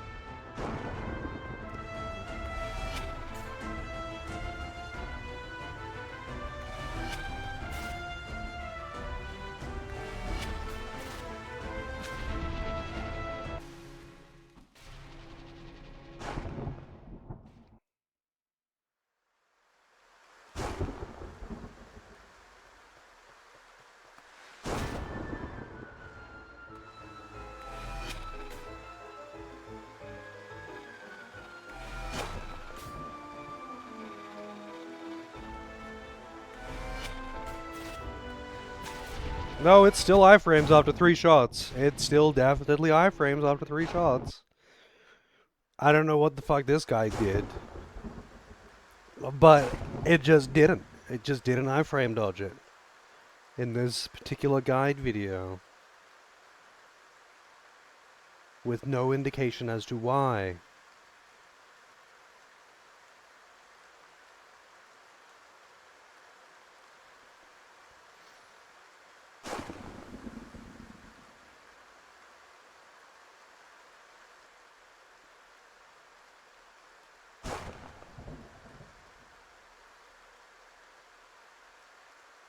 Yeah, that would be cool, but they don't let you do that.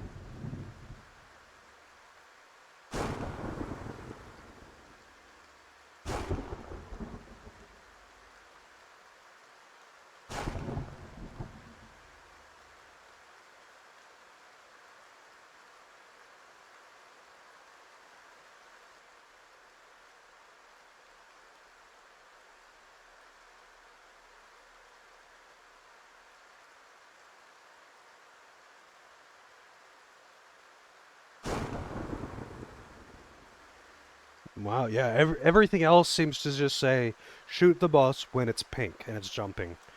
But that one video just has the guy shoot the boss and then it just fucking dies. But it did not, it specifically didn't wait for it to go pink.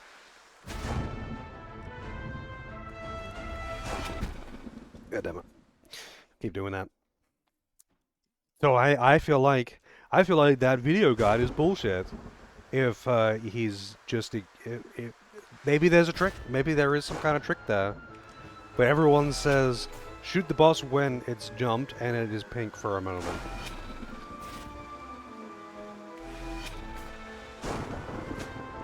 But then the video guy is like, no, no, no, no. Oh. Oh, there you go. That time the arrow did actually kill me when I vacuumed it in.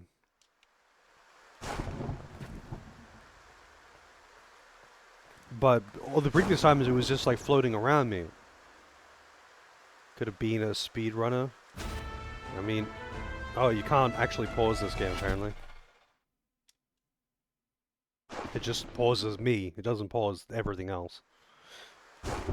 But that video was just like, looked normal. We waited for it to shoot 3 times and then he just shot the boss and it just died. It didn't like, it's not like he, unless he like hit it on the same fucking frame as it jumping. And you couldn't even see the,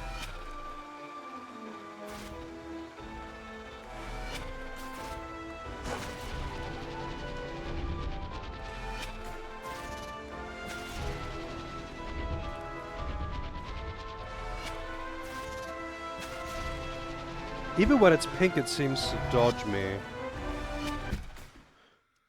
I don't know what to make of this. This just seems odd. It's like a reactionary dodge. It only does that jump if the arrow hits it. I mean, sorry, that's not the only time it does the jump, but like...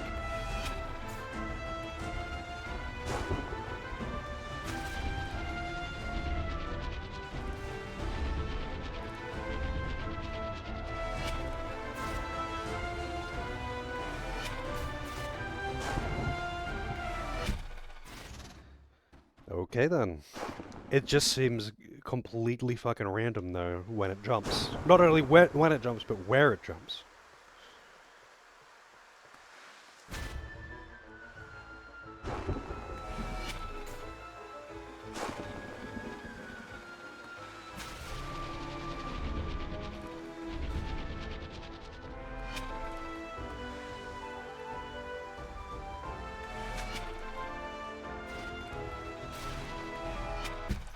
God damn it, man. Retrieved its own arrow.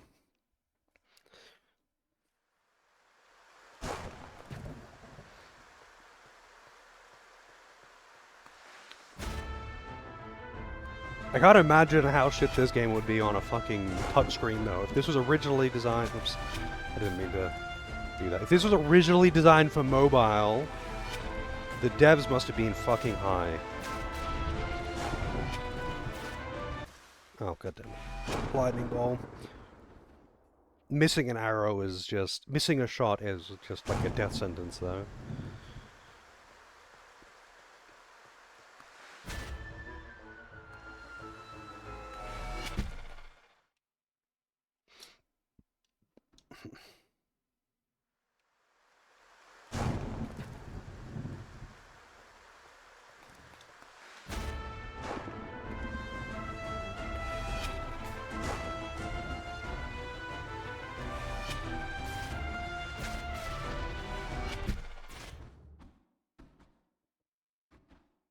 Apparently it was originally designed for mobile.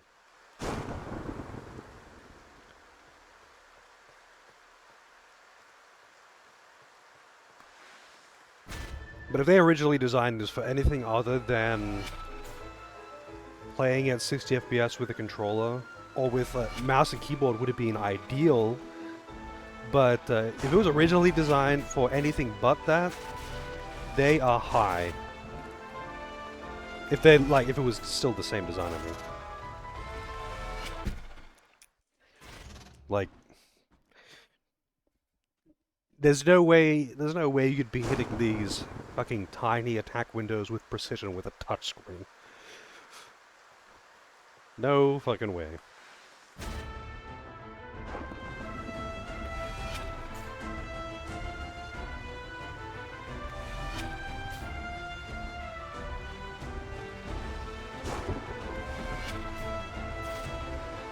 Oh, goddamn. The lightning balls, man. I'm pretty sure after 3 attacks it's going to jump in a random direction. You just have to be really fucking fast. But it's a moving, tiny target. Like, there's gotta be something more to it. And the only video guide I could find was useless. Because, he just shoots it and it just works. There we go. Fucking hell. That was his luck, though. That was just fucking luck. Just... No, man. Just fucking no.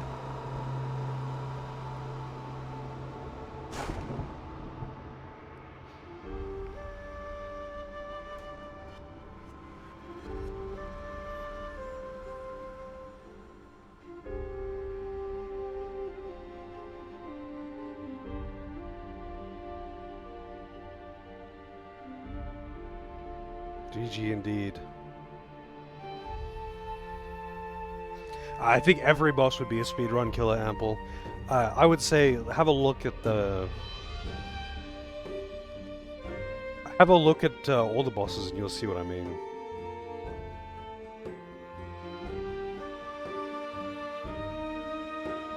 So much for 2 devs, what the fuck? Yeah, every boss is like that. Every boss is like that. Well, I mean, not every boss is the same as that, but like, they have tiny attack windows, and in some cases, the attack window is random and really precise. I feel like the speedrun would just be insanely inconsistent.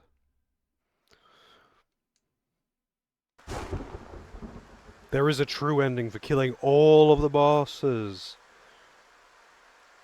And then you get another boss after this. But I don't actually really care to do that. I'm curious to see the other bosses that I haven't fought. But I definitely don't care to kill every single one of them and then get the true ending.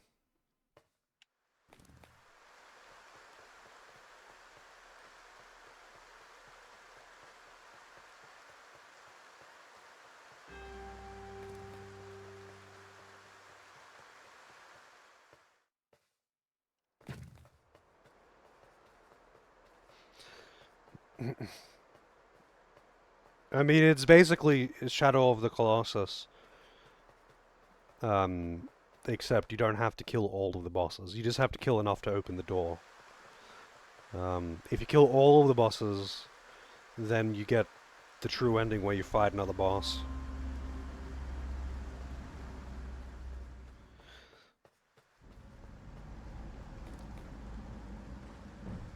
The shtick is that you die in one hit, and so do bosses. And the bosses usually have only one weak point, or not usually. The bosses have only one weak point that's usually only vulnerable very briefly. But in the, like, first, like, I think, like, 5 or 6 bosses, it was consistent and reliable, even if it was precise. But then the bosses started getting very, their attack patterns stopped being consistent, and the windows were either random or like unreliable in general. So you didn't really know when they were going to do their vulnerability, but you had to, like, because you have to charge up your shot. You can't just like shoot immediately. You have to charge it up. You kind of just have to commit to assuming that it's going to be vulnerable after that attack, and hope that it is, because if it isn't, you'll die. But if it is, you'll hit it. Oh. We're in the Lost Woods.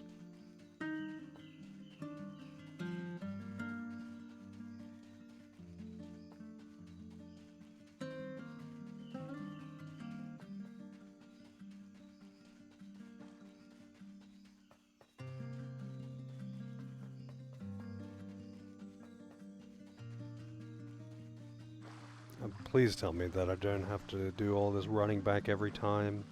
I know that I'm still just trying to find the path, but Jesus.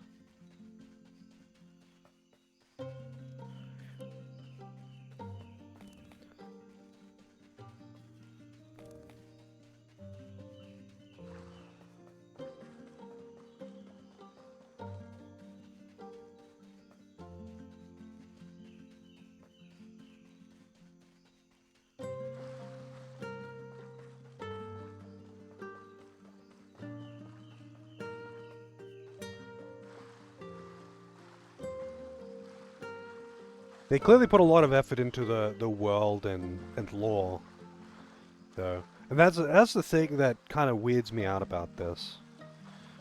Because I feel like if they weren't trying so hard to make the bosses these super precise, figure out what the vulnerability is and then what frame you can hit it on, I would probably be pretty into it. Because it's trying to imitate Shadow of the Colossus, which does this kind of thing really well. Can you zoom in at all? No. Well, I mean, actually, yes, you can. When you're aiming... Too bad you can't dodge while you're zooming in. Oh, goddamn. The fuck is this path?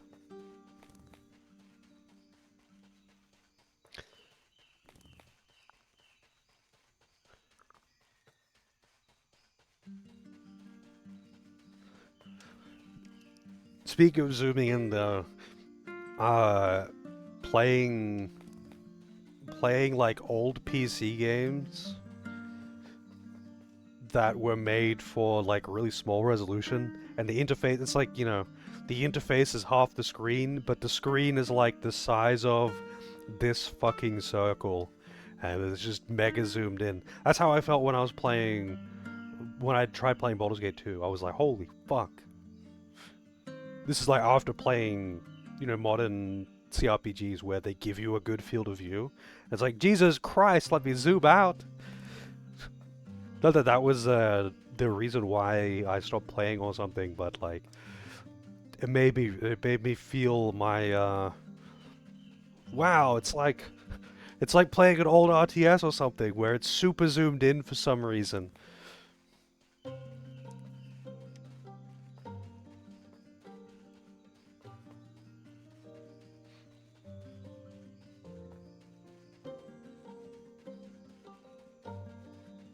Am I missing something here?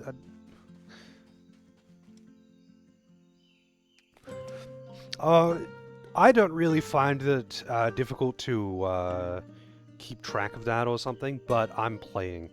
I find that when I'm watching people play games, even like Hades, where your character sprite is not small, watching someone play it, it looks insanely chaotic, but actually playing it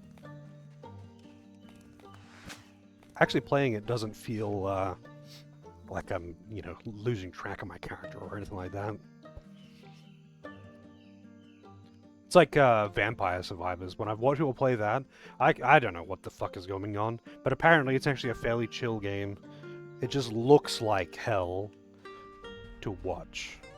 Yeah, I know where I'm going, and I'm controlling the character.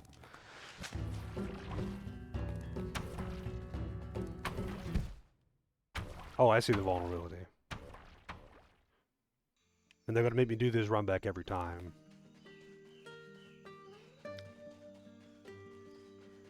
But yeah, exactly that. When you're controlling the character, it's much easier to keep track of where they're going because there's nothing about it that's unpredictable.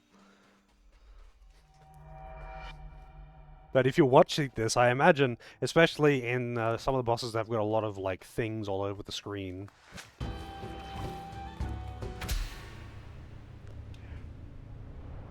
Oh man. Some of the bosses like this. Some of the bosses like this. And then other bosses I like the lava slime.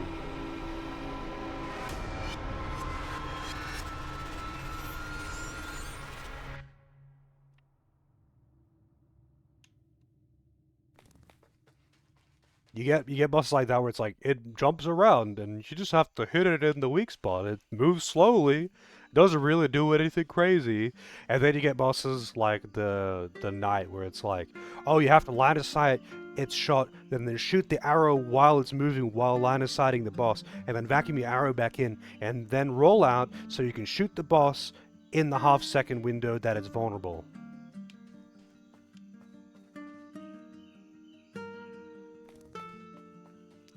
Yeah, the other bosses are a bit more difficult than that.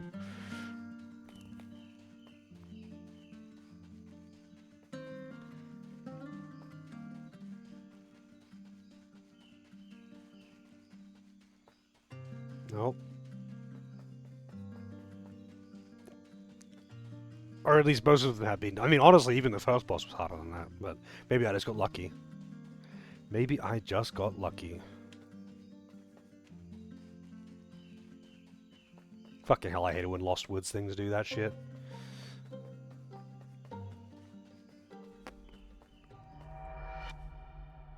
You have to go in the door that you...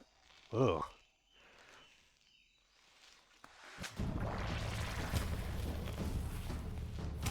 Hey, this is one of the few bosses that I actually... Whoa, saw... Oh, that poison cloud doesn't kill you, it just makes it hard to see. Where's the weak spot, though?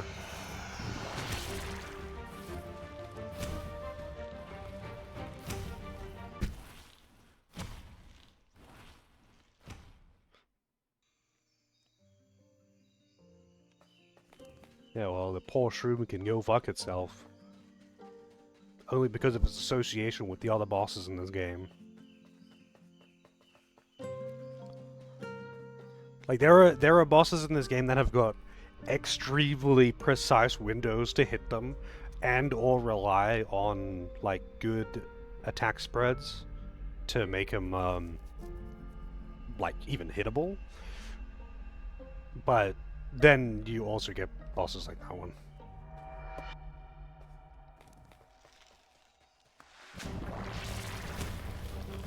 So where is this thing's attack window? Oh. Where is its weak spot?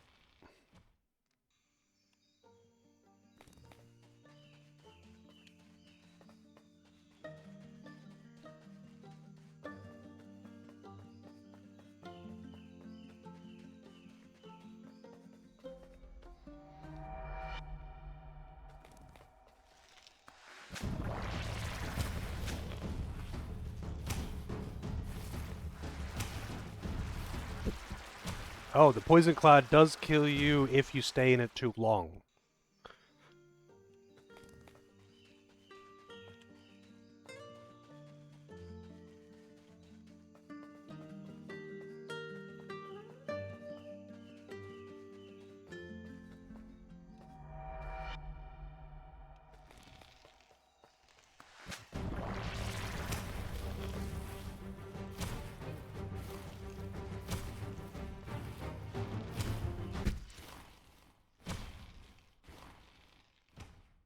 The weak spot isn't the mouth. Like it should have a. If it's anything like, um,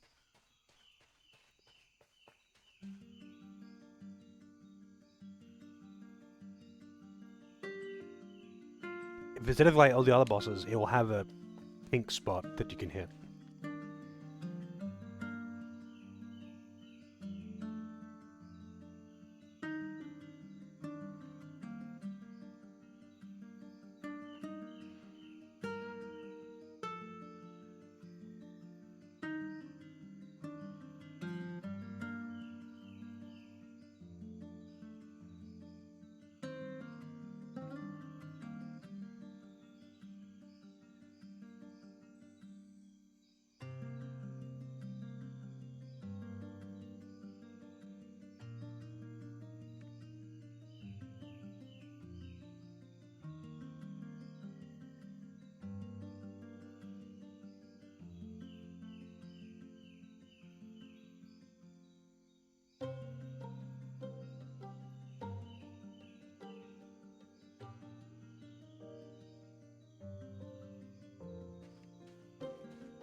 You can shoot the vines to damage them, apparently, which is weird, but okay.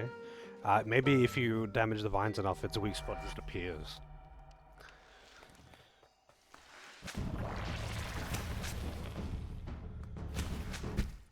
Oh, okay. That makes it a considerably easier task to dodge those vines.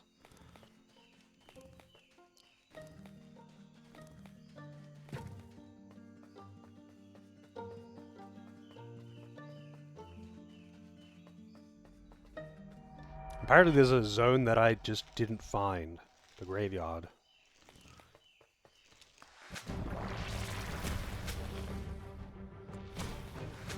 Whoa.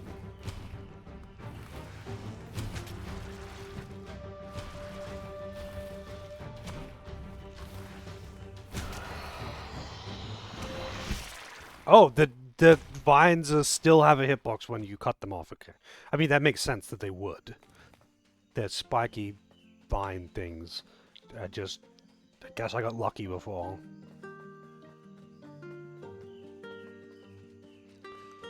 They like faded out, so I was like, yeah, I guess they're inactive.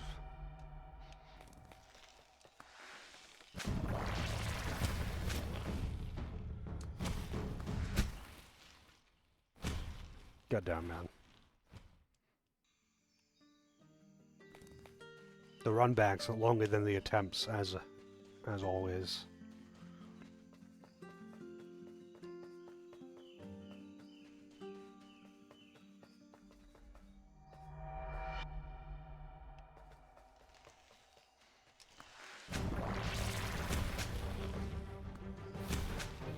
Whoa, I guess I didn't charge that arrow enough. I didn't realize it was a minimum charge.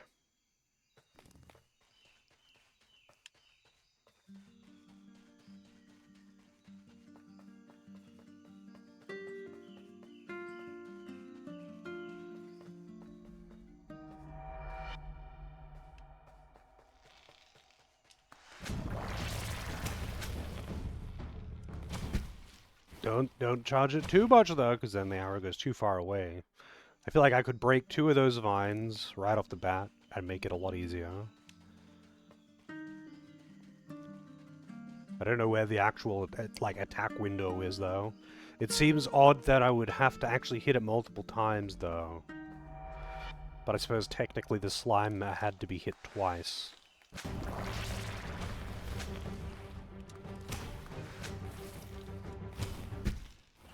I don't know why that didn't hit the... Maybe it was too close to the flower.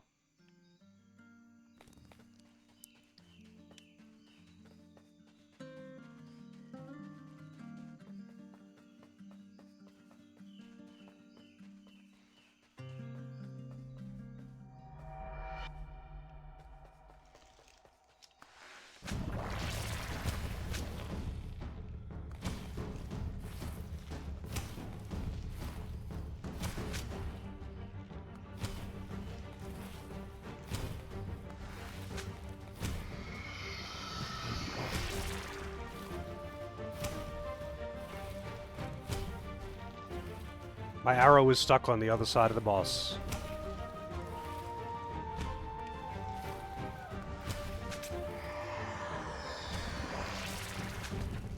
I don't know where the... I sort of know where the vulnerability is.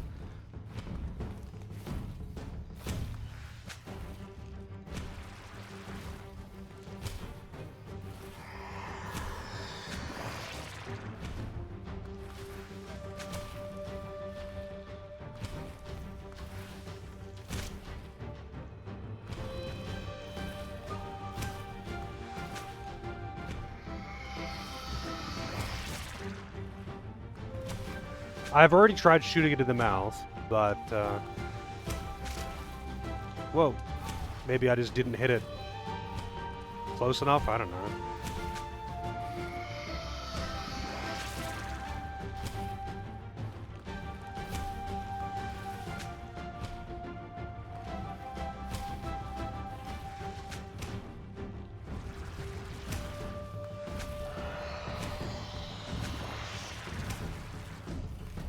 I'm glad that the poison cloud doesn't instantly kill you, but it's still kind of annoying to deal with.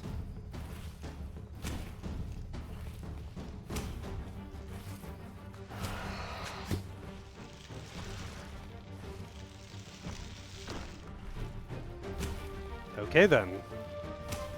So you actually have to hit this boss a whole bunch of times then.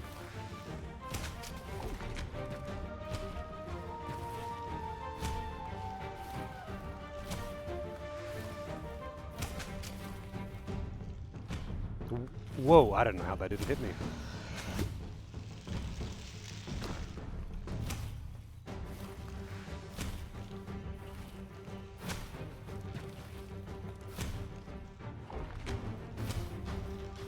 And that thing only stays open very briefly.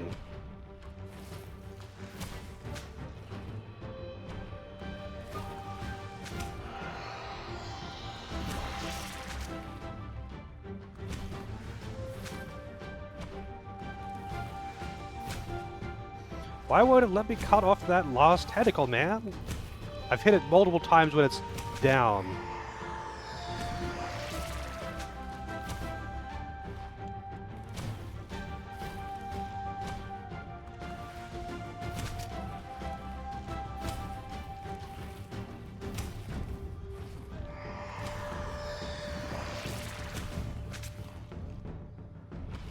Also, it seems to not get hit on the backswing, unlike other bosses.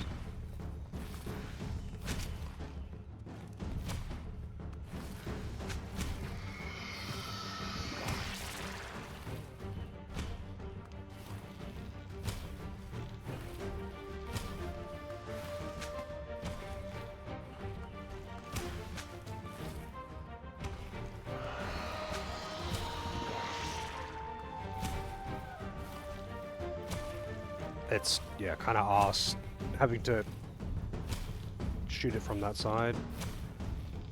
Can't see where its mouth hole is. Guess I just have to kind of wait for it to do the suck on this side.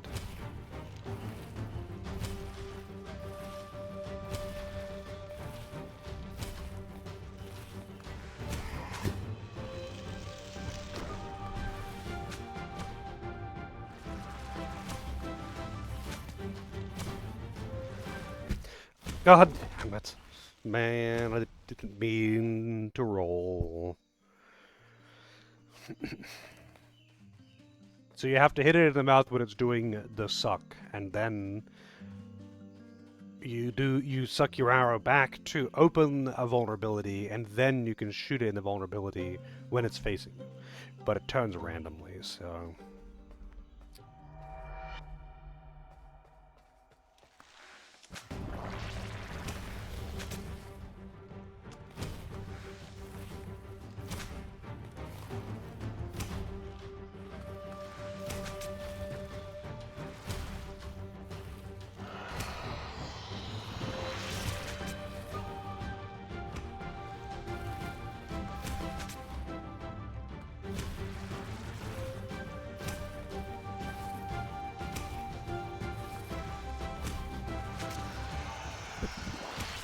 God damn it. Poison Cloud. Getting all the tentacles cut off in the one spot does make it a lot fucking easier to deal with, though.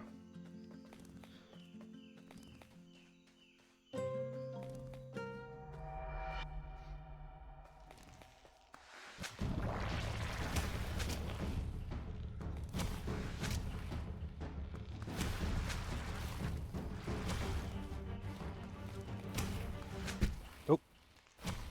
Too close. It is surprisingly awkward to actually hit the tentacles, yet also surprisingly easy to get hit by them. It's like they have more active frames than inactive for being hit. Not just being on the ground, but just when they're on the ground, it can't just be on the ground. Oh shit, I rolled into that. That's my bad.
Goddamn. I need to just be aware that it's passing over me there and not move. Knee-jerk reaction and all that.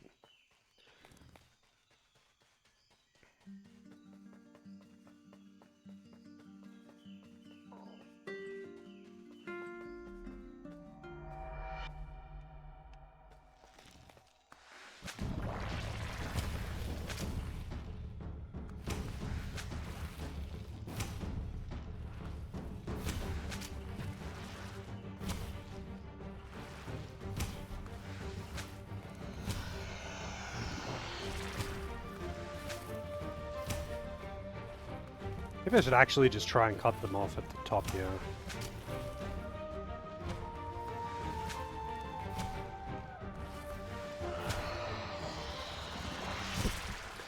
Kind of weird that when... So they just have iframes when it's preparing for the... Like when it's about to do the suck, but before it starts it.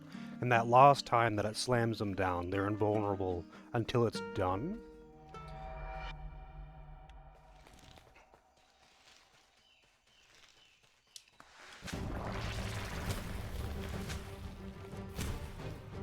Oh.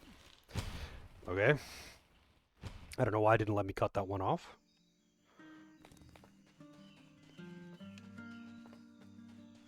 I don't know, man. My patience is wearing thin as my headache is getting worse. I mean, for anyone who was not here at the start of the stream, I'm actually kind of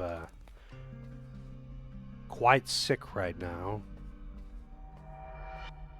And the headache does not help with the frustration. My patience is wearing thin, though. Mostly because of the runbacks. It is actually almost entirely because of the runbacks.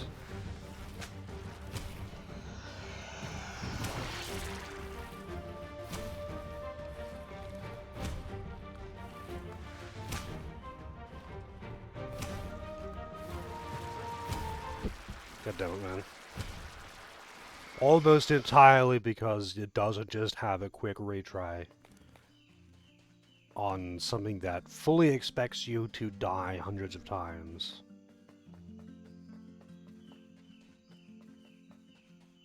This is like a Kaizo ROM hack not having fast retry, honestly.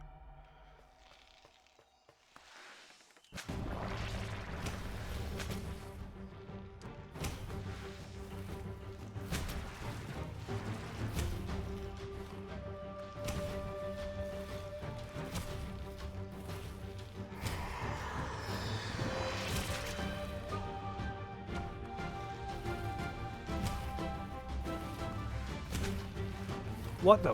Why didn't that hit? It also, it really does actually just have, it ignores the retract. Pulling the arrow back does not hurt the mines.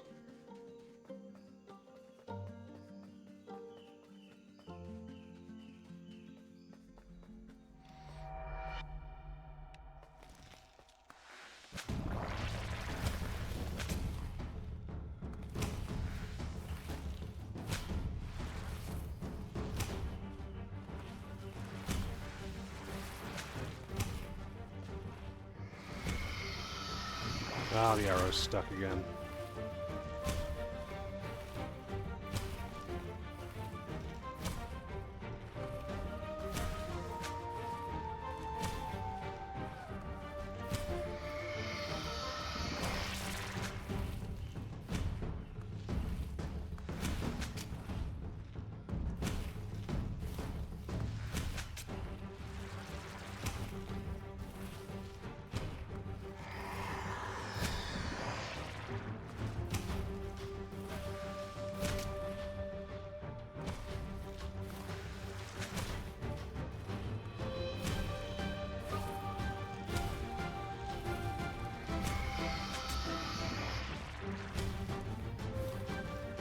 Okay, so this side of the arena is mostly free at least now.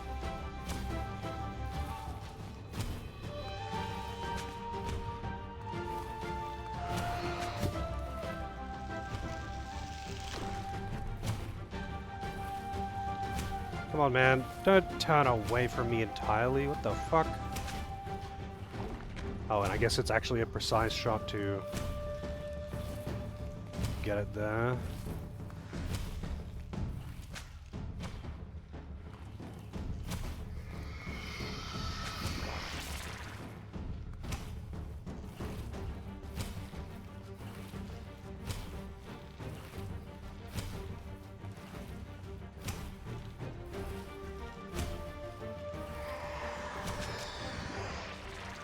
Apparently that did not hit it in the mouth hole.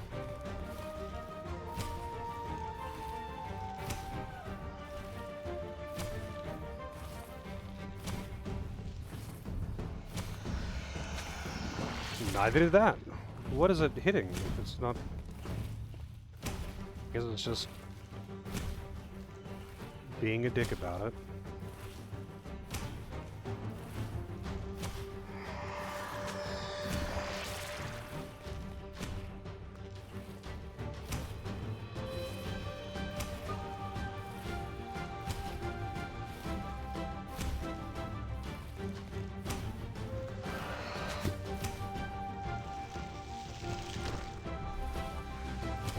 Come on, man.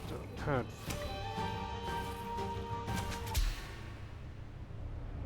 Lucky shot.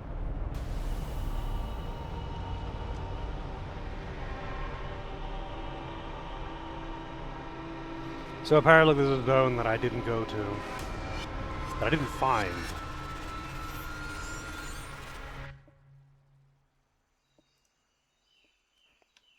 So there's 3 bosses that I haven't killed. Excluding the, I guess the true final boss. There's the knight and there's the 2 bosses in the graveyard.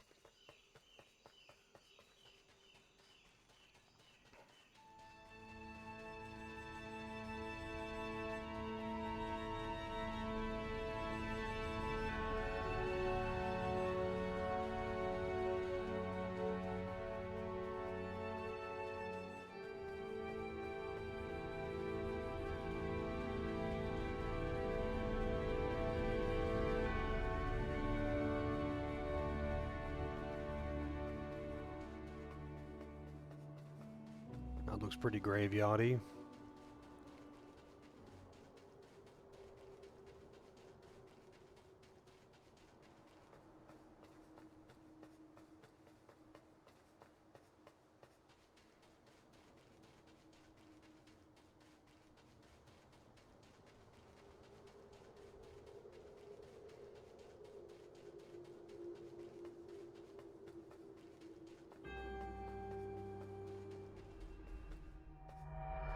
Oh wow, this is a fast run back for a boss. Also, damn, that thing's just big chillin'.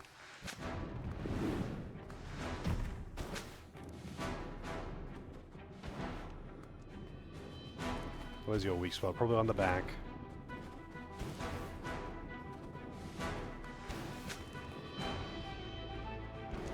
I feel like this might be a boss that you have to hit with the retract.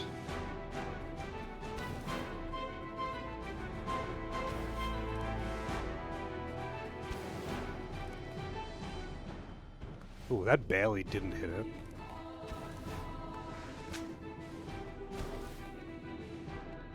Nope, it did. I mean, unless that just didn't have enough momentum.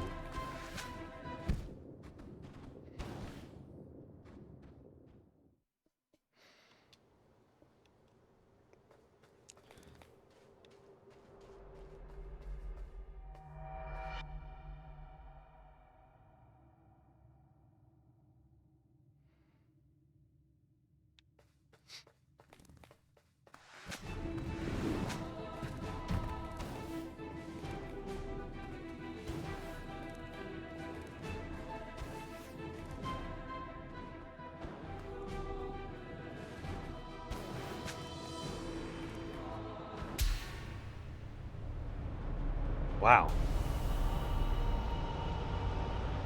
The inconsistency with difficulty. Oh my god. 2 bosses. 3 bosses, I guess, including the true final boss. I'm just killing as many as I can before it's the end of stream. I'm not actually... I'm not in this for the long haul. I'm not getting the true ending. Unless I can get it in the next 50 minutes.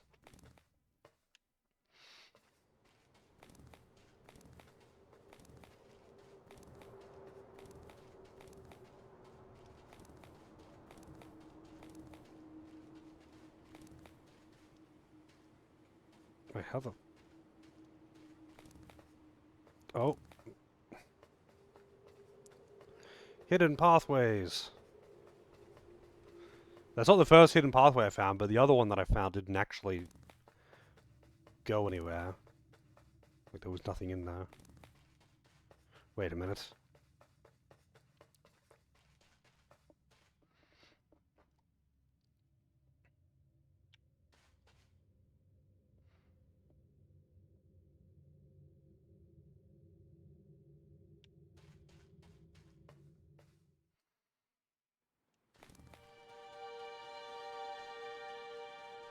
Wait a minute, this isn't... This is just a pathway. You found what you sought. What?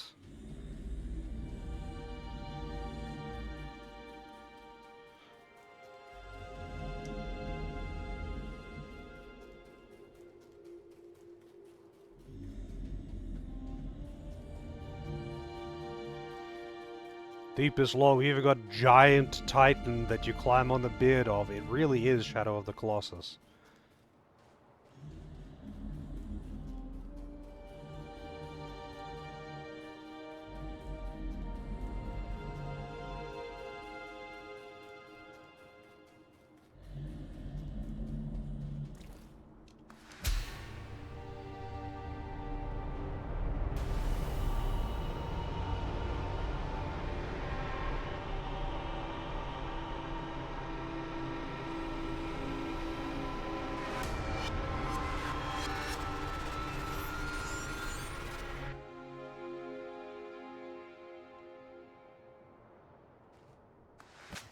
Okay.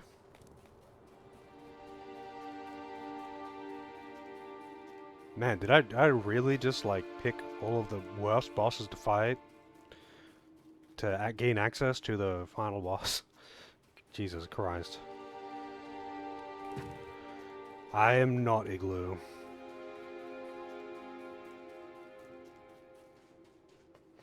Did I learn Titan? Well, I mean, he was speaking to me, presumably in Titanese.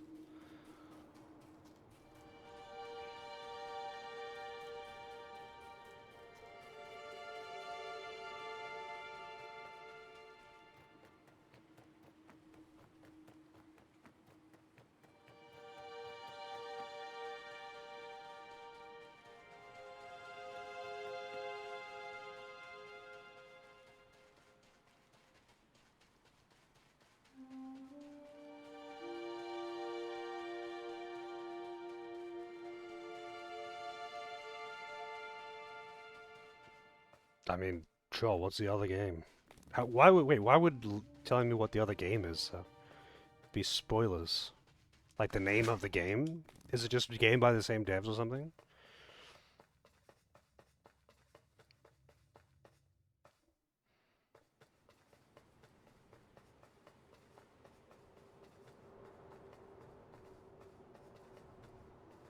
Death's Door. Okay. Wait a minute, I feel like,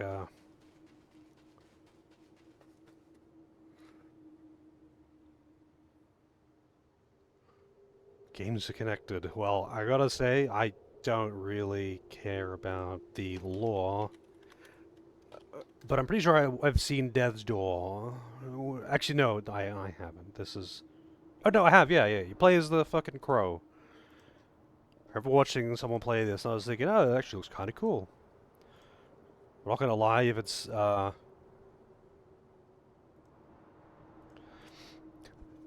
same...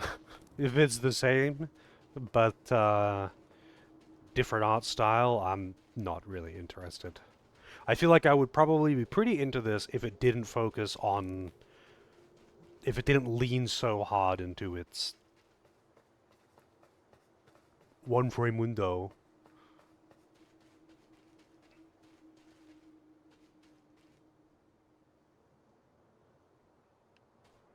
I haven't played Tunic. How would you, like... I guess you would find the connection if you just looked at the other games that they played. Who the fuck would get angry about that? Oh, did you know that the devs made another game? It's called this. The lore is connected. If someone got mad about that, they shouldn't be streaming. If someone actually genuinely got mad about that, man, they've got bigger issues to be concerned of. Did you know that the developers of this game made another game? What? Spoilers! I was going to look at the developer on Wikipedia! Yeah, I've been bitched at for some pretty dumb shit. Yeah. Like, if I feel like someone got genuinely upset about being told that the developers had made another game under the same name, they have bigger problems than being upset about the game.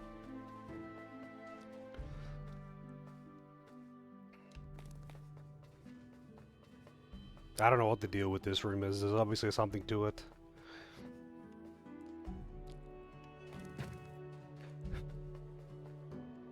I mean, I would understand if they're like, if you started delving into the lore and explaining why they're connected or something. Okay, I understand that. Even if I don't care, I understand that.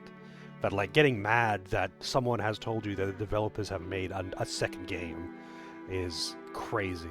But I've seen people get mad over really dumb things, like Knight said that I've had people complain to me like about spoilers because I've like after they've beaten the boss, I was like, oh, that boss was pretty tough for me, or I liked that boss, or something like just innocuous comments like that where I'm like, oh yeah, I like that thing that you've already done. I can't have been spoiling something for you because you already finished it, and I was just commenting on liking or disliking it, and they've gotten mad at me for that. So I'm like, oh, Jesus Christ! If that is enough to get them pissed, then you gotta stop streaming, man. How's it going, pants? Yeah. The developers of Link to the Past made a different game where Ganon is the villain. Holy shit. That's crazy. 24-hour ban you if you mention that you've had a drink. Like an alcoholic drink. Being like, yeah, I'm drinking tonight.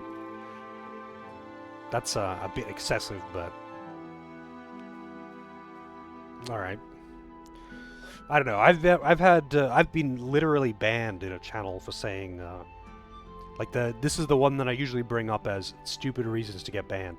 When I was watching someone, like a relatively large streamer, multi-hundred viewers, not like thousands of viewers, but multi-hundred viewer streamer playing Final Fantasy X for the first time, doing the post game, preparing, like doing the stat grind to prepare for, penance and the last Dark Aeons and whatever. And I was like, yeah, I like the post game. Like, I checked where they were up to and what they were doing before I said anything. I'm not like trying to be a dick or something. I was like, I like the post game. I just didn't like how much, you had to grind for it. The stat grind is a bit excessive. And he's like, what the fuck? Spoilers! And like went on a tirade about how I was spoiling the game with that comment and banned me. And I was like, what the fuck? Like, I get that he's probably been dealing with bullshit all day and it was in a bad mood. I don't know. But I feel like that was not spoiling anything. Like, I don't personally know how that would be a spoiler in any sense. Like, he was already doing the stat grind. I was commenting on the thing that he was already doing. He was already knee-deep in.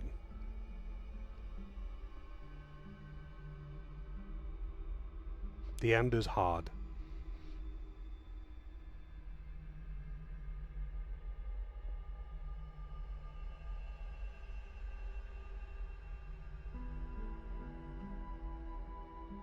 Yeah, I've had some people get pretty weirdly defensive about like just anyone bringing up weed.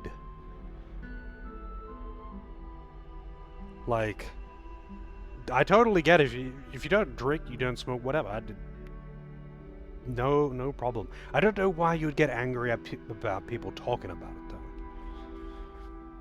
Especially, like, if it's not an unusual topic.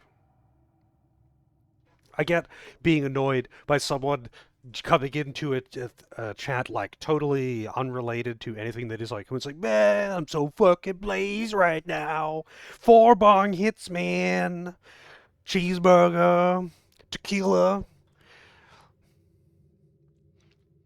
I get why that would be pretty obnoxious if, you know, people are just chilling and doing their thing, playing a game, and then someone's like, smoke weed you don't smoke weed?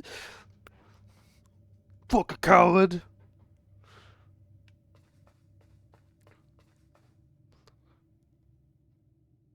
Your cowards don't even smoke crack. Yeah, I should bring that up whenever people start talking about baseball. I was like, hey, a friend of mine had her teeth broken by a baseball when we were playing. You can't bring that shit up. That's traumatic for me. I mean, that's a story I've told on stream a bunch of times, though, just in school. A girl getting hit in the face by a... Well, actually, it was a cricket ball, not a baseball. It's like, yeah, it fucked her up pretty good. So this is the only boss that I've got left.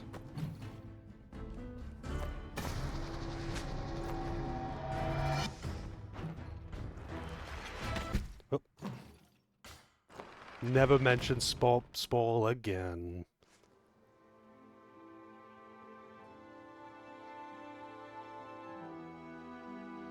Yeah, I mean, I got banned in a... I feel like speedrunners are gonna be the most temperamental about random shit like that, though. I got...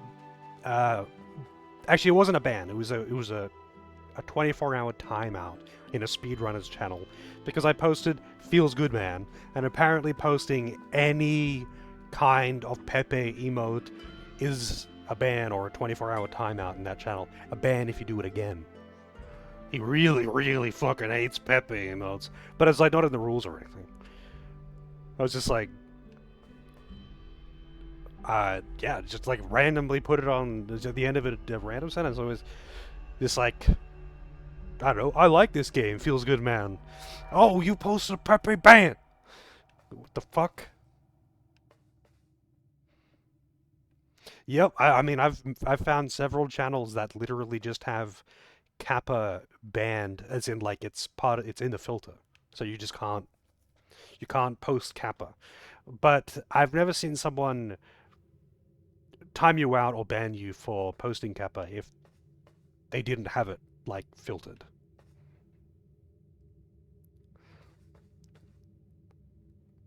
Yeah, I don't know. I of all of the streamers that I've seen though being temperamental about random shit, it's almost invariably speedrunners. Not to say that all speedrunners are like this or something, but I feel like there's a pretty big correlation between very specific temperamental things and being how can I phrase this without angering anyone? Having very specific quirks and very specific likes and dislikes that if you do not adhere to them without knowing about them, they will get very angry. There is a definite correlation between that trait and speedrunning, being obsessed with one game enough to actually speedrun it obsessively. I don't know what that connection could be, but there is a definite correlation.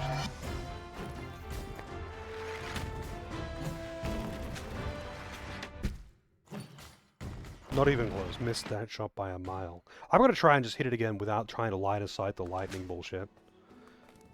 And see what happens. Maybe I was just unlucky before, but like, if you're not hiding, then you get hit and you get stunned, but you still have to retract your arrow and shoot the boss in the tiny window where it's vulnerable.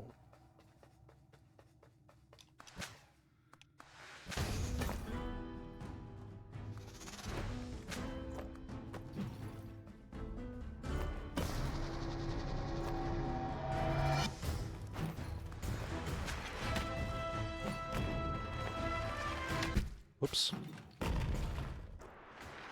1 HP Elliot. Oh no, I know. There are bosses in this that look like. Well, actually, I guess you probably wouldn't have seen them. There are bosses in this that very much look like Zelda bosses, but yeah, it's not very Zelda-like. It's just got like visual similarities on some of the bosses. It's like, hey, that looks like a Zelda boss.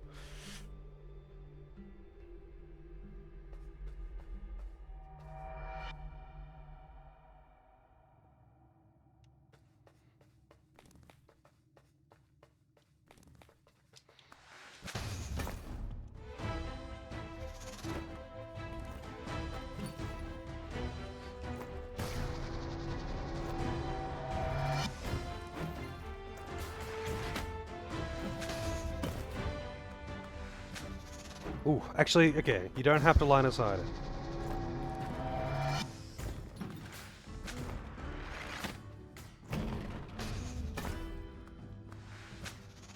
Wow, okay, that didn't count.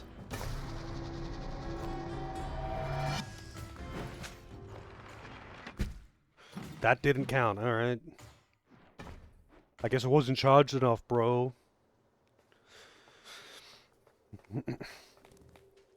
I feel like if this actually just had like a standard, you know, difficult, isometric, whatever combat, I would probably be way more into this game too. If it was just trying to be difficult, but not like puzzly and extremely tight windows of attack, it just had, tight dodges, generally difficult maneuvers, and you just had to, survive and hit the boss a bunch and, fight like a normal whatever, I'd probably be way more into it too.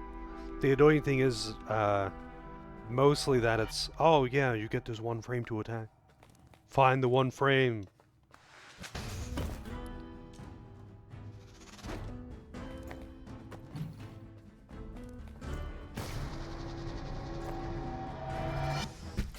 God damn it.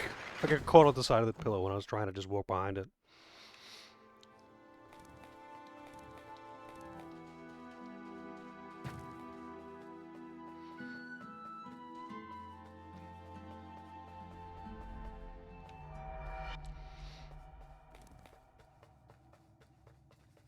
I don't know why this game is flagged as Souls-like on Steam, though.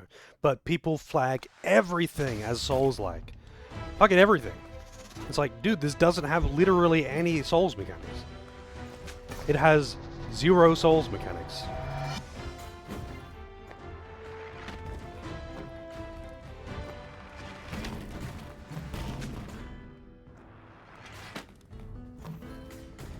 It's just difficult. There's no way. He's way too far away. Yes, it's Souls-like if it's caught rolling.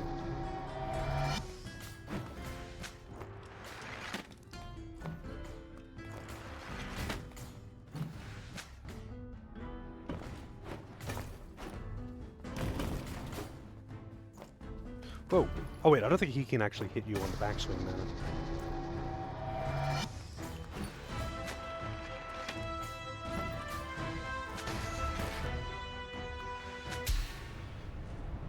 Roguelike with the games with 0 RNG, yeah. Although, people often do get pretty mad about roguelike versus roguelite. I like how mad people get about that one. Having no randomness seems weird, though. I guess they've, like... the only logic I could put behind that is, they've, like, it's run-based, even if it's not random. Which is, that is not the category. But that's... okay. But people, it's a stretch. Like, it's not even a stretch to call this a Souls-like. This isn't even an RPG. Like, it has 0 Souls mechanics. Totally different combat system. It has nothing in common with Souls. It's just also difficult. But if difficulty was a genre, then... man. Boy, do I have a game for you.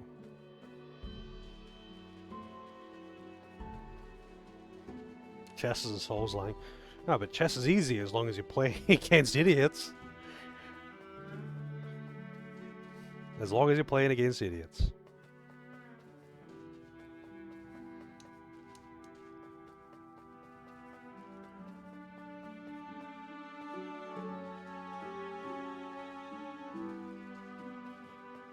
Yeah, well, the thing with Steam tags is that the devs can add some tags, of course, but they are mostly community tags, as far as I understand it. So, people are going to tag them with dumb shit.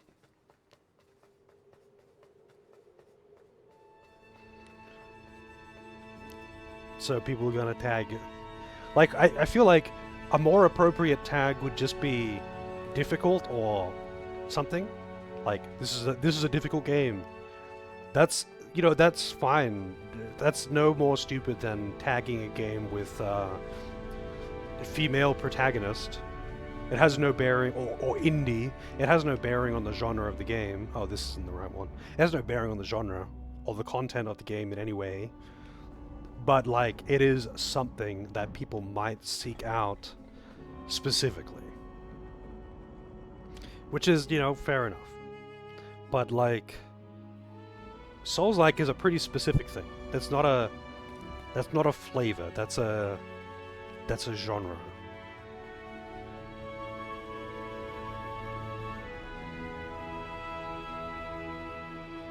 Some community oversight for them? Yeah, I suppose.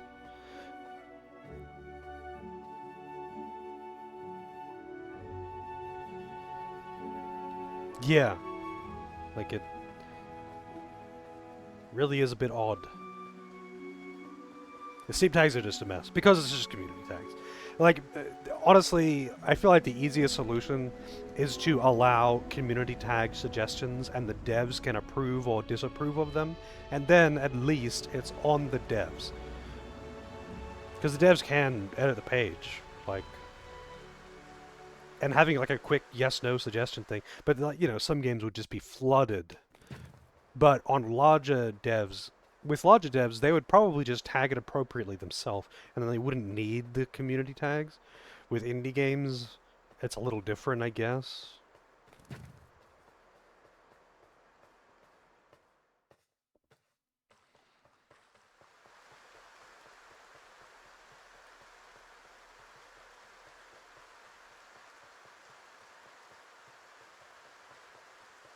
Like, I can't imagine that most indie games, like small audience indie games, not big audience indie games that are well known, like Meat Boy or something, like small audience indie games that haven't gotten huge or something, probably aren't going to get flooded with tag suggestions.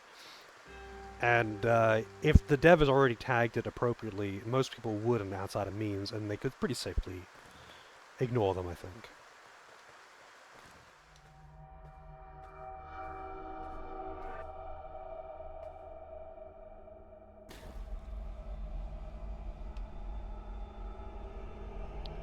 Truth! The truth! I'm surprised I actually got to this boss, to be honest.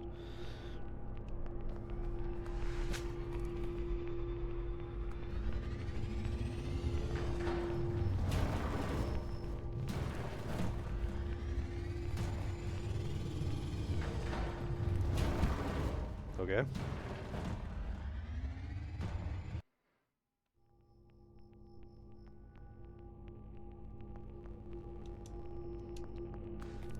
No run back, but it does make me watch that intro every time.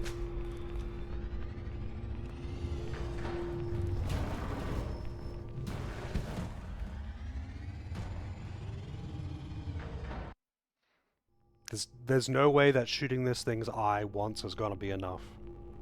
I'm assuming that this is going to be, like, easily the hardest boss in the game or whatever.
get a very small window to attack there.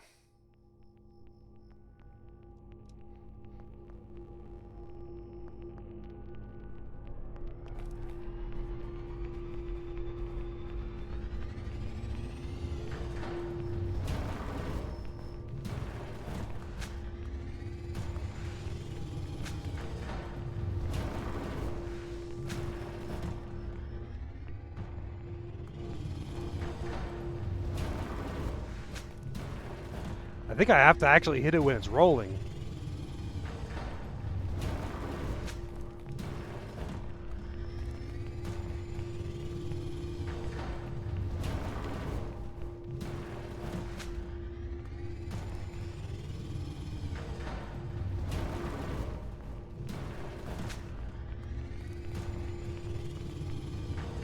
I don't know why the fuck I'm fighting a Tool album cover though.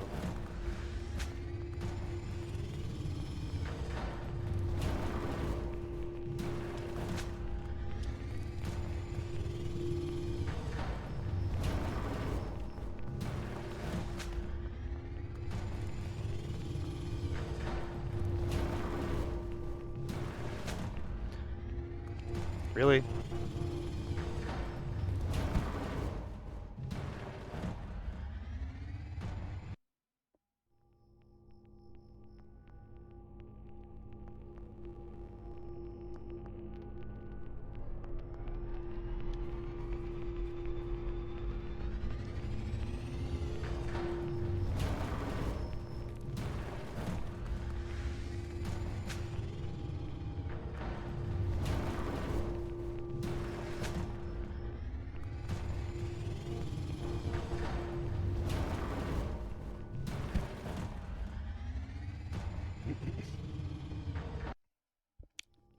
Seems to have a pretty small fucking hitbox on this eye.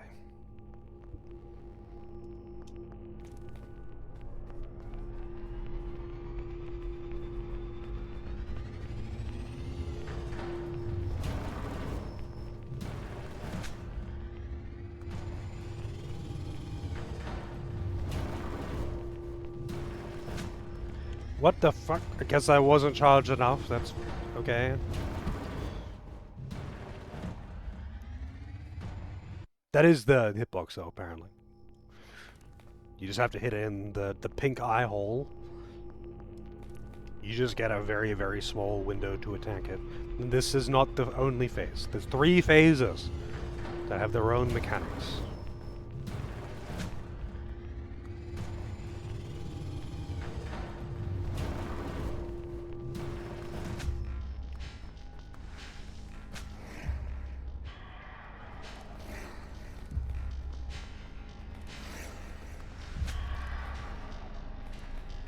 Oh, I guess I gotta hit the leech thing that has the eyeball on it. The pink eyeball, not the regular eyeball. Oh, there it is. Oh god, there's even more of them.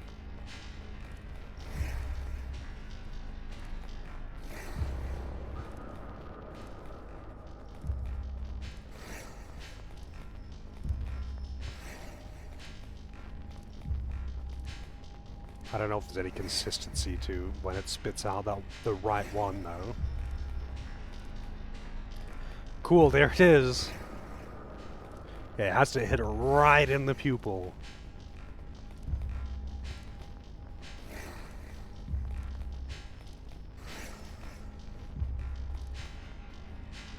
But it just like shoots it occasionally between the two.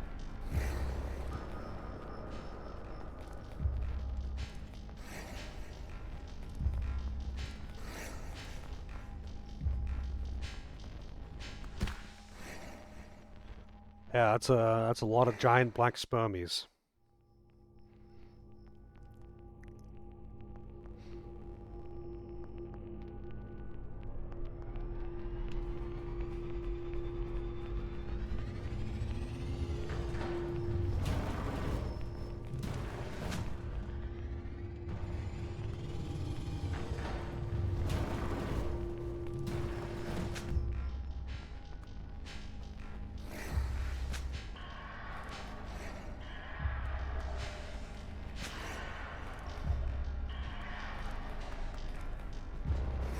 Yeah, like actually goes between them and doesn't chase you as well.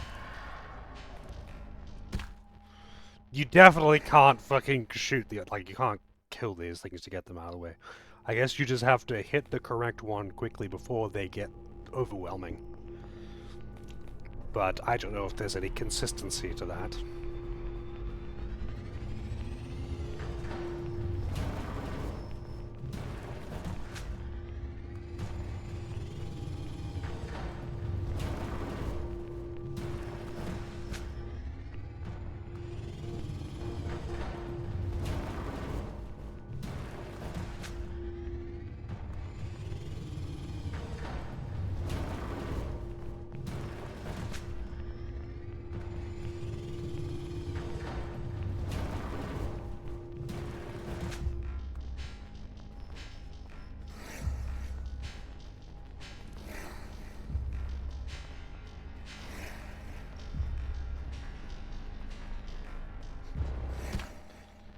Wow. It not only does it only occasionally appear, but it also moves randomly and is only there very briefly. I wonder if you have to actually hit it in the eye, or if it's just you just have to hit it.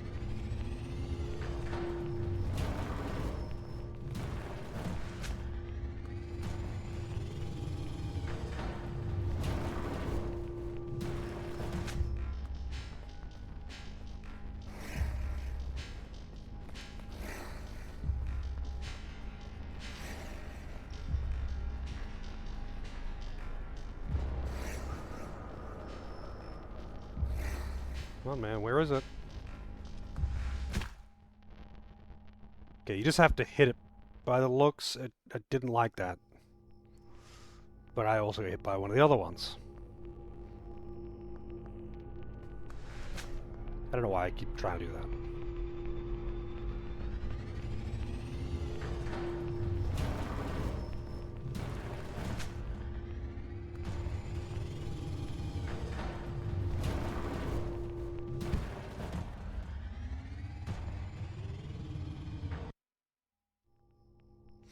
I'm so glad that there's no run back.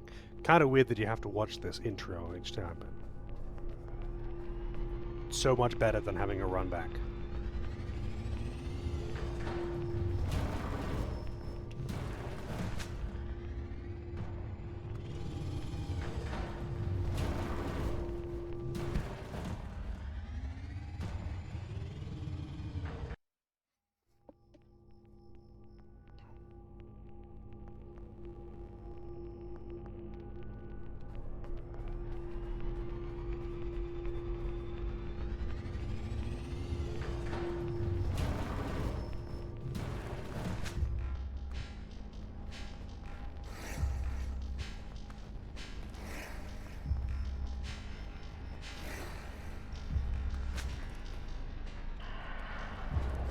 There it is, but it's like too late. Like I still have to charge the arrow and shoot it, otherwise it doesn't count. And charging the arrow means I have to stop moving.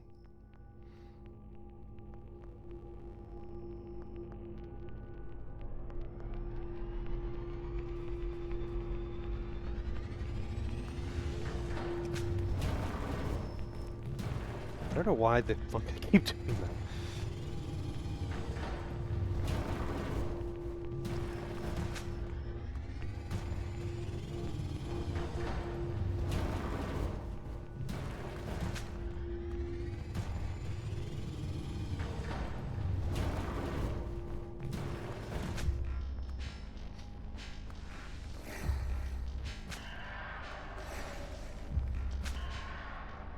Oh, wait, I see. Only some of them actually chase you.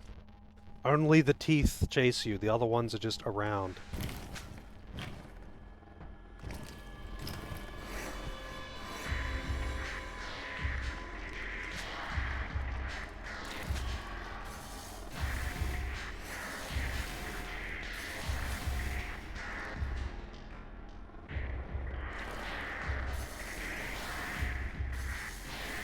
I can't recall my arrow because it's making me move too much.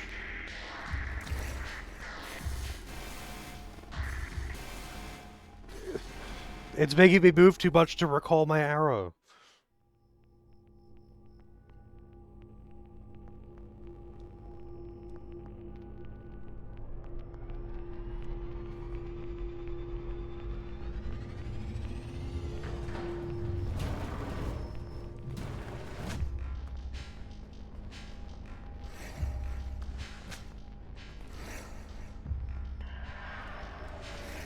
Oops. I wonder if you just have to hit that spider thing in the eye immediately. Or if it has to lower itself or something.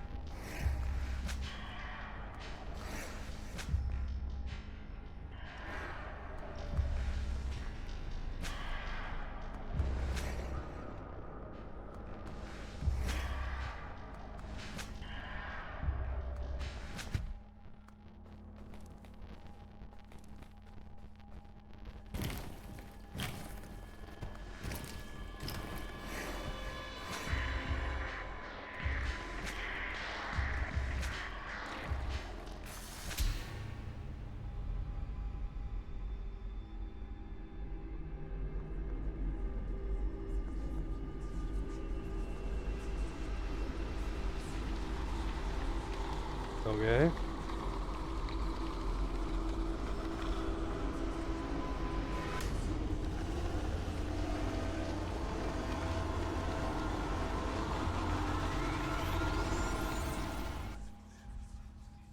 That it?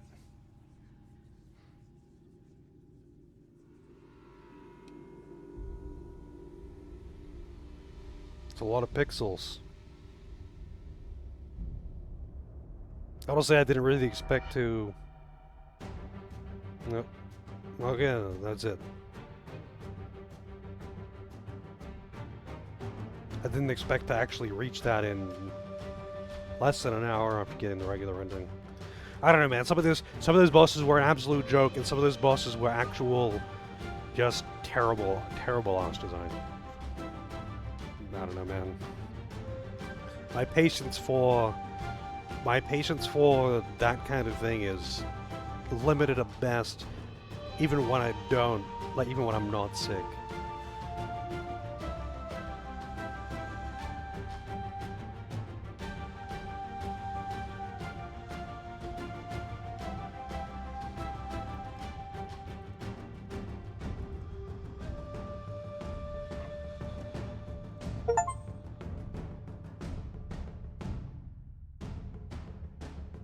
Truth translated text. Whoa.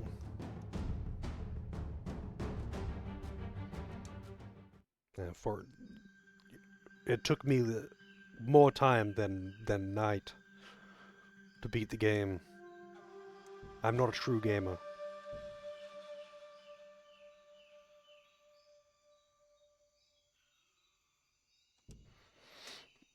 Um, I don't know. I said it before, but I feel like I would have enjoyed this game a hell of a lot more if it didn't lean so hard in trying to be really difficult in the worst way possible. If it was just trying to be a difficult, uh, like just generally tough combat, not like one frame fucking puzzles, then I would probably actually be really into it. But it isn't trying to do that. It's trying to be precision puzzling. But it's like if the bosses were, they had a bit more going on and it was just like normal bosses, you have to actually fight them and do their mechanics rather than find the cheese to kill them in the first 10 seconds. And there was more of a reason to explore and shit, I would probably actually be pretty into it.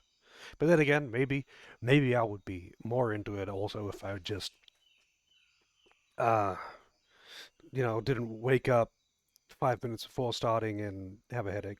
But that's life. That's life, baby.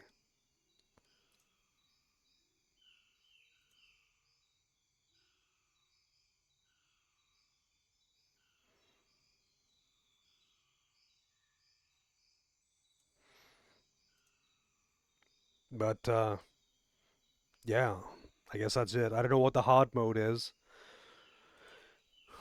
I'm curious what it even does.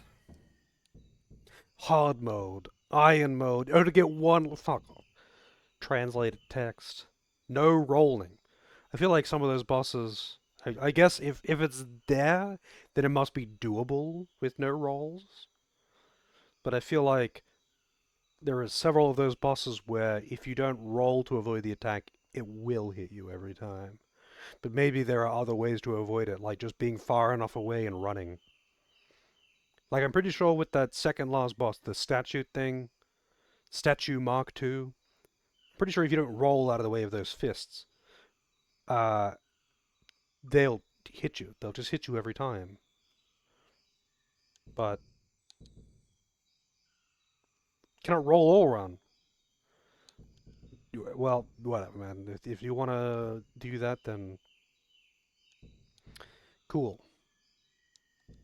I certainly don't. I definitely need to go and eat, though. I'm hungry. So I guess I'm done for tonight. Um, I'll be back tomorrow. This was supposed to be a backlog game of my pick, but I just didn't. Because I'm lazy and unprepared. But I'll see how I feel tomorrow as well. Um, let's see.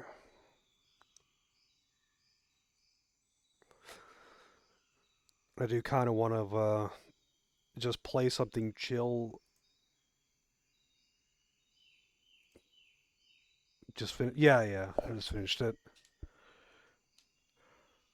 I didn't actually expect to get the true ending, but apparently I did. Magic Hitman 2. Yeah, that's right, AC.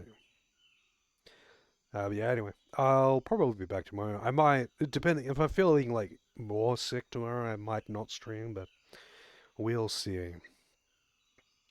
I'm sure the world doesn't need more Tuesdays, but I also get very, very bored when I don't stream. But anyway, I'm out. I'm gonna go eat. Have a good one and all that good stuff. Hopefully see you all tomorrow. You know how it is.